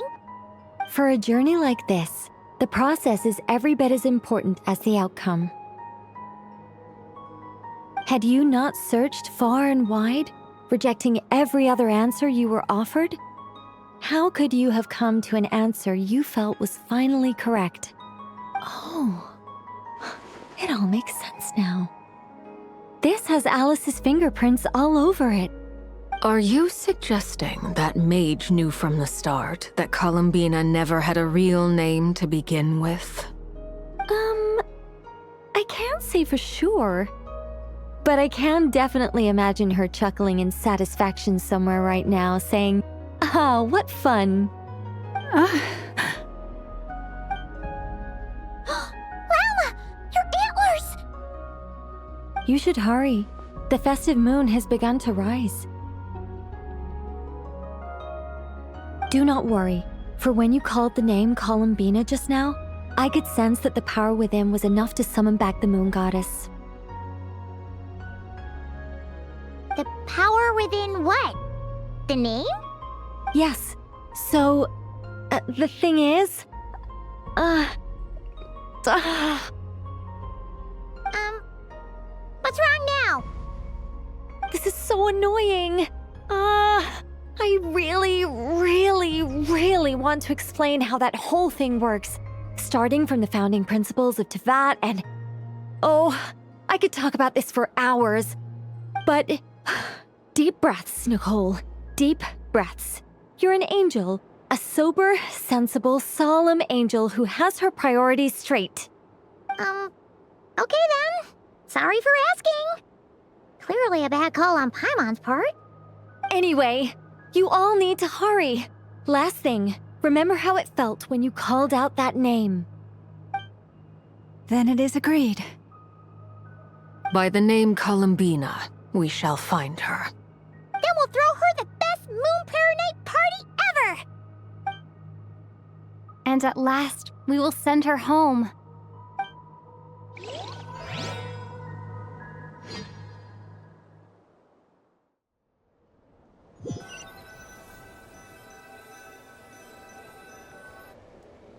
I can barely move anymore. My consciousness is fading away. Have they come back out? I'd love to see them one more time.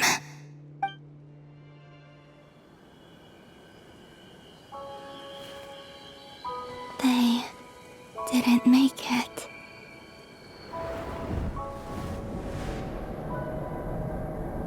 Could you tell me your name? My name is... Columbina!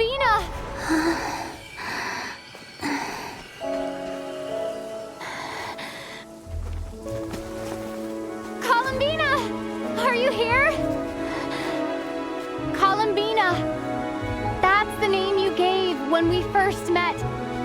And it's what I've called you ever since. Columbina. It's a fine name. I have many fond memories of Columbina, and so do all of your friends.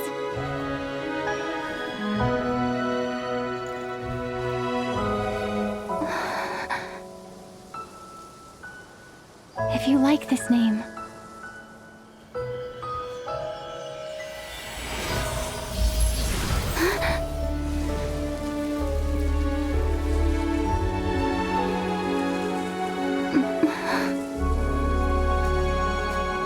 looking for me?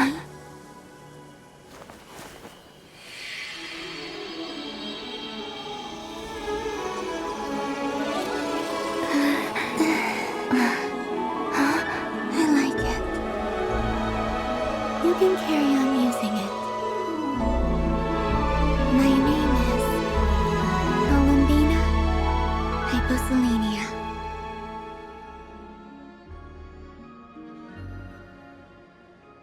Columbina Hyposelenia. That's a wonderful name. I never thought that Columbina would become my real name. But after I met you and my other friends, the things that this name stood for slowly began to change. It went from being a Fatui code name to something my friends call me.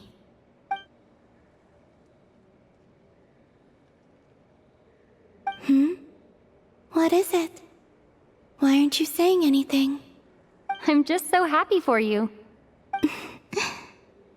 Thank you. So, where's everyone else? We can go and meet them very soon.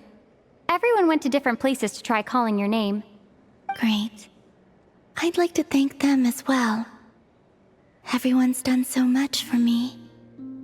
Searching for my name, entering those ancient ruins. Huh? Wait, so you were...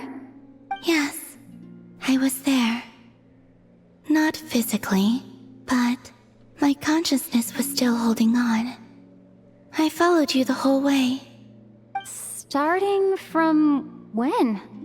You turned around and called out my name while you were in Nasha Town. Do you remember?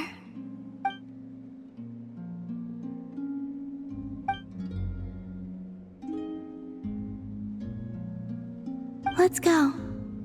We don't want to keep them waiting. Sure. In that case, come with me. But... Hmm? Before that, could you call my name one more time? Sure. Come with me, Columbina Hyposelenia.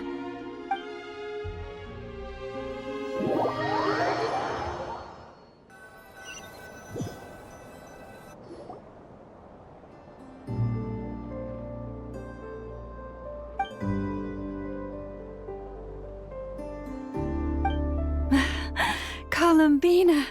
Oh, this truly is wonderful. Llama, I can't breathe. Ha ha! Just in time for Moon Prayer Night! It's good to have you back, Miss Columbina. Yeah, we were worried sick. Thank you, my friends. With your help, I now have a name that belongs to me. Columbina Hyposelenia. Where's the second half from? You added it yourself? That's right. It means... Born beneath the moon. Yes. And by extension, it can also mean born beneath this world. A fine name. Now, as much as it pains me to interrupt this beautiful reunion, I feel obliged to remind you that the Moon Prayer Night celebrations in Nasha Town have already begun. Don't you want to enjoy the festivities? There's so much to see and do. And some of the ambient lighting and entertainments were sponsored by the kind souls in the Hexen Circle. Nicole? Why have you turned into Dotoko? So you're Miss Nicole. Thank you for helping us, and for helping me find my name. It's nice to finally hear your voice. You're quite welcome. Guiding lost people to hidden treasure is what we Seelie do. And if you ask me, spiritual treasures are far more precious than material ones. Chests are all well and good, but this was what it's all about. Ah, so satisfying. Anyway, I had to go help Alice. It seems like she ran into some trouble. That's why I couldn't be here in person. But don't worry, we're with you in spirit. We'll be celebrating right along with you. Keep an eye out for the Hexenzirkel's festive stalls in Nasha Town. I think you'll like what we came up with. Alice said she even managed to rope B in this time. The Frost Moon Scions have also prepared various attractions. I believe Aino and Effa and their crew are setting things up as we speak. On that note, Nefer, about that request I made. It's all in hand. Yehoda is on site to ensure that everything goes off without a hitch. Wonderful. In that case, Traveler? Huh? Come on, Columbina. It's time to celebrate the best Moon Prayer night ever.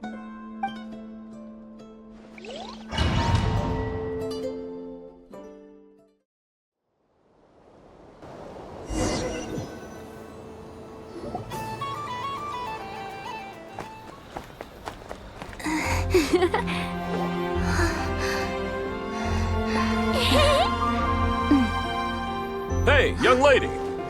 Would you like some Moon Prayer Night candy? Happy Moon Prayer Night. Oh, yeah. I almost forgot to say. Welcome home, Moon Goddess.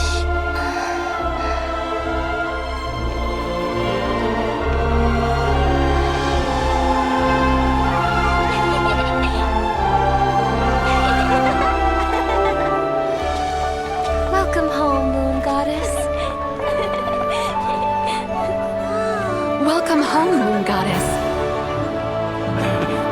Welcome home, Moon Goddess. Turning Nasha Town into her home is a festive gift. A rather brilliant idea. Perhaps this is what Krai, Columbina's home, should have been like all along.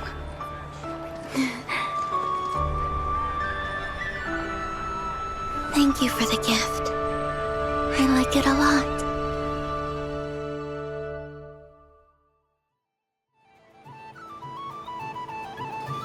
This feels like the surprise of my life. I do. I never imagined I'd ever get to enjoy Moon Prayer Night with everyone so freely. If you're happy, we're happy. Quite a strategy you came up with. Hide the tree in the forest. It's not your usual style, Lauma. Is there something about Moon Prayer Night that enhances what's in your head as well as the antlers on top? Apparently so. It even inspired a perennial penny pincher to use their resources for a greater cause. It truly is a magical festival.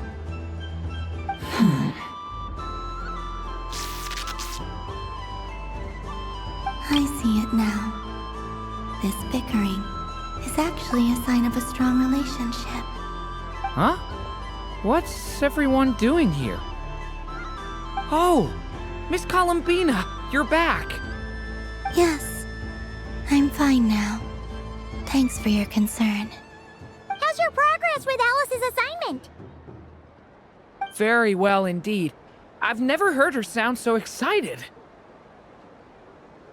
Not like this. This time her excitement seems more serious. Seems like she's had a major breakthrough. She said she'll contact us once she knows more. In the meantime, we're free to relax and have some fun. Enjoy the time off while it lasts. I have a feeling that our next task won't be so simple.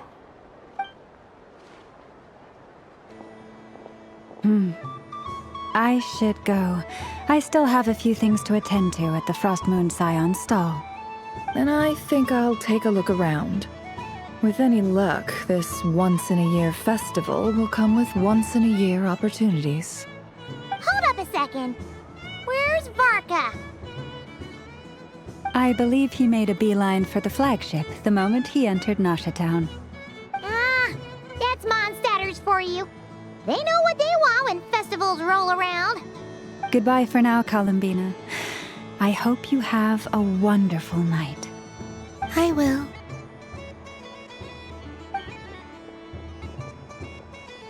Well, in that case, don't just stand there. Get out there and have some fun. You'll definitely get a warm welcome at every stall. Oh, also, take this map with you. It's a guide to the festival. The Frost Moon Scion stall is over here. Lauma's invited a whole bunch of cute animals to celebrate too. Over there is the Hexen Circle section. Alice seemed more excited than anyone about this festival, so she insisted on making it a grand affair. Oh, and then there's the Nasha Town local specialties, including... Actually, forget that. Better if you go check them out for yourself. Thank you. It looks like a lot of fun. You're not coming with me? We'll be around. But don't you want to browse by yourself for a bit first?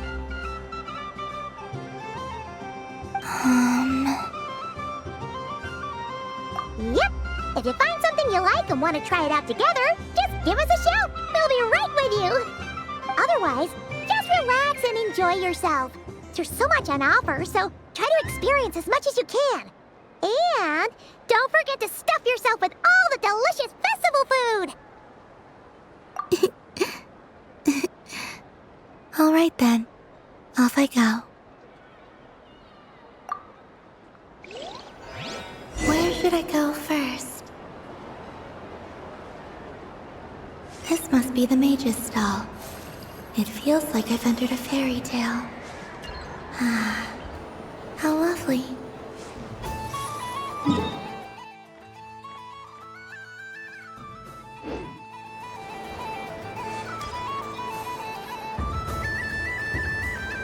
But I was aiming right at it. Aw, what a pity. I saw it with my own eyes. You were so close. So very close. That's not true. It dodged out of the way right as I was about to snag it. I'm sorry? You heard me. This paper frog can move. I swear. Dear, oh dear, what are you saying? How could a paper frog move? Unless you believe there really is magic in this world. But even if I, the mere humble merchant that I am, knew such magic, surely I would not use it on a paper frog. I'd sooner give Mora legs, so it could walk right into my purse. My dear, dear customer, why not have one more try? This time I'll give you 12% off, a very generous discount for one of my most regular customers. Just think about how much experience you have under your belt now. You're sure to win the next one. Darn, I used up all my coins. I'll be right back. Just gonna fetch some more from my house. Take your time, but don't take too long. This event is Moon Prayer Night only. Miss it, and you'll have to wait a whole year before I'm back. Next customer, please. Welcome.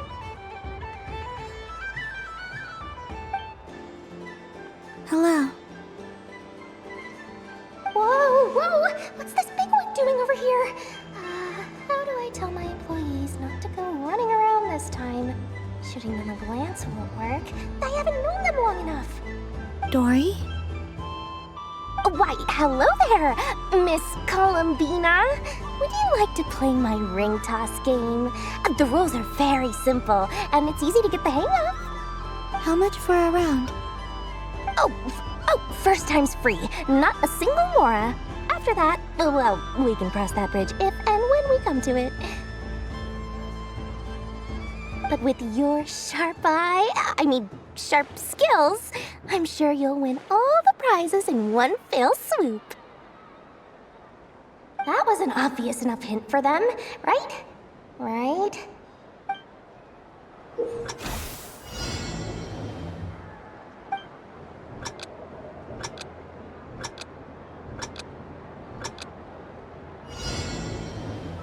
Here comes comes the ring!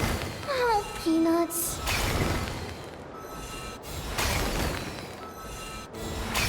Change tracks.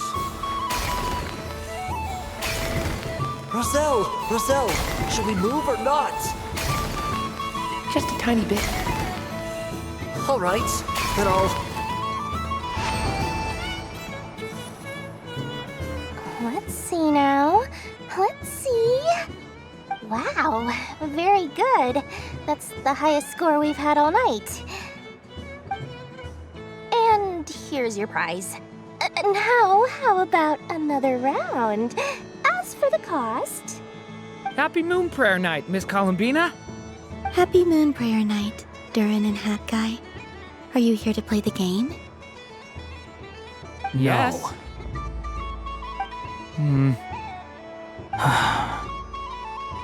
You said we were just coming here to say hello. I did, but then I recognized a few more people as I got closer. Do my eyes deceive me? Is that... It's our little dragon! He's all grown up! Someone's popular. Well now, since you came all this way, why don't you try out this lovely game we have going? First try is free! He'll have a go. I'll pass. It's only one free try per customer. You can't give your try to him. I'm aware. How has Elder Almond been lately? He's in great shape. He goes for a run in the forest every morning to stay fit and healthy. He tried to go boat racing with Firecracker a while back, but he couldn't even make it onto the Lotus Leaf. Firecracker was in fits of laughter. How about you, little dragon? Can you still fly? Yes, I can. But you've become less chatty. Has growing up been tough on you? We call that maturity. You know, the thing people sing about. The knight wields a sword of stone to defend those hearts that are made of gold.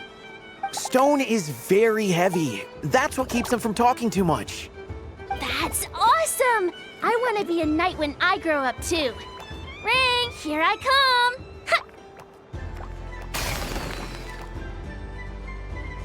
Oh, the hat-wearing man. I never thought I'd see you again. You seem more determined than when I saw you last on the train. If you say so. Oh, I do say so. The people you once helped see it clearly. It's because you are once again on the right track. May the engine in our hearts propel us to the station of our dreams. I can move! I can move now, Roselle! What are they doing, running into the rings like that? You got them all so quickly! I have never seen anything like this in all my travels! Is this guy actually an old friend of theirs? But how? They're origami animals and clockwork people from a fairy tale! Getting to know them would be quite an arduous task, unless they share a hometown? I have to get to the bottom of this. Next time I see the Great Mage Alice, I shall demand answers. Thank you, Dory. I had a lot of fun. So, now for your prize. Where did I put it? Give me a moment to dig it out. Oh, sweet grand prize. How I wish I didn't have to let you go. Good thing I had already turned a profit from the customers earlier in the night. Otherwise, I'd have wasted all my hard work. Okay, I'm back. What? I leave for 2 seconds and someone's already claimed the grand prize? Oh, well, these things happen, you know? Perhaps you'd be interested in one of the other prizes instead. We've got all kinds of wonderful goodies here.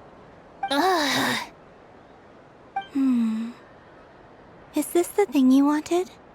Here, you can have it. Huh? But... Don't worry about it. It will be happier with you. Oh, thanks so much, miss. Moon Goddess. Oh, Goodness gracious, Columbina. Give me strength. How am I supposed to make any more money from this child at this rate? Daddy, look! That's the game I was telling you about!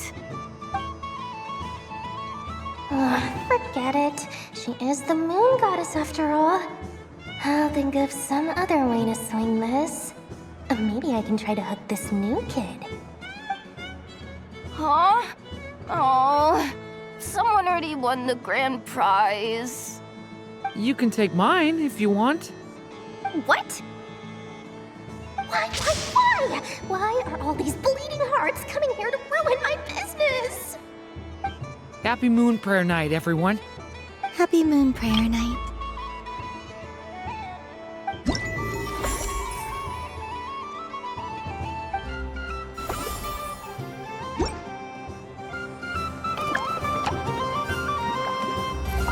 If all the prizes are gone, I might as well close up shop for the day. But you haven't had your fill of fun yet, right? So the next time a customer shows up, you're going to have to run faster, all right? And remember, run out of the rings, not into them.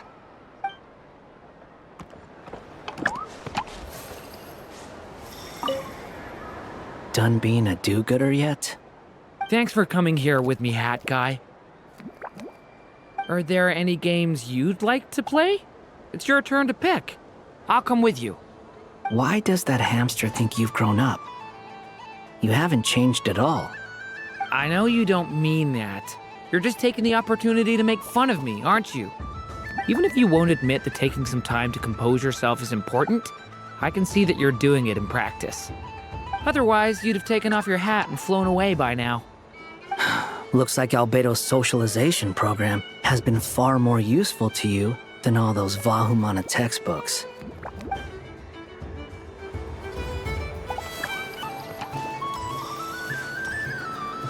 Yep, there are so many attractions here. Since I rarely get out, I might as well make the most of it.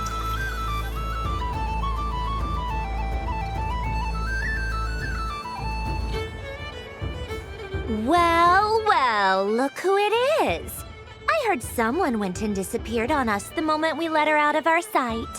They looked all over for you. Frankly, I didn't think you'd be back for Moon Prayer Night. Were you worried about me, Sandrone? You would like that, wouldn't you? Do you even hear what you're saying? It seems to me like you disguised yourself with festive headgear, just so that you could come see me on Moon Prayer Night and make sure I'm okay. You didn't even bring Polonia with you. You? I thought you couldn't see! I cannot. But I sense the confusion of those around us rippling through the Kuvaki currents. Based on what I know about you, let me guess what you're wearing.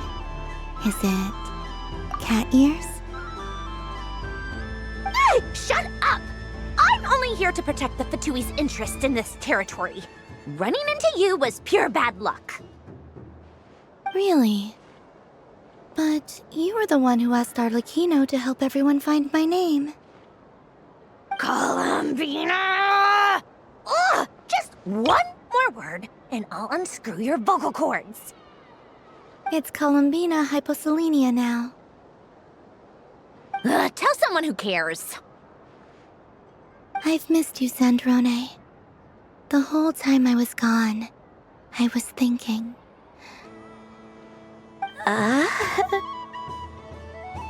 I hope I get a chance to say some ugly words to you. Is that supposed to be a joke?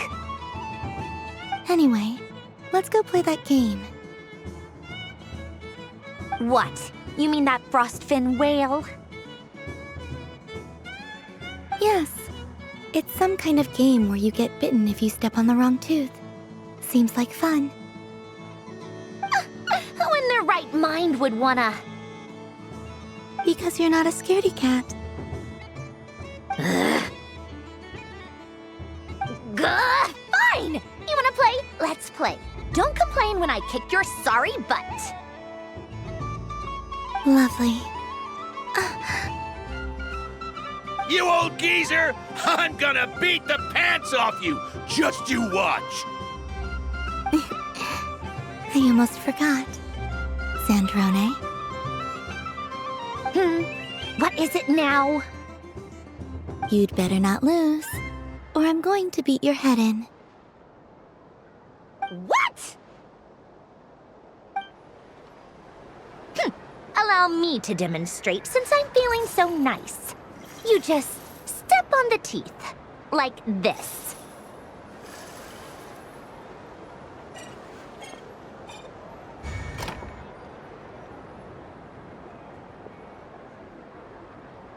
Which should I pick? I'm getting a bad feeling from this one. Sensing Kuvaki doesn't count as cheating, right? I want to switch.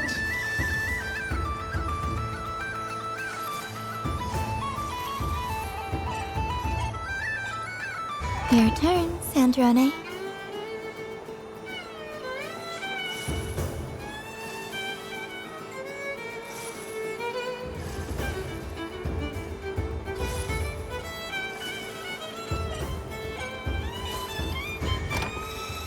Don't come crying to me if you get bitten.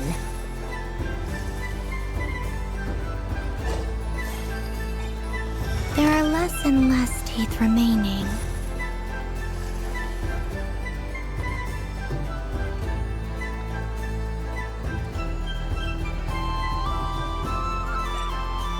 Huh? What's that noise?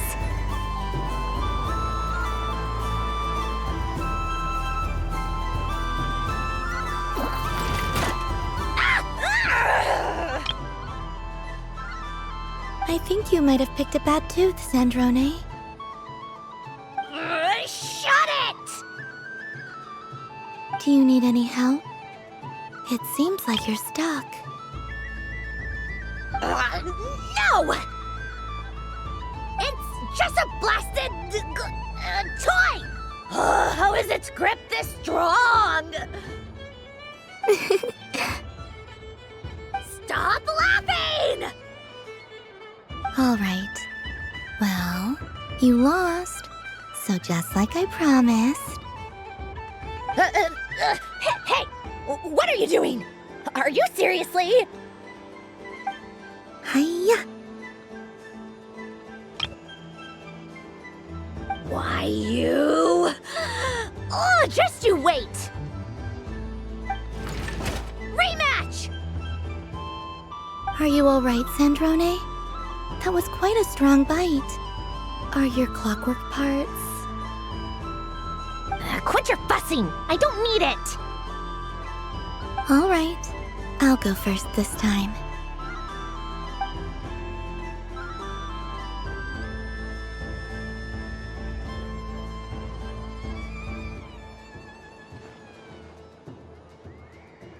I see it now. She can sense which teeth are rigged. So I just need to avoid the same ones that she does.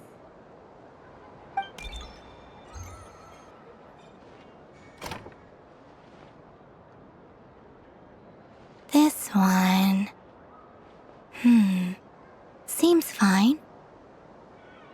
She avoided that one then?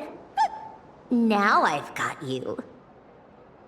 All right, my turn.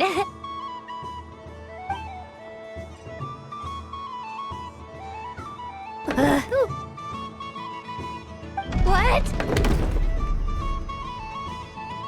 Looks like you lost again, Sandrone. Wait! There's more than one bad tooth! Bonk.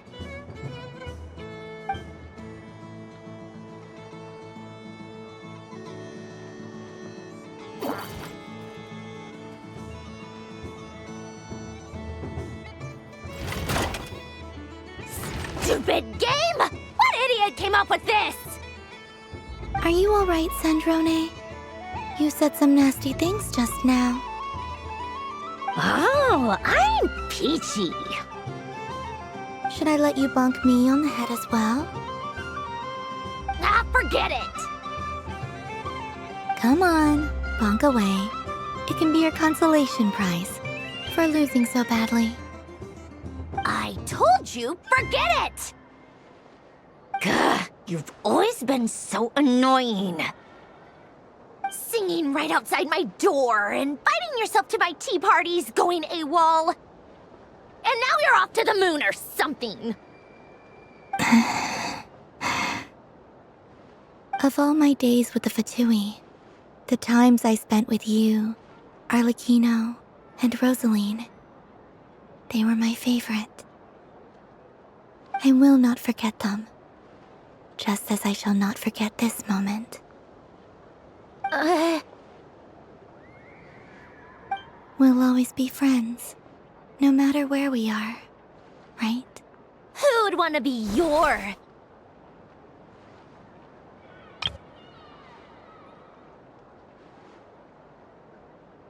I'll miss you, Sandrone.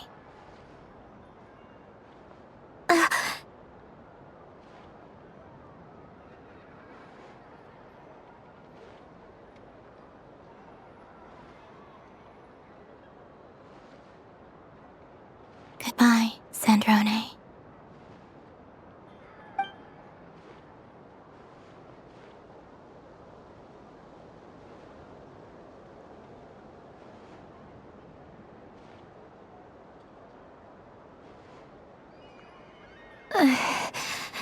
I'll miss you too, Columbina. Sorry, what was that?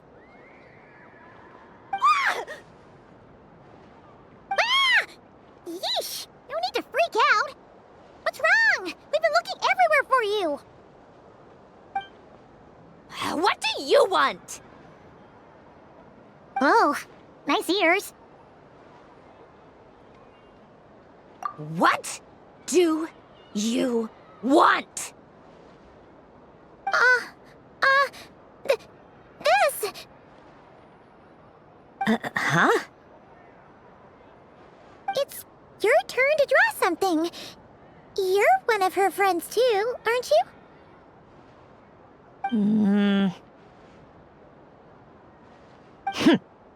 Doesn't know how lucky she is.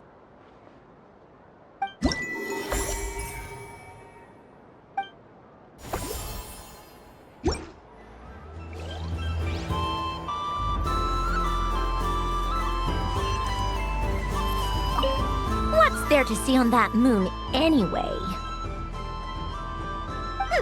Let her go up there and cry alone. See if I care.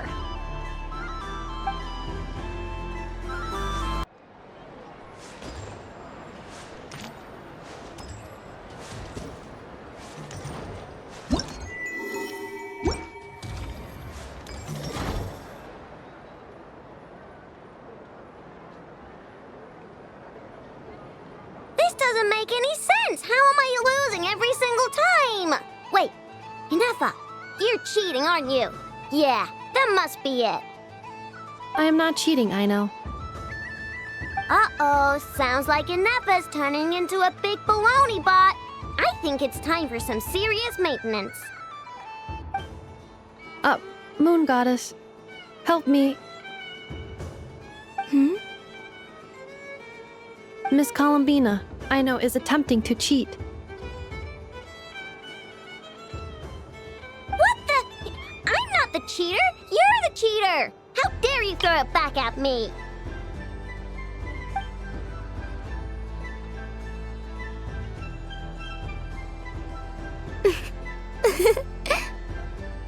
All right, fine. Let's all laugh at Aino. Just you wait till I get home, because I'm gonna make a game bot that can win 100% of the time. Let's see you laugh when I come back and beat your butts. You'll all have your heads covered in stickers when I'm through with you. We came to check everything was okay after all that yelling, but,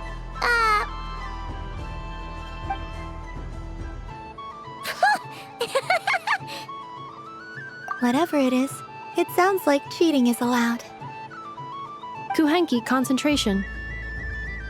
Each player starts with differently colored kuhenki. Each round, they draw one kuhenki from their opponent.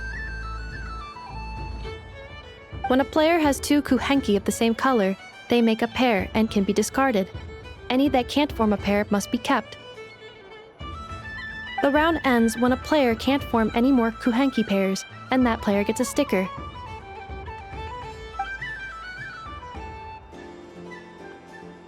Ooh! Can 4 people play as well? That is fine, so long as the turn order is fixed beforehand. Alrighty then! In that case, the 2 of us will join as one team. Okay, but if you lose, you're both getting stickered. I don't want to hear any excuses. Sure. And if we win? If you win, only one of you gets to sticker someone else. I have taken to calling this. I know logic. Hey, lay off me, all right? Okay, so we're starting the game from scratch again, which means all my stickers so far don't count. Looks like Luonatar is the Kuhenki of honor for this game. Anyway, let's go clockwise, starting from Inefa.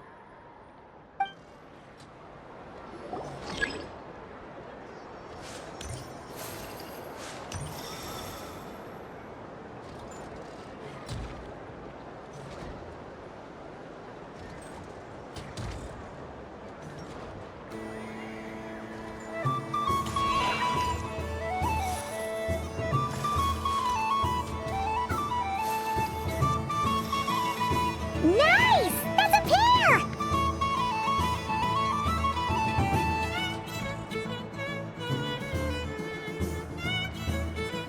Go, go, fly!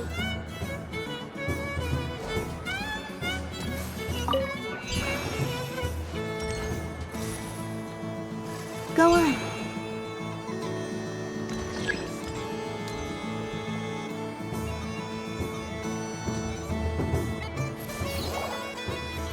I have a pair.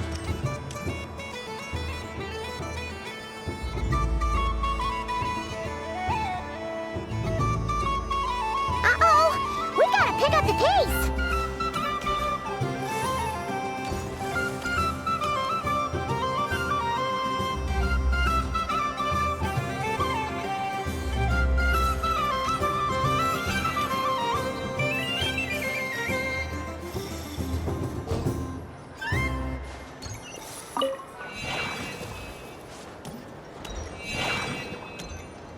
I win.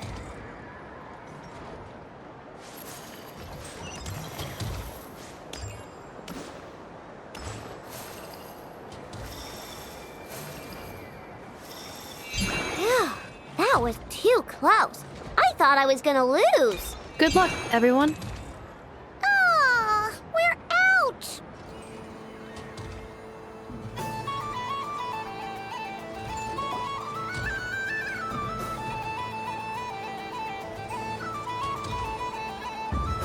Let me pick a good one. What's it gonna be?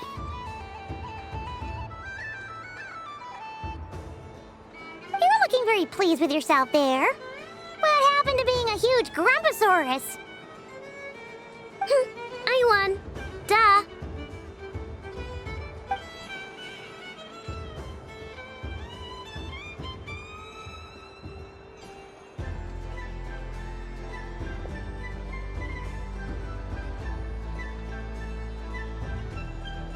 Oh, me again? Don't fidget too much, Aino, or the sticker's going to fall off. I don't care. If it falls off, it falls off.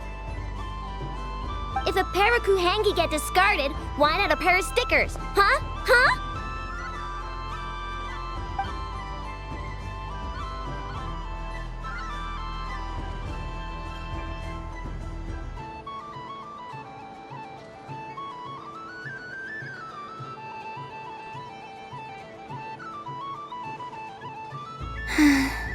I've lost.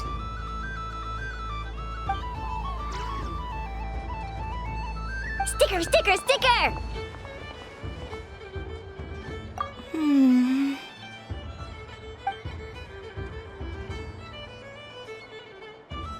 Cute!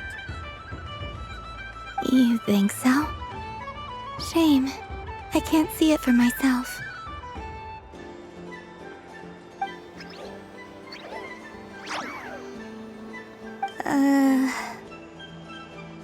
What did Luanatar say? She said it looks so cute that she wants me to lose a few more rounds.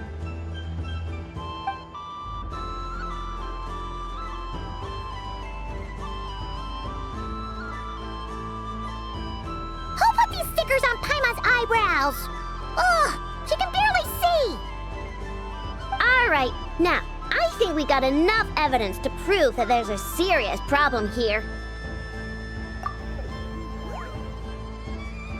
Yes, I agree as well. The culprit is... Ineffa! Culprit? What did I do? Quit acting dumb, Ineffa! You're not wriggling your way out of this one. I've been watching you. Not only did you remember whose side Luanatar started at, but every time someone drew a Kuhenki, you were logging it and calculating every last possibility.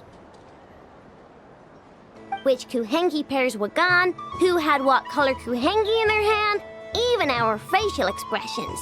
You were keeping track of it the entire time.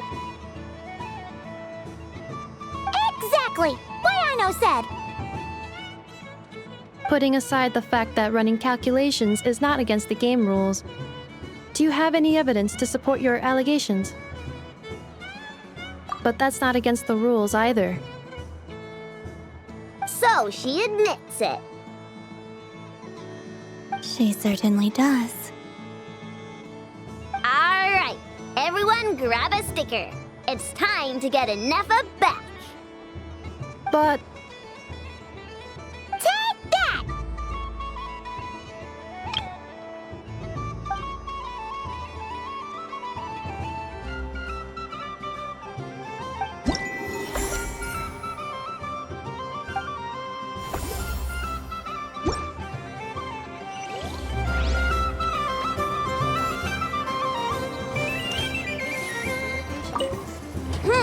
I'm never playing games with you ever again, Ineffa.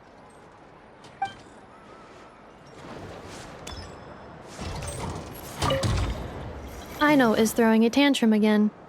I believe it will take 3 Krumkakes to constitute a suitable peace offering. The robot show will now begin.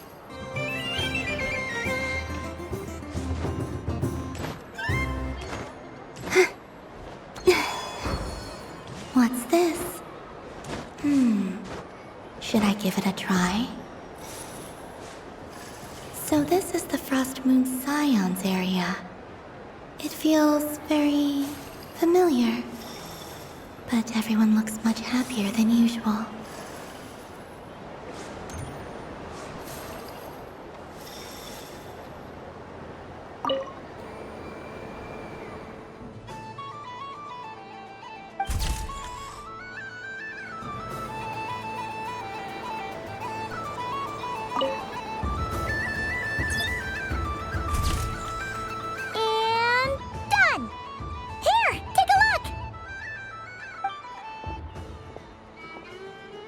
I think it looks quite funny. Well, Paimon thinks it's super cute. It looks like a silly chic badger and a rhyme-horned deer that's about to fall asleep. Maybe I'll stand on the chic badger's side instead. It looks like we've attracted the attention of quite a few animals. Let's make room for them.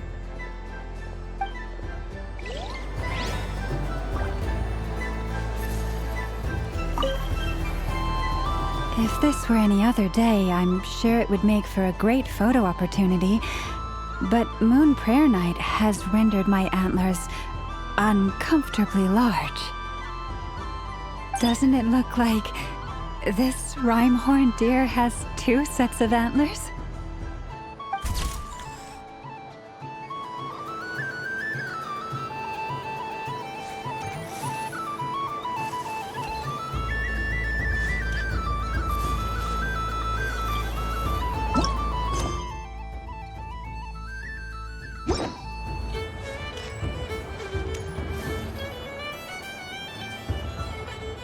Wow, the Frost Moon Scion stall looks kinda plain, but it's pretty cool once you get into it. I don't go to Hisi Island much, but it's got that, like, old world cultural feel. And if culture means we get more festivals, I'm all for it! Hello, Yehoda. Columbine? Hello, Moon Goddess?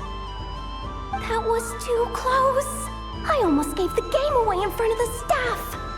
Oh, wait, what's the deal with her shoes? They don't make a sound when she walks. I could do with a pair of those. Do you like balloons too? Balloons? Oh, you mean those? What's so fun about balloons? I'm not a kid anymore. They're probably more up Aino's alley. Yes. The animals seem very curious about these strange flying objects. I was drawn here by their voices. I recently learned a fun new game you can play with balloons, so I decided to come and give it a try. A new game? Hello.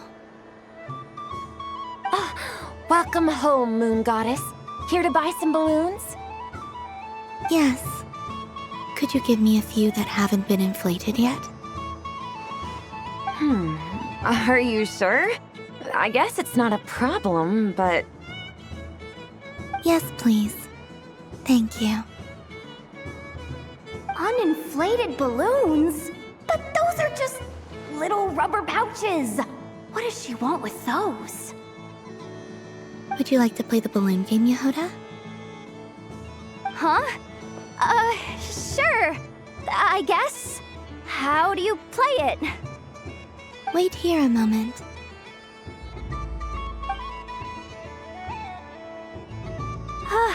Oh. This is so weird. What have I got myself into now? I thought I saw Columbina nearby. Uh-oh! That's the fourth Harbinger! Although she's helped us out quite a bit, she's good people, right? Is she looking for Columbina? Oh, guess that's my ticket out of here. I'm not sure my heart can take being sandwiched between two Harbingers.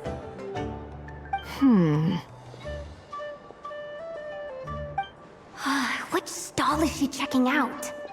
Oh, it's that other Frost Moon Scion's one. Try on the headgear, see what it's like having antlers or animal ears for a day. Oh, I wouldn't be caught dead wearing that stuff. So embarrassing. I have enough gear to carry as it is. Wait, what? She put it on? How peculiar. This would take some getting used to. I wonder if this is what it's like for Lynette. It really suits you, ma'am. What is this? She was so intimidating a moment ago, but now, dang, she's really rocking those ears. How does she make them look so cool? I suppose I may as well keep them on for now. All part of the festive experience. She's coming this way. How do you do, Miss Yehoda? Oh, jeez. Don't talk to me while wearing that thing. Where am I supposed to look? Oh, hey there. I'm looking for Columbina. Have you seen her? She just... Huh?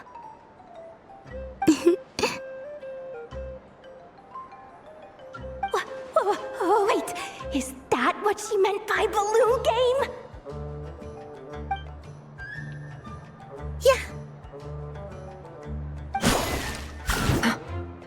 Huh? No fair! How come I get caught in the crossfire? An ambush from the rear? Is this a declaration of war, Columbina? Would you like to play too, Arlecchino? Seriously? Are they gonna start some beef right here, right now? Gladly. That said, I believe there is another who would like to join.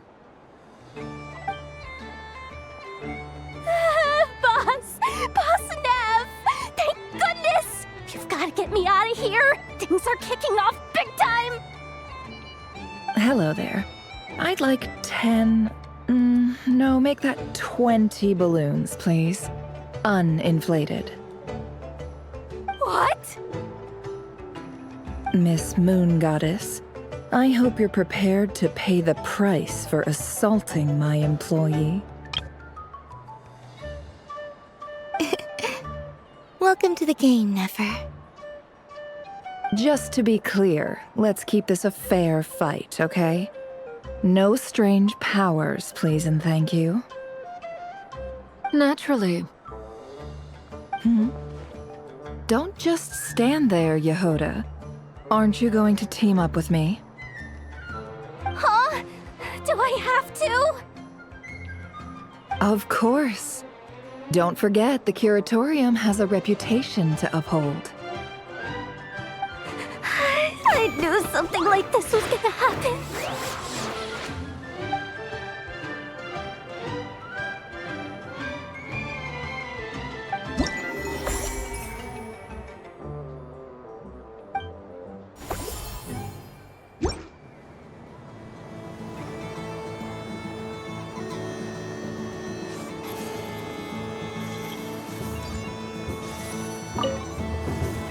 I've seen Linny and the other children play this game before. It would seem that it's not a bad way to relax, once in a while.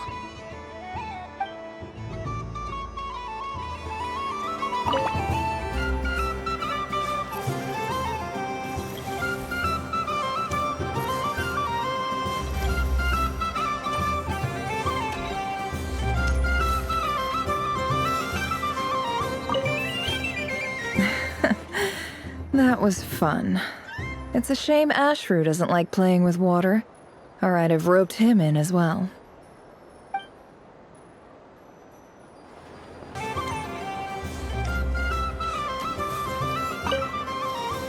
I just had a water fight with 2 Fatui Harbingers.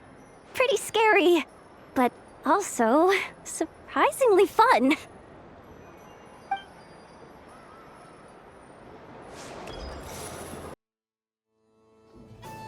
Sunny days!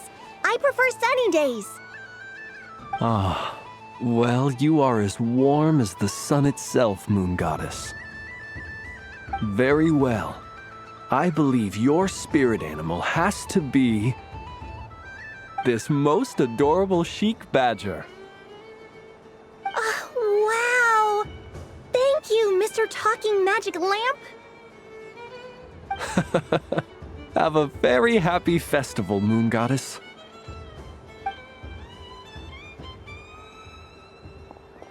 Lance? That's you, isn't it? Shh. It's our little secret, my dear traveler in Paimon. Okay, sure, but why are you here selling sugar sculptures? Everyone celebrates in their own way.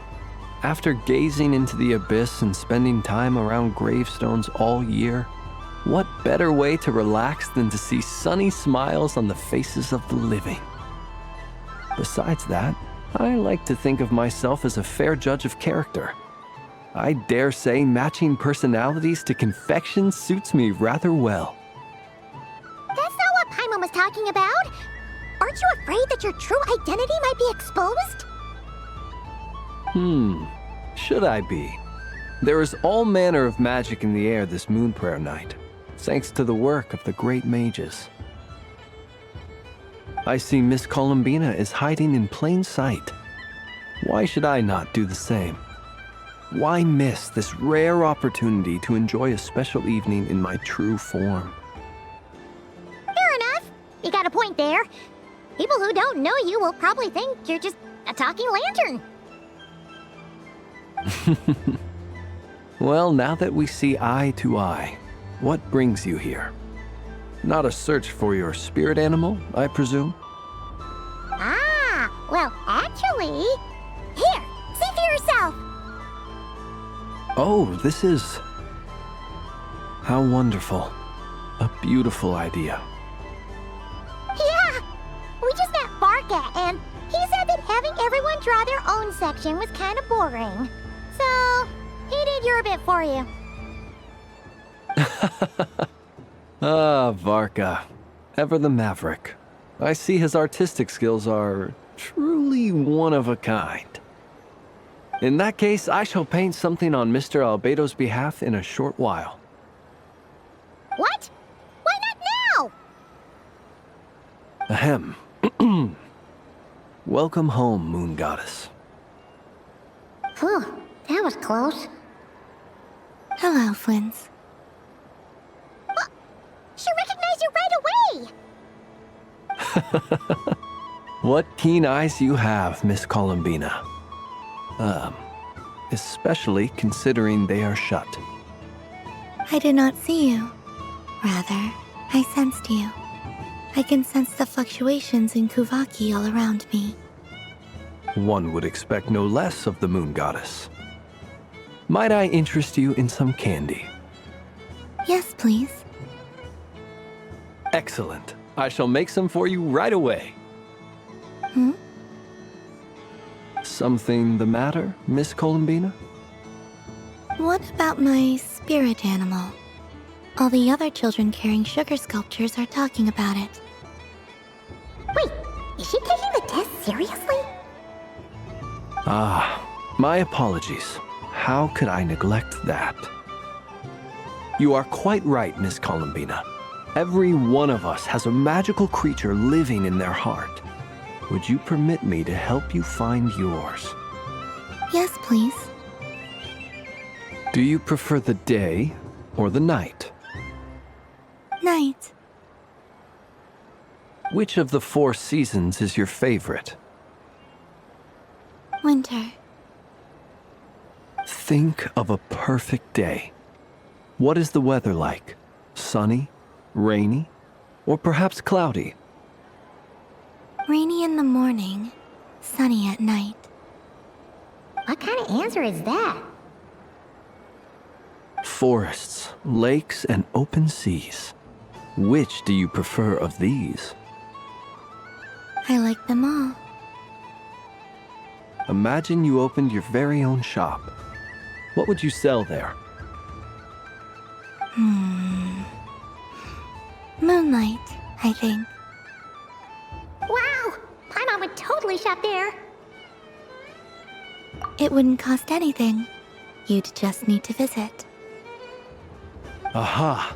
I believe I know what your spirit animal is. Here, for you.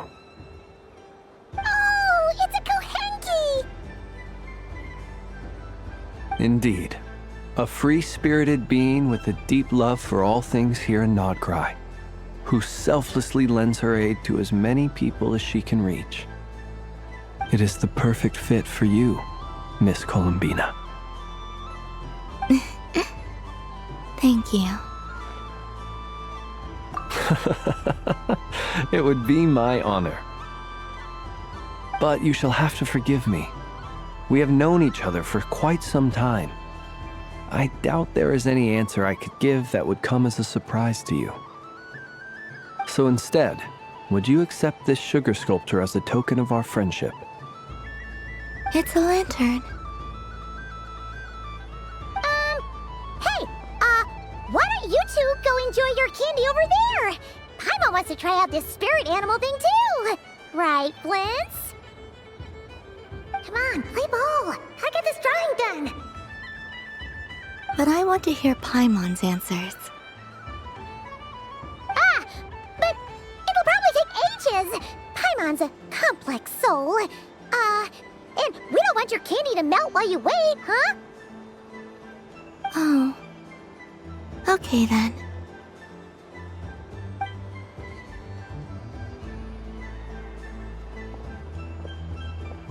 Phew! Nice excuse, Lady Paimon. That was some quick thinking. Yeah, no thanks to you. Although, help next time.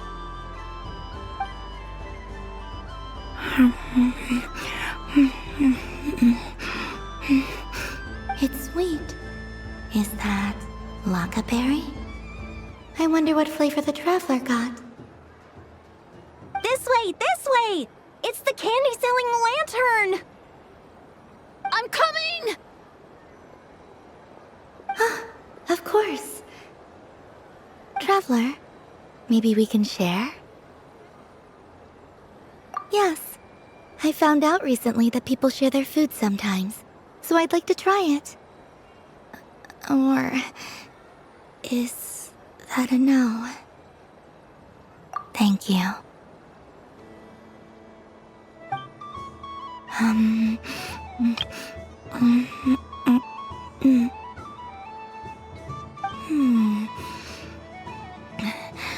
Yours is a little more sour than mine.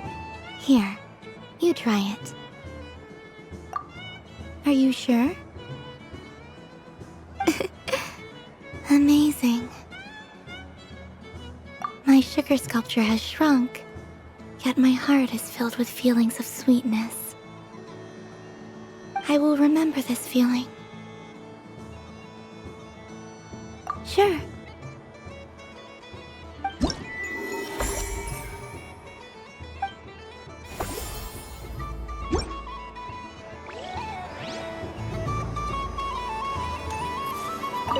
Something about festive lighting always has a way of putting the warmest smiles on people's faces.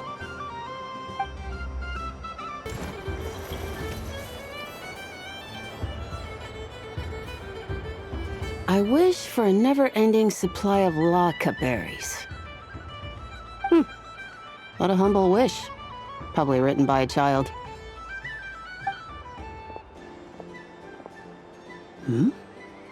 Is that Lauma the Moon Chanter?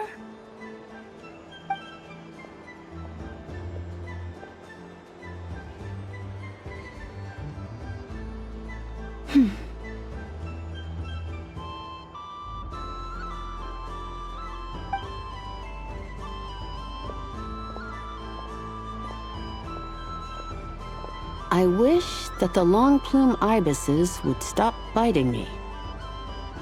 Oh dear, poor Lauma.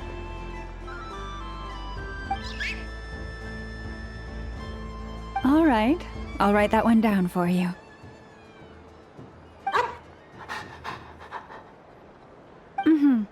I got it. While everyone else is celebrating Moon Prayer Night, you're as busy as ever. I don't mind. It's rewarding work. A good kind of busy.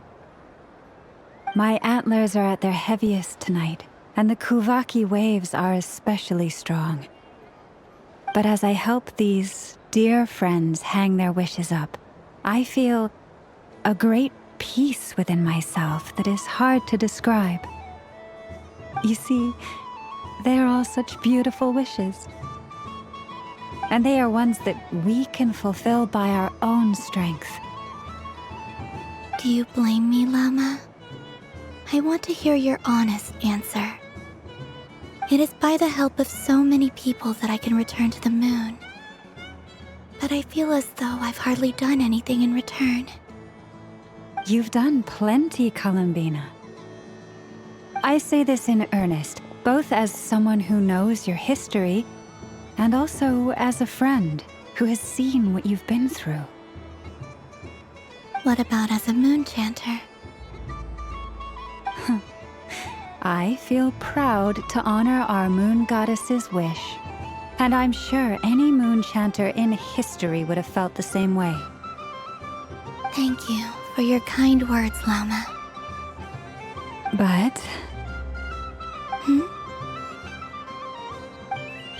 Since you asked for my honesty, I won't lie to you. My feelings are mixed right now. Besides pride, I also feel... I suppose it's a reluctance to let go. Once you return to the moon, we will be far apart and separated by a false sky.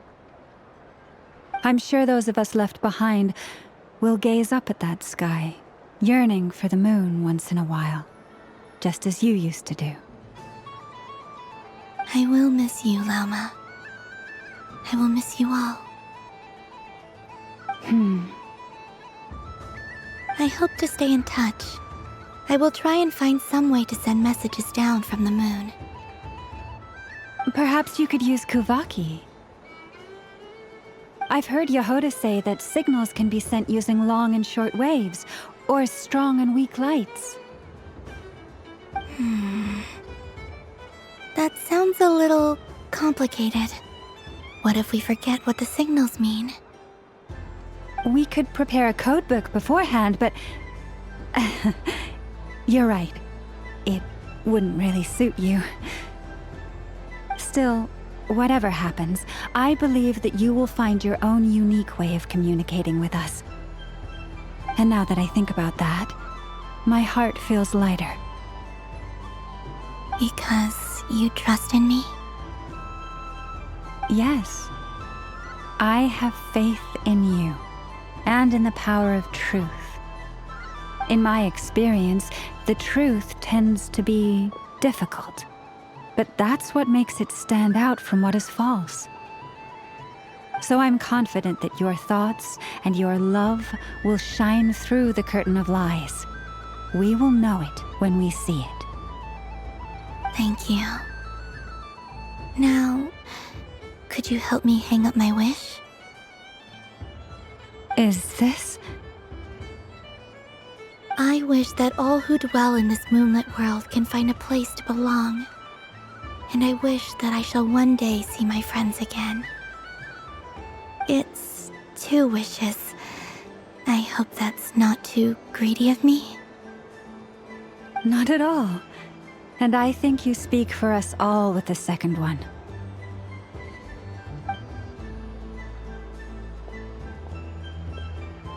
I shall continue to pray until the day that all of these wishes come true.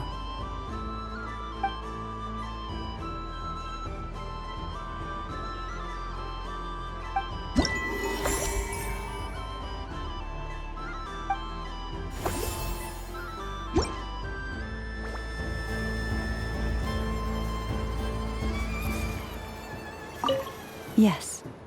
May everyone's wishes come true. What's this? Should I give it a try?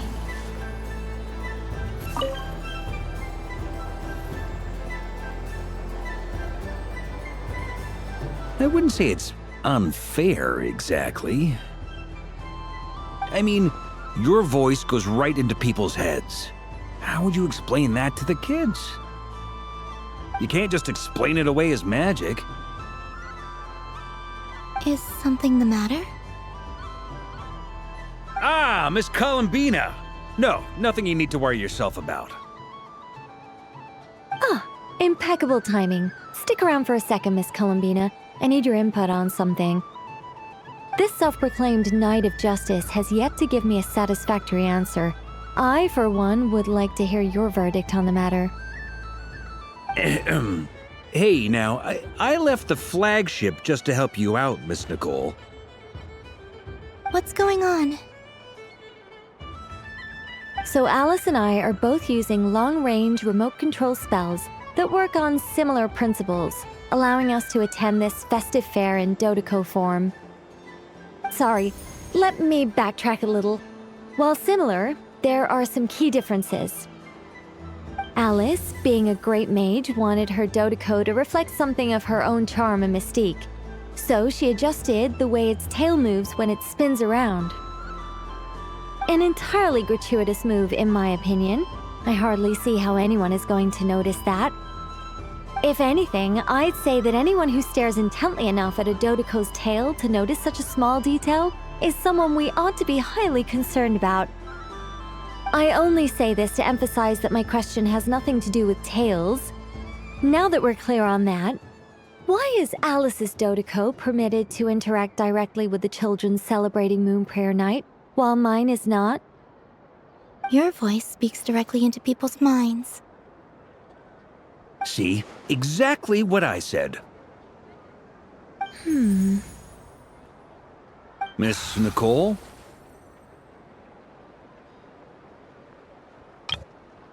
Ugh, I can't stand it. I know that probably makes me sound like a whiny child acting out in front of their parents. And it's a little embarrassing now that I think about it. But hey, I've said it now, I can't take it back. That would be even more embarrassing. Also, don't go reading too much into that analogy. It was off the top of my head. I'm actually an awful lot older than either of you. Miss Nicole, are you saying that you'd like someone to play the game you've prepared? I'm not so invested in that. It's just something cobbled together using items I borrowed from Alice. She probably didn't even make them herself. The point is, I want to know everyone's thoughts after they receive their prizes. But as you've said, I can't just ask. I've been biting my lip for so long, and I've had no one to vent my frustrations on. I thought this was going to be a nice, straightforward festival where I'd get the chance to guide people to treasure. Well, can I play? I can't guarantee that I'll win a prize, but... You will? I'd like to try. Then what are we waiting for? Let the game begin! It's like they forgot I was ever here. Ha ha ha ha.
Congratulations, Miss Columbina!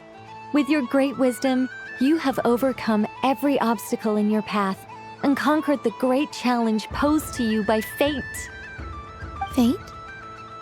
Well, something to that effect. If you'd prefer something more poetic, it could be the icy winds or the dawn. Anything you like, really. You could even go with the challenge posed to you by Dotico, if that's what you're into. Anyway, you can take or leave my suggestions. Moving on. All my hopes are now resting on this. Can I open it now? Stop teasing me! Please, I'm begging you. No more talk. Just open it. Wow. What a lovely sculpture. Classic and cute at the same time. Thank you, Miss Nicole. I'll always treasure it. Ah, there we go. Music to my ears. You have my sincerest gratitude, Miss Columbina. Thank you for sharing your precious time with me and fulfilling my wish. Don't mention it. You've all done much to help me. And still, I'm the one receiving all these gifts.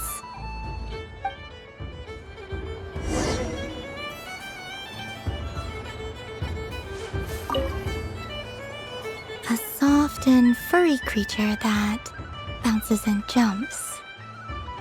Welcome home, Moon Goddess. This one talks, too. Allow me to introduce myself. I am a Dottore from a distant archipelago, the most mischievous of all my Dodo brothers and Dodo sisters. When the going got tough, I powered through, and when I met obstacles, I boomed them away. That sounds like a lot of fun. Doesn't it just? Oh, but then the trouble started. Recently, I found a lovely beach, the same beautiful jelly color as my hometown, and so I dove in to have a look. Only to find it overgrown with seagrass and nasty little spiky fish everywhere, looking to turn me into a Dottore kebab. I made it back to shore by the skin of my teeth, but my tail was sorely hurt. Couldn't you just boom them away? Oh, I wanted to, believe me. But I've heard that you, Moon Goddess, can understand animal speech. The last thing I wanted was to cause a gigantic fuss and get taken to court by a school of spiky fish. I'd be driven out of these waters for good, and my winter holiday would be ruined. And so, dear Moon Goddess, I was wondering if you might lend me your allegiance. Are you roping me into a crime? Oh, let's call it a once-in-a-lifetime carefree adventure. Does that sound better? All the festival goers tonight are dressed up as the Moon Goddess, but there's nothing to say that the Moon Goddess can't disguise herself as a Dottore, is there? Besides, this is your home. You should be free to be whoever you wish. I'm afraid I'm not well acquainted with Dottokos, Madam Mage. Oh, that's quite all right. We Dottokos are innocent, happy creatures with a free-spirited nature. Many, like myself, are mischievous troublemakers. Others are lazy souls who like nothing better than to lie down on a nice rock and take a nap. In our eyes, every creature who yearns for happiness and freedom is a Dottore. But perhaps in yours, we Dottore are a fluffier and more mischievous breed of kuhenki. Yes, that is a much easier image to follow. Oh, wonderful! Then let's play! Grab onto my tail and follow me into the sea. Time to settle some scores with the bad guys.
remarkable talent. So, what do you make of it?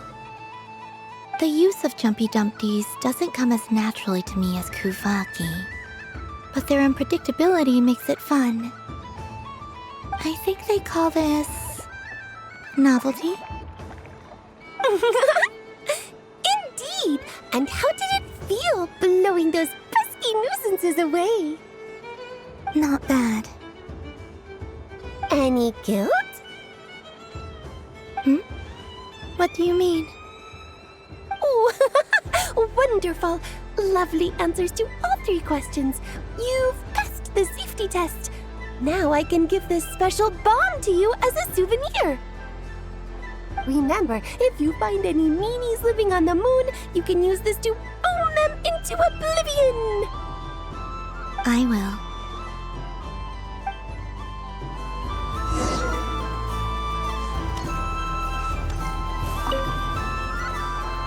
Welcome home, Moon Goddess. Oh, you're the genuine article. Alice was right. This Moon Prayer Night was worth watching after all. Another one that talks. Greetings. Pleased to make your acquaintance. I am the Hexenzirkel member they call B. Barbeloth Trismegistus. Columbina Hyposelenia. Pleased to meet you too. Hyposelenia. A fine name indeed. Now then, Miss Columbina, do you wish to hear a mage's divination? Divination? The Frost Moon Scions used to ask me what would happen in the future. Is this like that? From the perspective of the one seeking answers, perhaps. As you look to your journey ahead, if you seek to understand the unknown, resolve your doubts, and soothe the confusion in your heart, divination could be for you. The unknowns on my journey. Of course, if one wishes to peer into fate, then hydromancy is the more precise option. But that is a complex affair, and to relegate that majestic art to the status of a festive amusement would seem somewhat uncouth. Besides, it is sometimes better to not know fate with great certainty. Hence, I shall use the suitably festive Luna Arcana to tell your fortune instead. It is more popular with the youth in any case. Lunar Arcana. Indeed. Unlike hydromancy, this will only display possibilities and trends. People like to think of themselves as creatures of agency and free will. Peering too far and too clearly into the future is detrimental to both body and soul. I'd like to give it a try. Of course you may. Come then, take a seat, Miss Columbina. Before we begin, are there any specific questions you would like to ask? Let's stick to general possibilities and trends, like you suggested. Ah, very well. Then I shall use the basic Lunar Arcana deck. Now, try to relax. Cast your mind upon the things you have experienced and the things you are soon to experience. I will shuffle the deck. Would you like to cut the cards yourself? You do it. No problem. Now then, to make things easier for the seeker, that is to say, you, I shall decipher the cards from your perspective.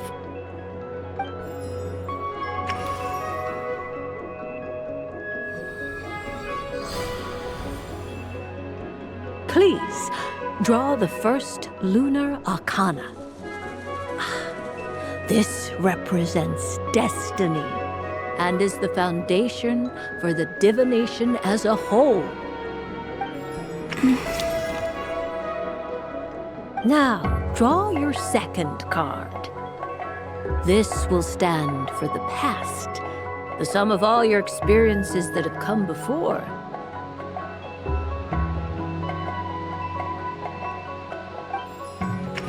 And now the third arcana. This is the present, your interpretation of the current moment. Finally, the last card. This shall speak of the future, which... Oh.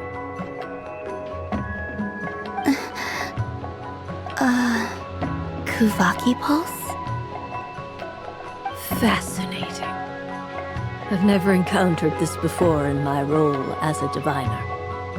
Something has exerted an influence upon this card, causing it to leave its designated position. What do you make of this, Miss Columbina? Perhaps this is the guiding hand of fate in action. Of course, if you wish, you can choose to deny the validity of this card and draw the future for yourself. No, it's fine. Let's go with this one. A bold decision. I must say I'm looking forward to the results. Well then, let us flip the lunar arcana in sequence and see what emerges. Sure. First, Destiny. No surprises here. The card that represents yours is the moon. The moon. Indeed. The moon can represent the truth at some times, but deception at others. False peace, destructive calamity, and the world-changing power that lies within. When the moon is placed on the destiny tile, it indicates that your destiny is not what it may appear on the surface. Instead, it may yet have a hidden side. It symbolizes a journey through the fog, fraught with uncertainty and deception, where one must face inner challenges head-on. I don't understand. Patience, my dear. This is but the first card, which serves as a basis for the interpretations that follow. Our divination will only grow clearer from here on out. Now then, flip the second card, the one that speaks for the past.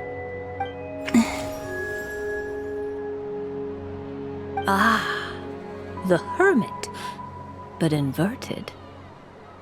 Inverted? Yes. The Hermit symbolizes solitude, introspection, and the pursuit of truth. When inverted, it represents isolation, truth out of reach, and a path that leads one astray. Combined with the moon as one's destiny, the Hermit inverted represents a choice you made to stand alone in the past.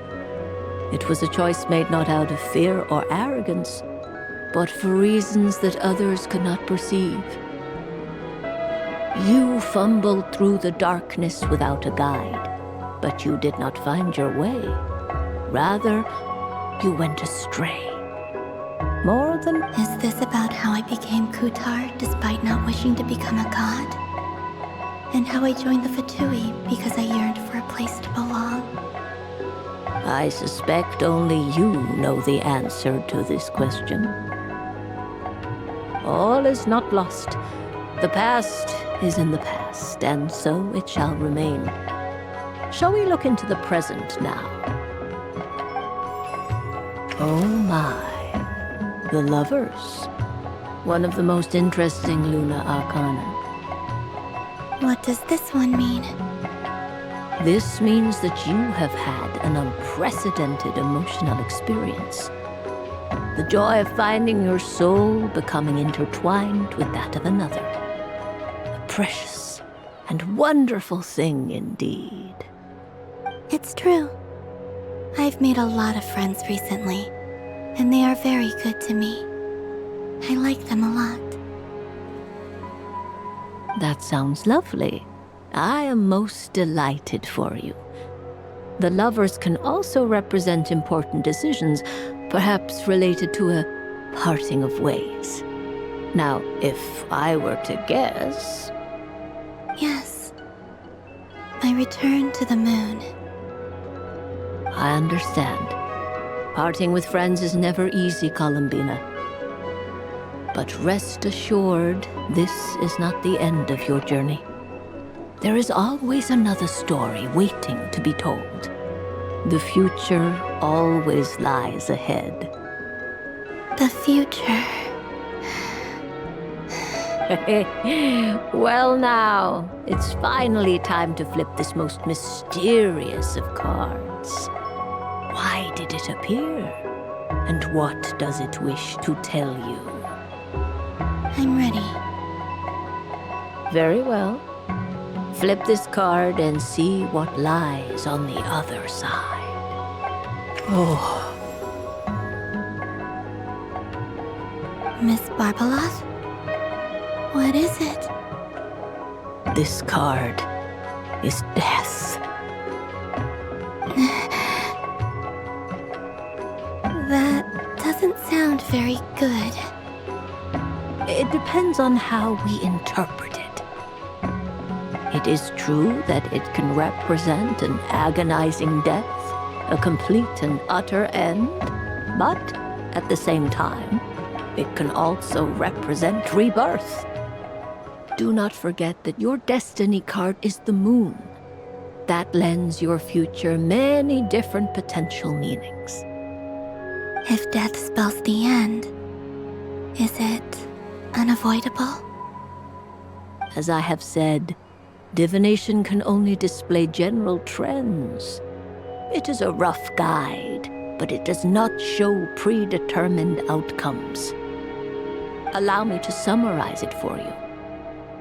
In the past, you may have lost your way, but now you have gained new connections and new strength.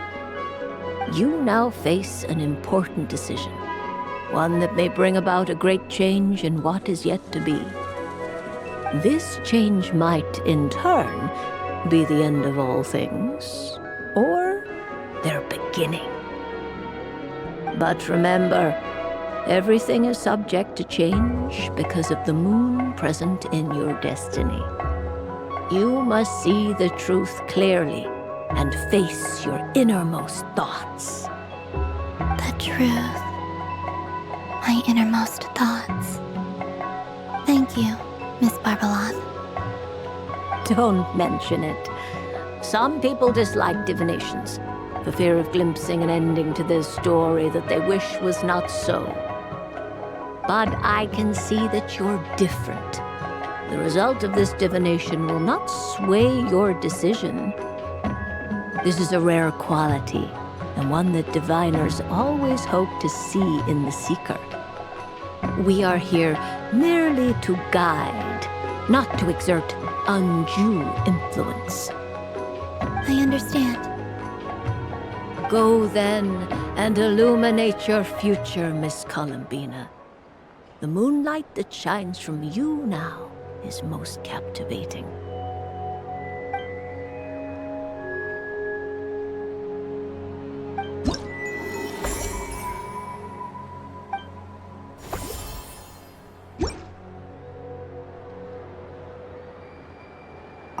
The death card made a most enigmatic appearance. The moon for which Miss Columbina is bound, I fear. Fretting is of no avail. I will have a chat with Alice about it sometime.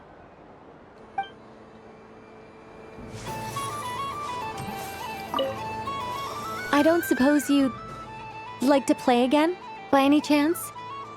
Don't get me wrong, once is plenty. You're under no obligation to indulge me any further. And besides, I don't have any other prizes for you. All right then. Happy Moon Prayer Night. Up for another round of fish blast? Oh, I mean of bye-bye, bad fishies! Of course! to come back whenever you like. There's always time for a dodo venture.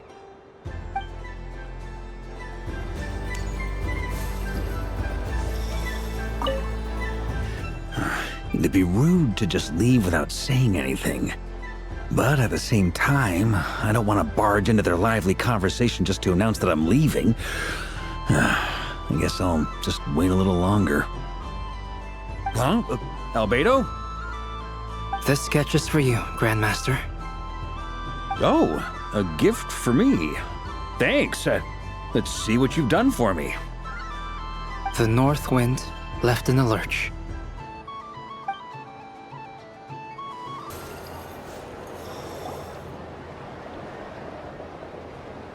Dodoco's Whirligig! Come check out Dodoco's Whirligig! Ah, welcome home, Moon Goddess. Might I ask what this is? Ah, it's a very special amusement sponsored by the Great Mage herself. Ride on a soft and furry Dodoco and embark on an unforgettable adventure. I say that, but I'm just following a script here. Who is this mage, anyway? And what the heck is a Dodoco? I'd like to ride. No problem. But, are you by yourself? Is that not okay? Oh, no, it's fine. It's just that each Dodoco can accommodate 2 passengers. Would you like to bring a friend along? My friends... That should do it. Now, we just need to get everyone else to draw something on it too. But we gotta keep it a secret from Cal and Bina. Traveler.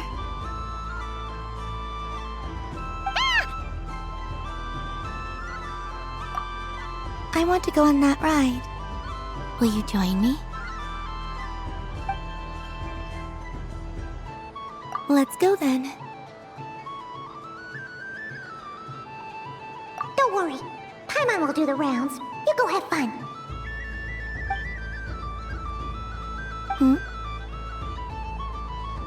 All right. I think we have to wait in line over there. Please take your seats. For safety reasons, you mustn't try to leave the ride before it comes to a complete stop. All right, you're all set. I wish you both a wonderful journey.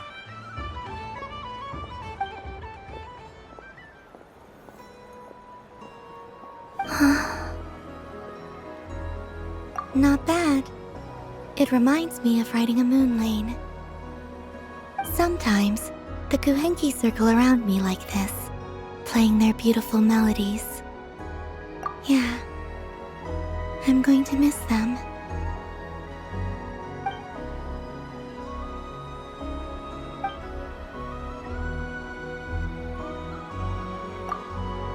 It does.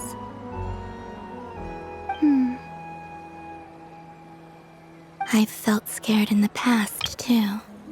But this is a little different. You know something? I got to see a lot of fascinating things during my disappearance. I saw how the Frost Moon Scions act around their families. So different than how they used to act in my presence. And I also saw how they interact with their friends. It made me curious at first. Why do people act so sincere when they're worshipping gods, but save their truest, warmest feelings for each other? Slowly, I came to realize that it's because they trust one another. They know, deep down, that they'll be accepted for who they are. All of it. The good and the bad. I know. I knew it the moment you started calling out my name. What I fear now is the end. I fear losing all this the very night I have gained it.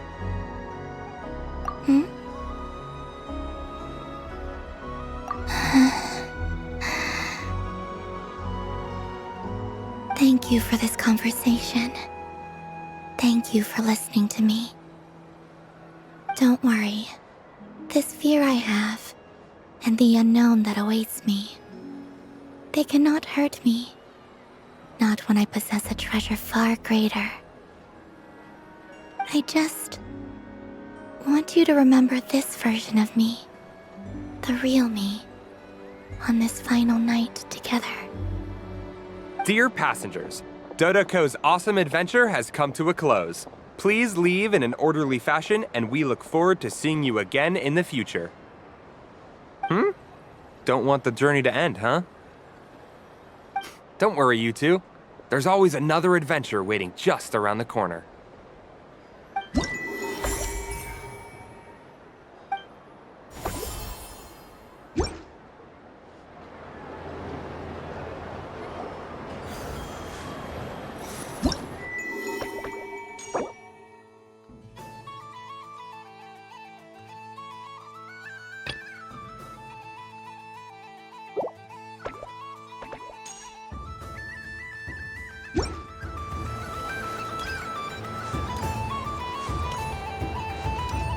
What's this? Should I give it a try?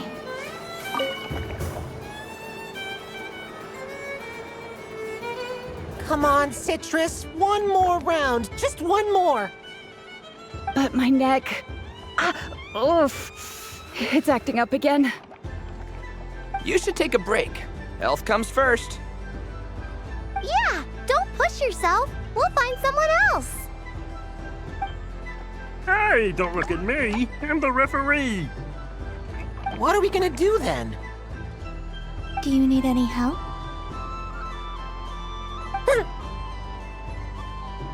Yes, we do. We need one more player for our game. All right. Could you teach me how to play? It's really simple. You just throw the dice and move by that number of tiles. First one to reach the finish line wins. Rolling a hamster means you move one tile. A paper frog is 2 tiles, and a flying squirrel is 3 tiles. 'Cause they go the fastest. Okay, I get it. So, we're all set? In that case, please take your places and let the game begin!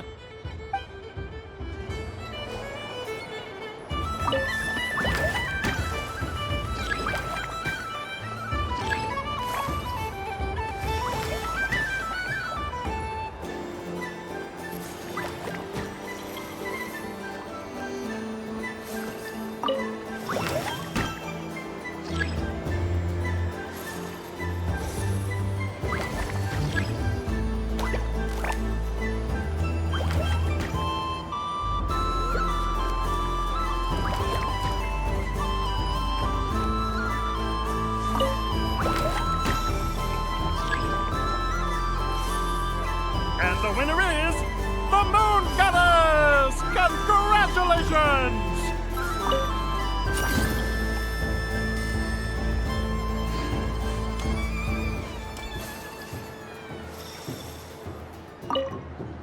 It's a pity that my good friend Faro Bear is busy working on a training program for Princess Semest. If he could have been here, the victory might have been his.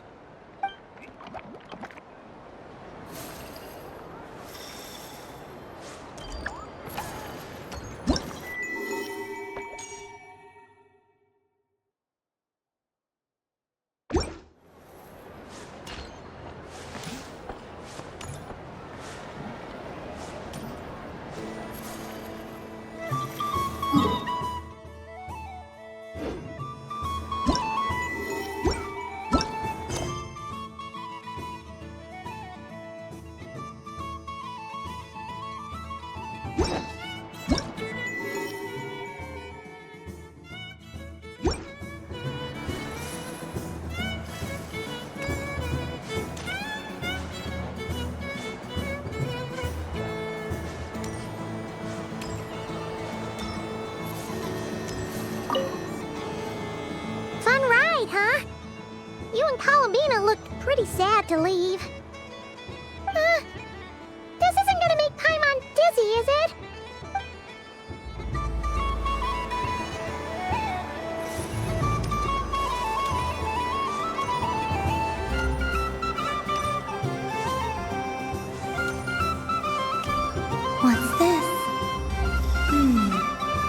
Should I give it a try?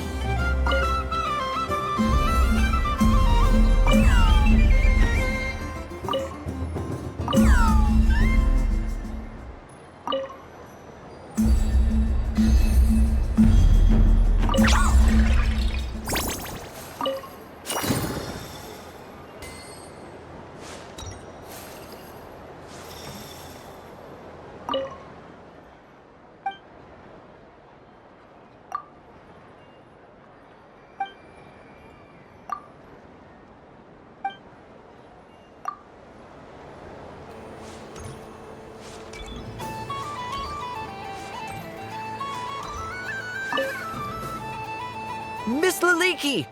A kitten's been following you all this time. Oh, so it has. Hello there, little kitty. May the moon light your path. Did Lady Llama send you? Or was there something you needed? You'd like some moon prayer candies? No? I believe it wants that box. The one with the moon prayer candies in it.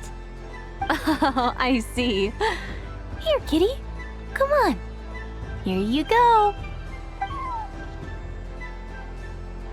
Thank you, Lady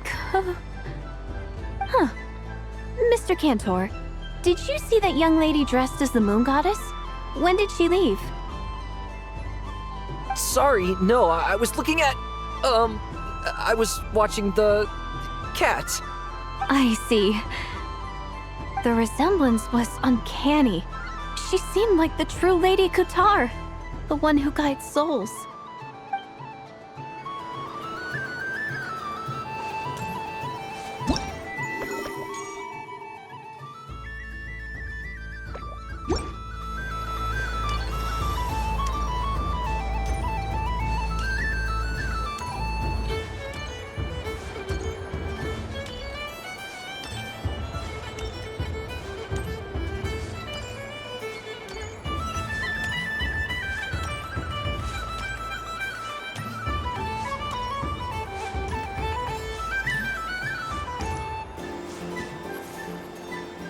Moon Prayer Candy! Beautiful, tasty Moon Prayer Candy! Buy a whole box, share it with your friends and family! Candy? To share? I wonder what flavors everyone would like. Welcome home, Moon Goddess. Fancy a box of Moon Prayer Candy? Sure. I knew you would! Now, what flavor would you like? I'm not sure. What flavors do you have? Is this for yourself or as a gift? A gift for my friends. Ah, I see. In that case, I'd recommend apple, lockaberry, or midsummerberry.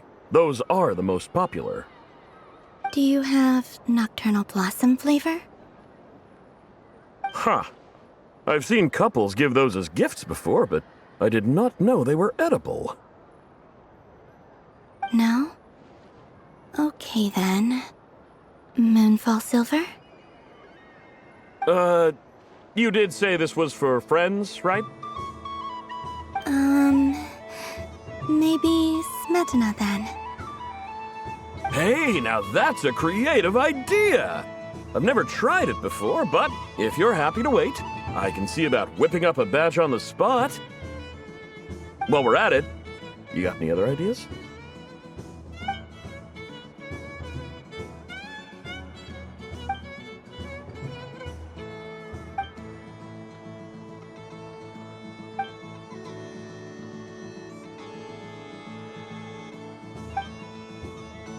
Here you go. Every flavor you asked for is in there. Thank you. Haha, I should be the one thanking you! You brought me a whole bunch of new business. It's like a genuine blessing from the Moon Goddess. I hope you and your friends have a lovely night.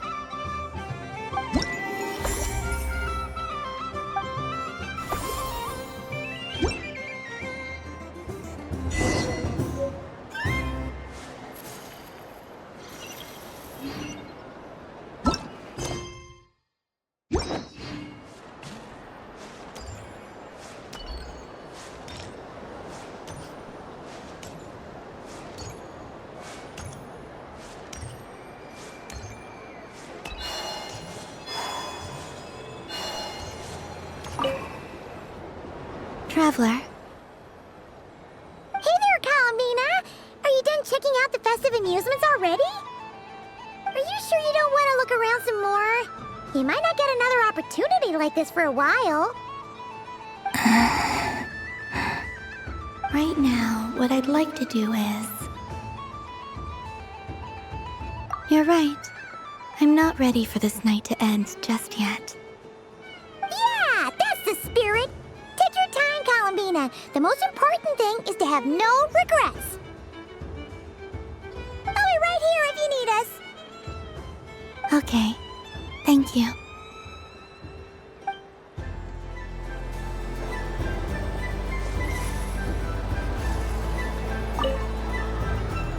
Traveler. Paimon. Columbina! Finished with the festival already? Really? You're sure you don't want to have a little more fun out there? Final answer. Maybe I should think about this more carefully.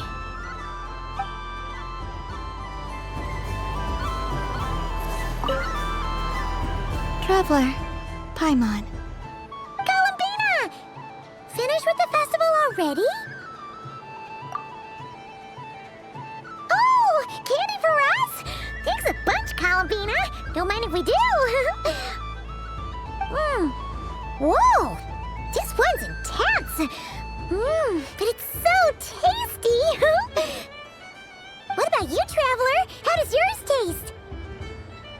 Oh, sounds good. Paimon's drooling now. Are there any more Smatna candies in the box? Yes, I believe so. Okay, gotcha. Let's see.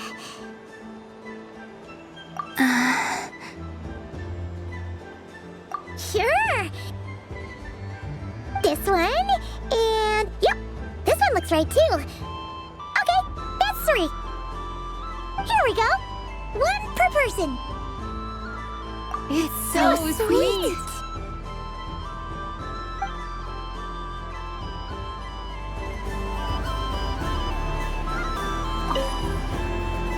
Traveler. Paimon. Columbina! Finished with the festival already? Really? You're sure you don't want to have a little more fun out there? Final answer. Yes, I am sure.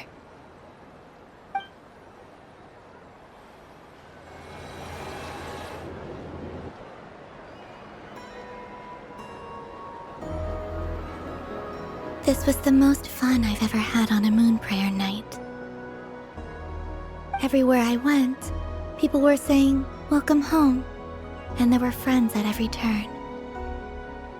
I only wish it could last longer than one night.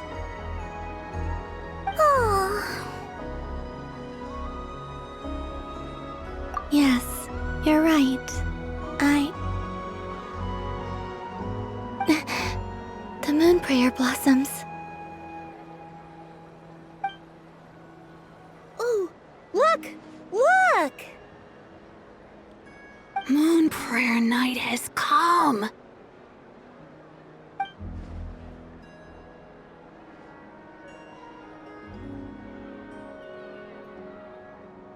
The moon. It's so beautiful. Happy Moon Prayer Night, dear. Happy Moon Prayer Night. Happy Moon Prayer Night.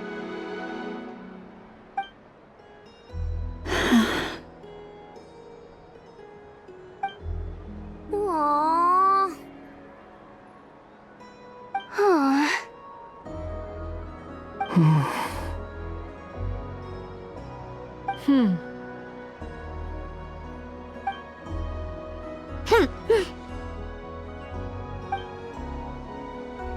Time flies when you're having fun.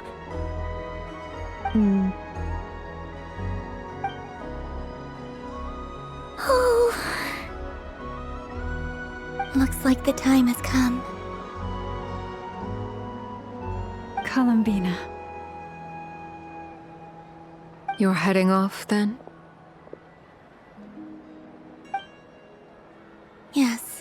to the ruins you mentioned, and from there, back home to the moon. Wait! I know? At least...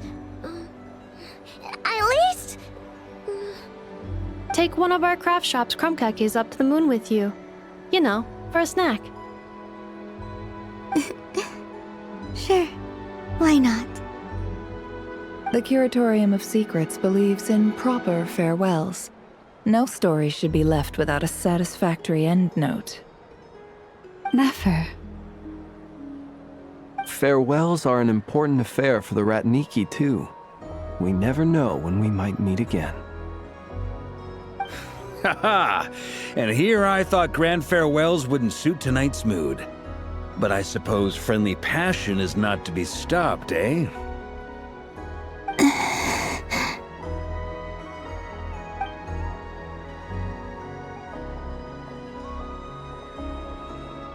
We made a little something for you, Columbina. Ta-da! What is it? A Moon Prayer Night greeting card with drawings by all of your friends. You did mention that you'd like a portrait done, so I took the liberty of creating one for you. I, meanwhile, did the portrait of Mr. Albedo, and Mr. Varka did the same for me. I mean, I think my work was pretty true to life, don't you think? The picture of Ashru was my doing. The two of you seem to get along rather well. Wait, was I the only one who did a full-body picture? That's so embarrassing. I did pictures of me and Anefa. I did my own portrait and one for Hat Guy.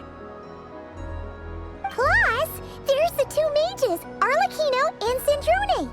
So, if you ever miss us, just flip the card open and we'll all be right there with you.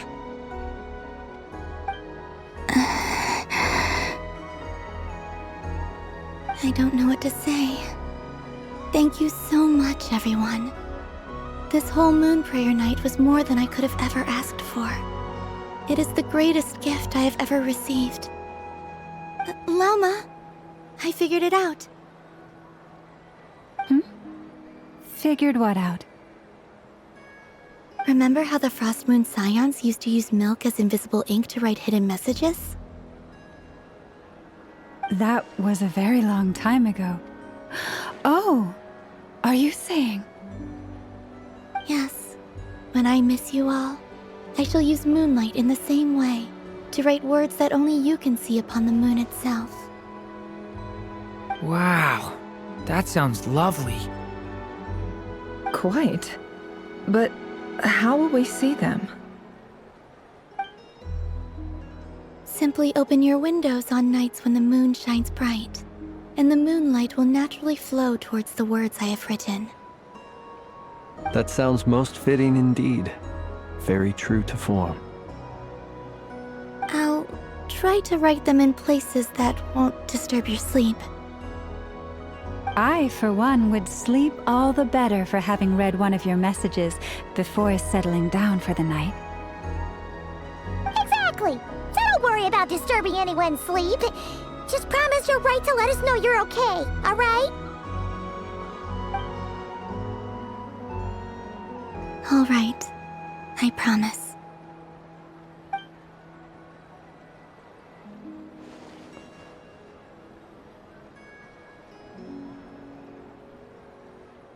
In that case, Columbina? I'm ready. Very well. Let's go.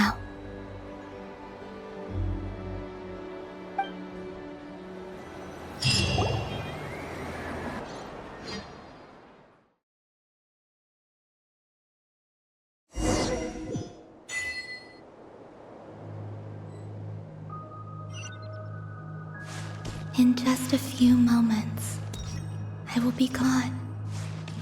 I still don't know what to expect on the moon. Will I really be able to send messages to my friends? Kuhenki, the animals of not krai. I'll never get to see them again. I wonder where I'll be when the next moon prayer night comes.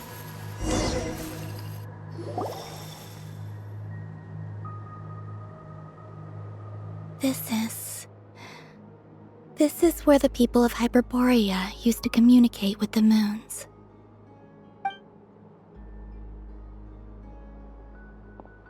Eternal moon, frost moon, iridescent moon. When the power of all three converge, the gate to the moons shall open. Moon marrow preparations are complete. Only the final step remains. I'm sure Nasha Town is livelier than ever at this moment. Yeah, it's a shame you couldn't be there for it, but it's now or never, right? It's fine. I'm more than happy with this. My last piece of luggage. My only piece of luggage.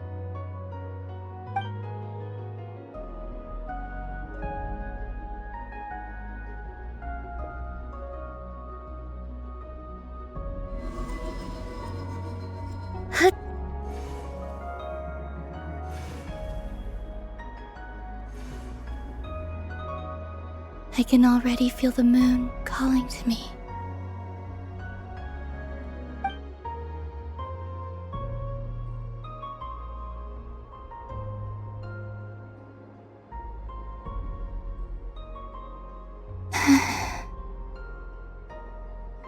Your home lies on the far side of this light, Columbina.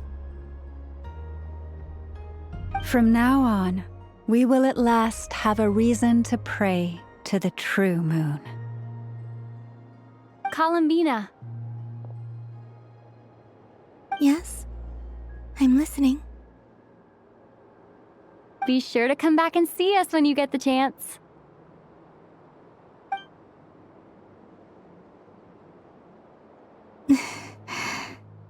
Of course.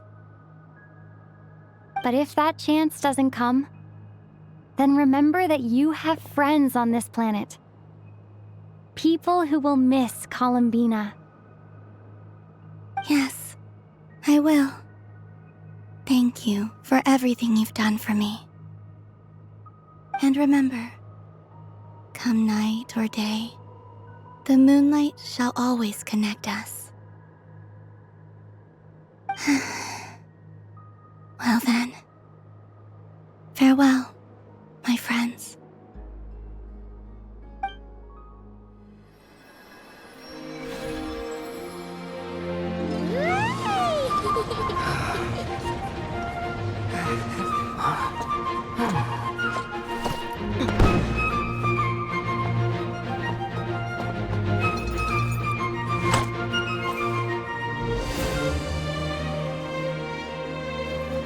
Thank you. This was my happiest night in Tevat. Farewell, Columbina.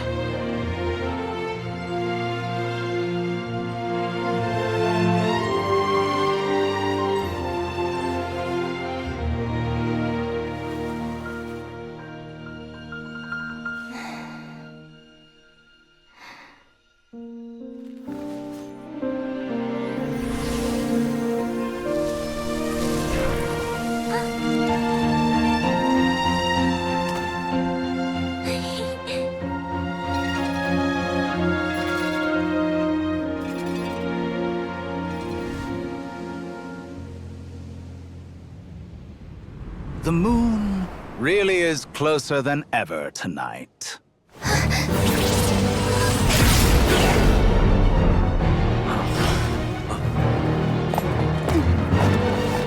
Columbina. All three moons in one place. Time for one final experiment. Reason, life, death, time, and space. They all believed I would fail.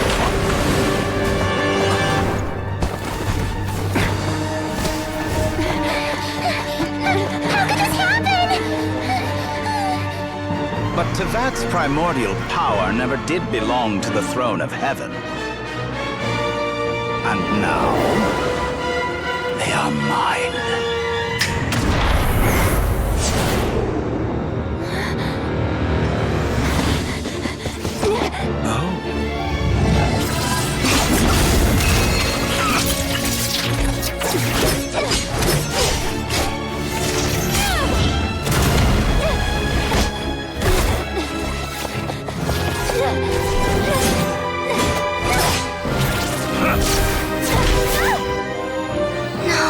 As long as I'm here, the Doctor is free to wield the Three Moons' power.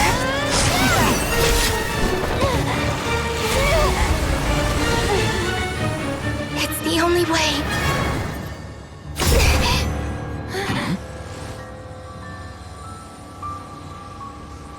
I guess I won't be going home today.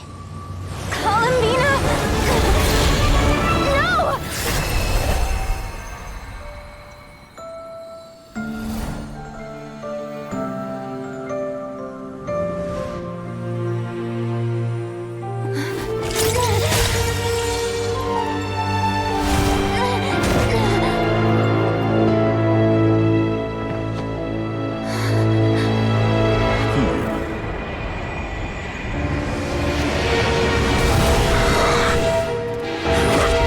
Stubborn world, do not try to control me!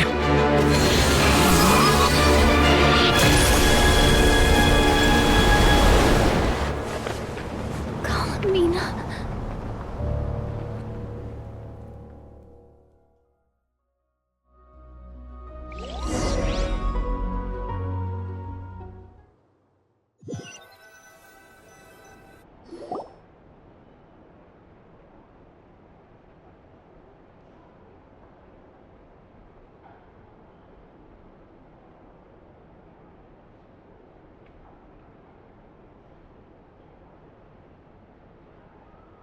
Are you all right?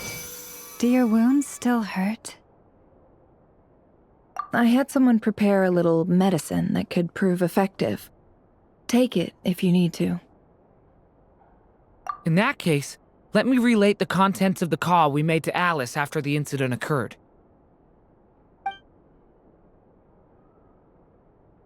That DOTTORE is a crafty one. He distracted the Hexenzirkel by creating a huge fuss at Tevat's borders. I'd assumed that the cause was an abyssal intrusion from the outside world, which in fairness is a rather common occurrence. But after learning that you managed to influence the phantoms in Nocturne, I realized that perhaps this interference could have come from within Tevat instead. But we weren't able to change their fates. True, you couldn't change how their stories ended, but you did build some variables around yourself. Variables? Yes, things you heard that you could not otherwise have learned, ideas that would otherwise have never crossed your mind. All these things are variables. Of course, most variables usually pale into insignificance with the myriad of possibilities floating around. But the moment you start treating them as building blocks and intentionally stacking them, that changes things. That's what DOTTORE did, and it's how he created the necessary conditions so that when you activated the portal tonight, it played right into his plan. However, we have no way of knowing exactly what he did. Yeah, we also need to ascertain Columbina's status. And that about sums it up. As I suspected, DOTTORE has disappeared completely. If it's any consolation, he wasn't able to control Columbina as he might have wished to. Oh no!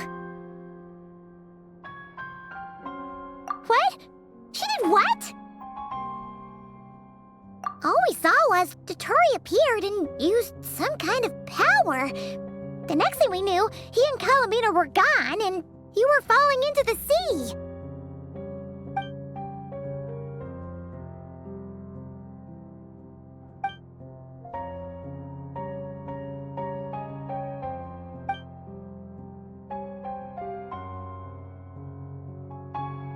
So, Columbina intentionally opened the Moon Gate and escaped into the same mysterious world as Rerir and Thalindus. Sounds like bad news.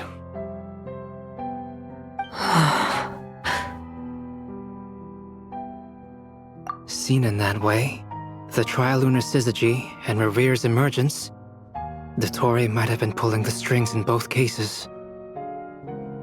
According to Miss Alice, he is attempting to transcend his destiny and finish an experiment that only a god might complete. An utter lunatic. Wait a sec! Where's Hat Guy? Seems like he'd want to be here for this. He took off with the Dodo communication device after we spoke to Alice. He said he had a hunch that he wanted to investigate by himself. The look on his face was terrifying. I've never seen him like that before.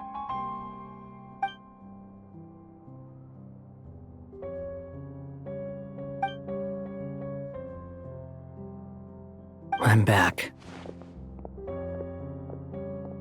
Hat Guy! I went to look for the Hyperborean phantoms again. I think I've gotten to the bottom of it. I got them to talk to Nicole on the other end of the communications line.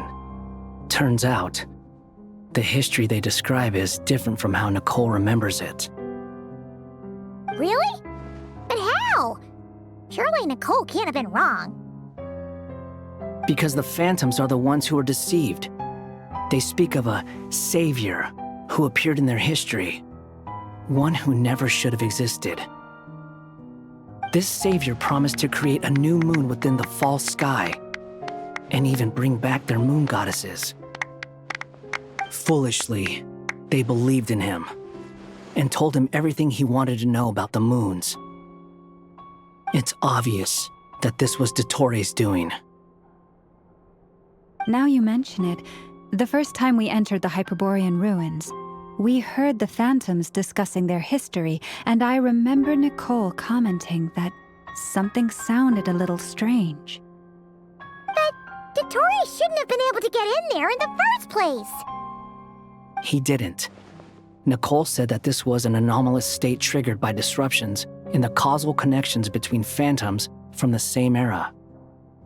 The variables that DOTTORE put in place were substantial enough that they even affected phantoms that he never met. So it's not that their memories were unclear. They'd been tampered with. That's exactly the possibility DOTTORE was trying to manufacture. He turned these variables into knowledge and engineered the situation so all that knowledge would fall into his hands. Then, he harnessed that knowledge on Moon Prayer Night to truly create a false moon. How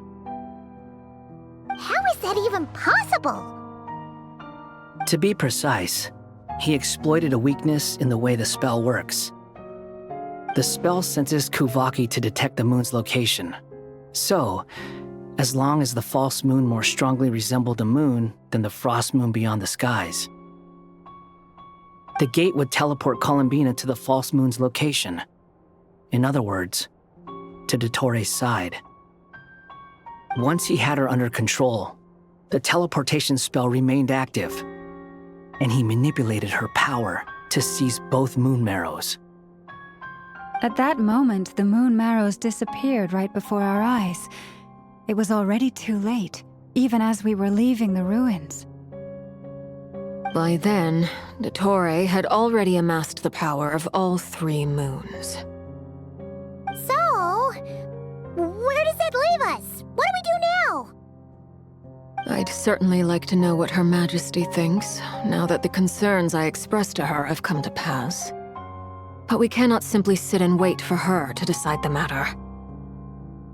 And in any case, it is not the Fatui Harbinger Damselette who sees us as her friends, but rather Columbina Hyposelenia. If, even in such extreme circumstances, Her Majesty will not lift the prohibition on Harbingers drawing steel against one another, then I will do as my heart demands. I will fight as Peruware instead. Time is short, so I'll make the first move.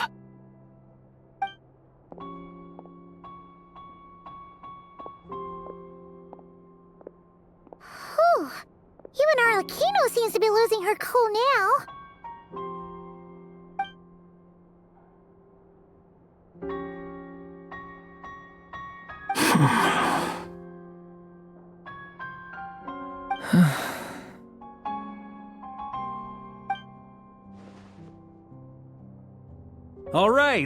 All right. Lose those dejected looks for a moment and let me get a word in. It looks bad, I won't lie. Very bad, in fact. So DOTTORE's pulled some real dirty tricks to gain the upper hand. For now. And yeah, it's to the point where even the mages say that his variables have affected destiny. I'm not so sure, though. Many have told me that Tevat's destiny is fixed, and that does appear to be the case. Well, what makes DOTTORE so sure he'll be the exception? And since he was able to stack these variables up, who's to say we can't do the same? You of all people should not be discouraged, traveler from afar. This isn't over yet. And you're not alone in that. Everyone here does, whether they've spoken thus far or not. But none of us are the type to sit back and wait for the sun to shine again. That's exactly how a knight should roll. If they knock you down, you get back up and get back in it. Don't forget, Honorary Knight, you're a legitimate member of Mondstadt too. Fark is right. This is far from over. DOTTORE's already way overdue a butt-kicking given his past shenanigans. And after this, he's earned himself a double dose. That's what I'm talking about! How's everyone else feeling? I'll use Kuvaki to investigate Columbina's whereabouts. I am not ready to give up either. Leave the intel gathering to me. Whatever happens within Nocturne's borders, when the Curatorium of Secrets wants to be in the know, we always find a way. Anno and I will do all we can to support you. We will attempt to reverse engineer DOTTORE's actions and seek a breakthrough that way. Alice and Nicole are busy dealing with an emergency at Tevat's borders, so they can't return just yet.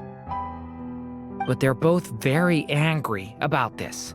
They've asked Albedo and me to act on the Hexen Circle's behalf and do everything in our power to fight back against DOTTORE. Are you ready then? We're going to have to conduct a lot of research, even in the early stages. I'll do my best. As for me, I'm pretty familiar with DOTTORE's way of doing things, so I can try to predict his next move. I'll help with your investigation. Nice! Looks like we have our basic division of labor. I'll get in touch with Flint's and Itlua, get them to have a chat with their Starshiner. It couldn't hurt to bring the Lightkeepers on board as well. At the same time, I'll pass on instructions to the knights present in Krai to assist the Lightkeepers and other organizations in ensuring the safety of those living here. Yeah! We'll show him!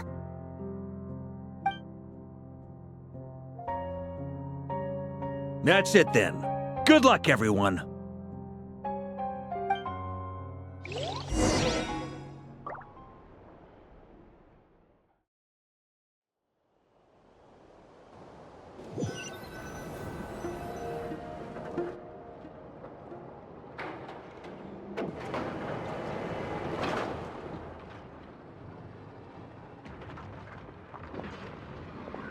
I never thought that Columbina would become my real name. It went from being a Fatui code name to something my friends call me. And remember, come night or day, the moonlight shall always connect us.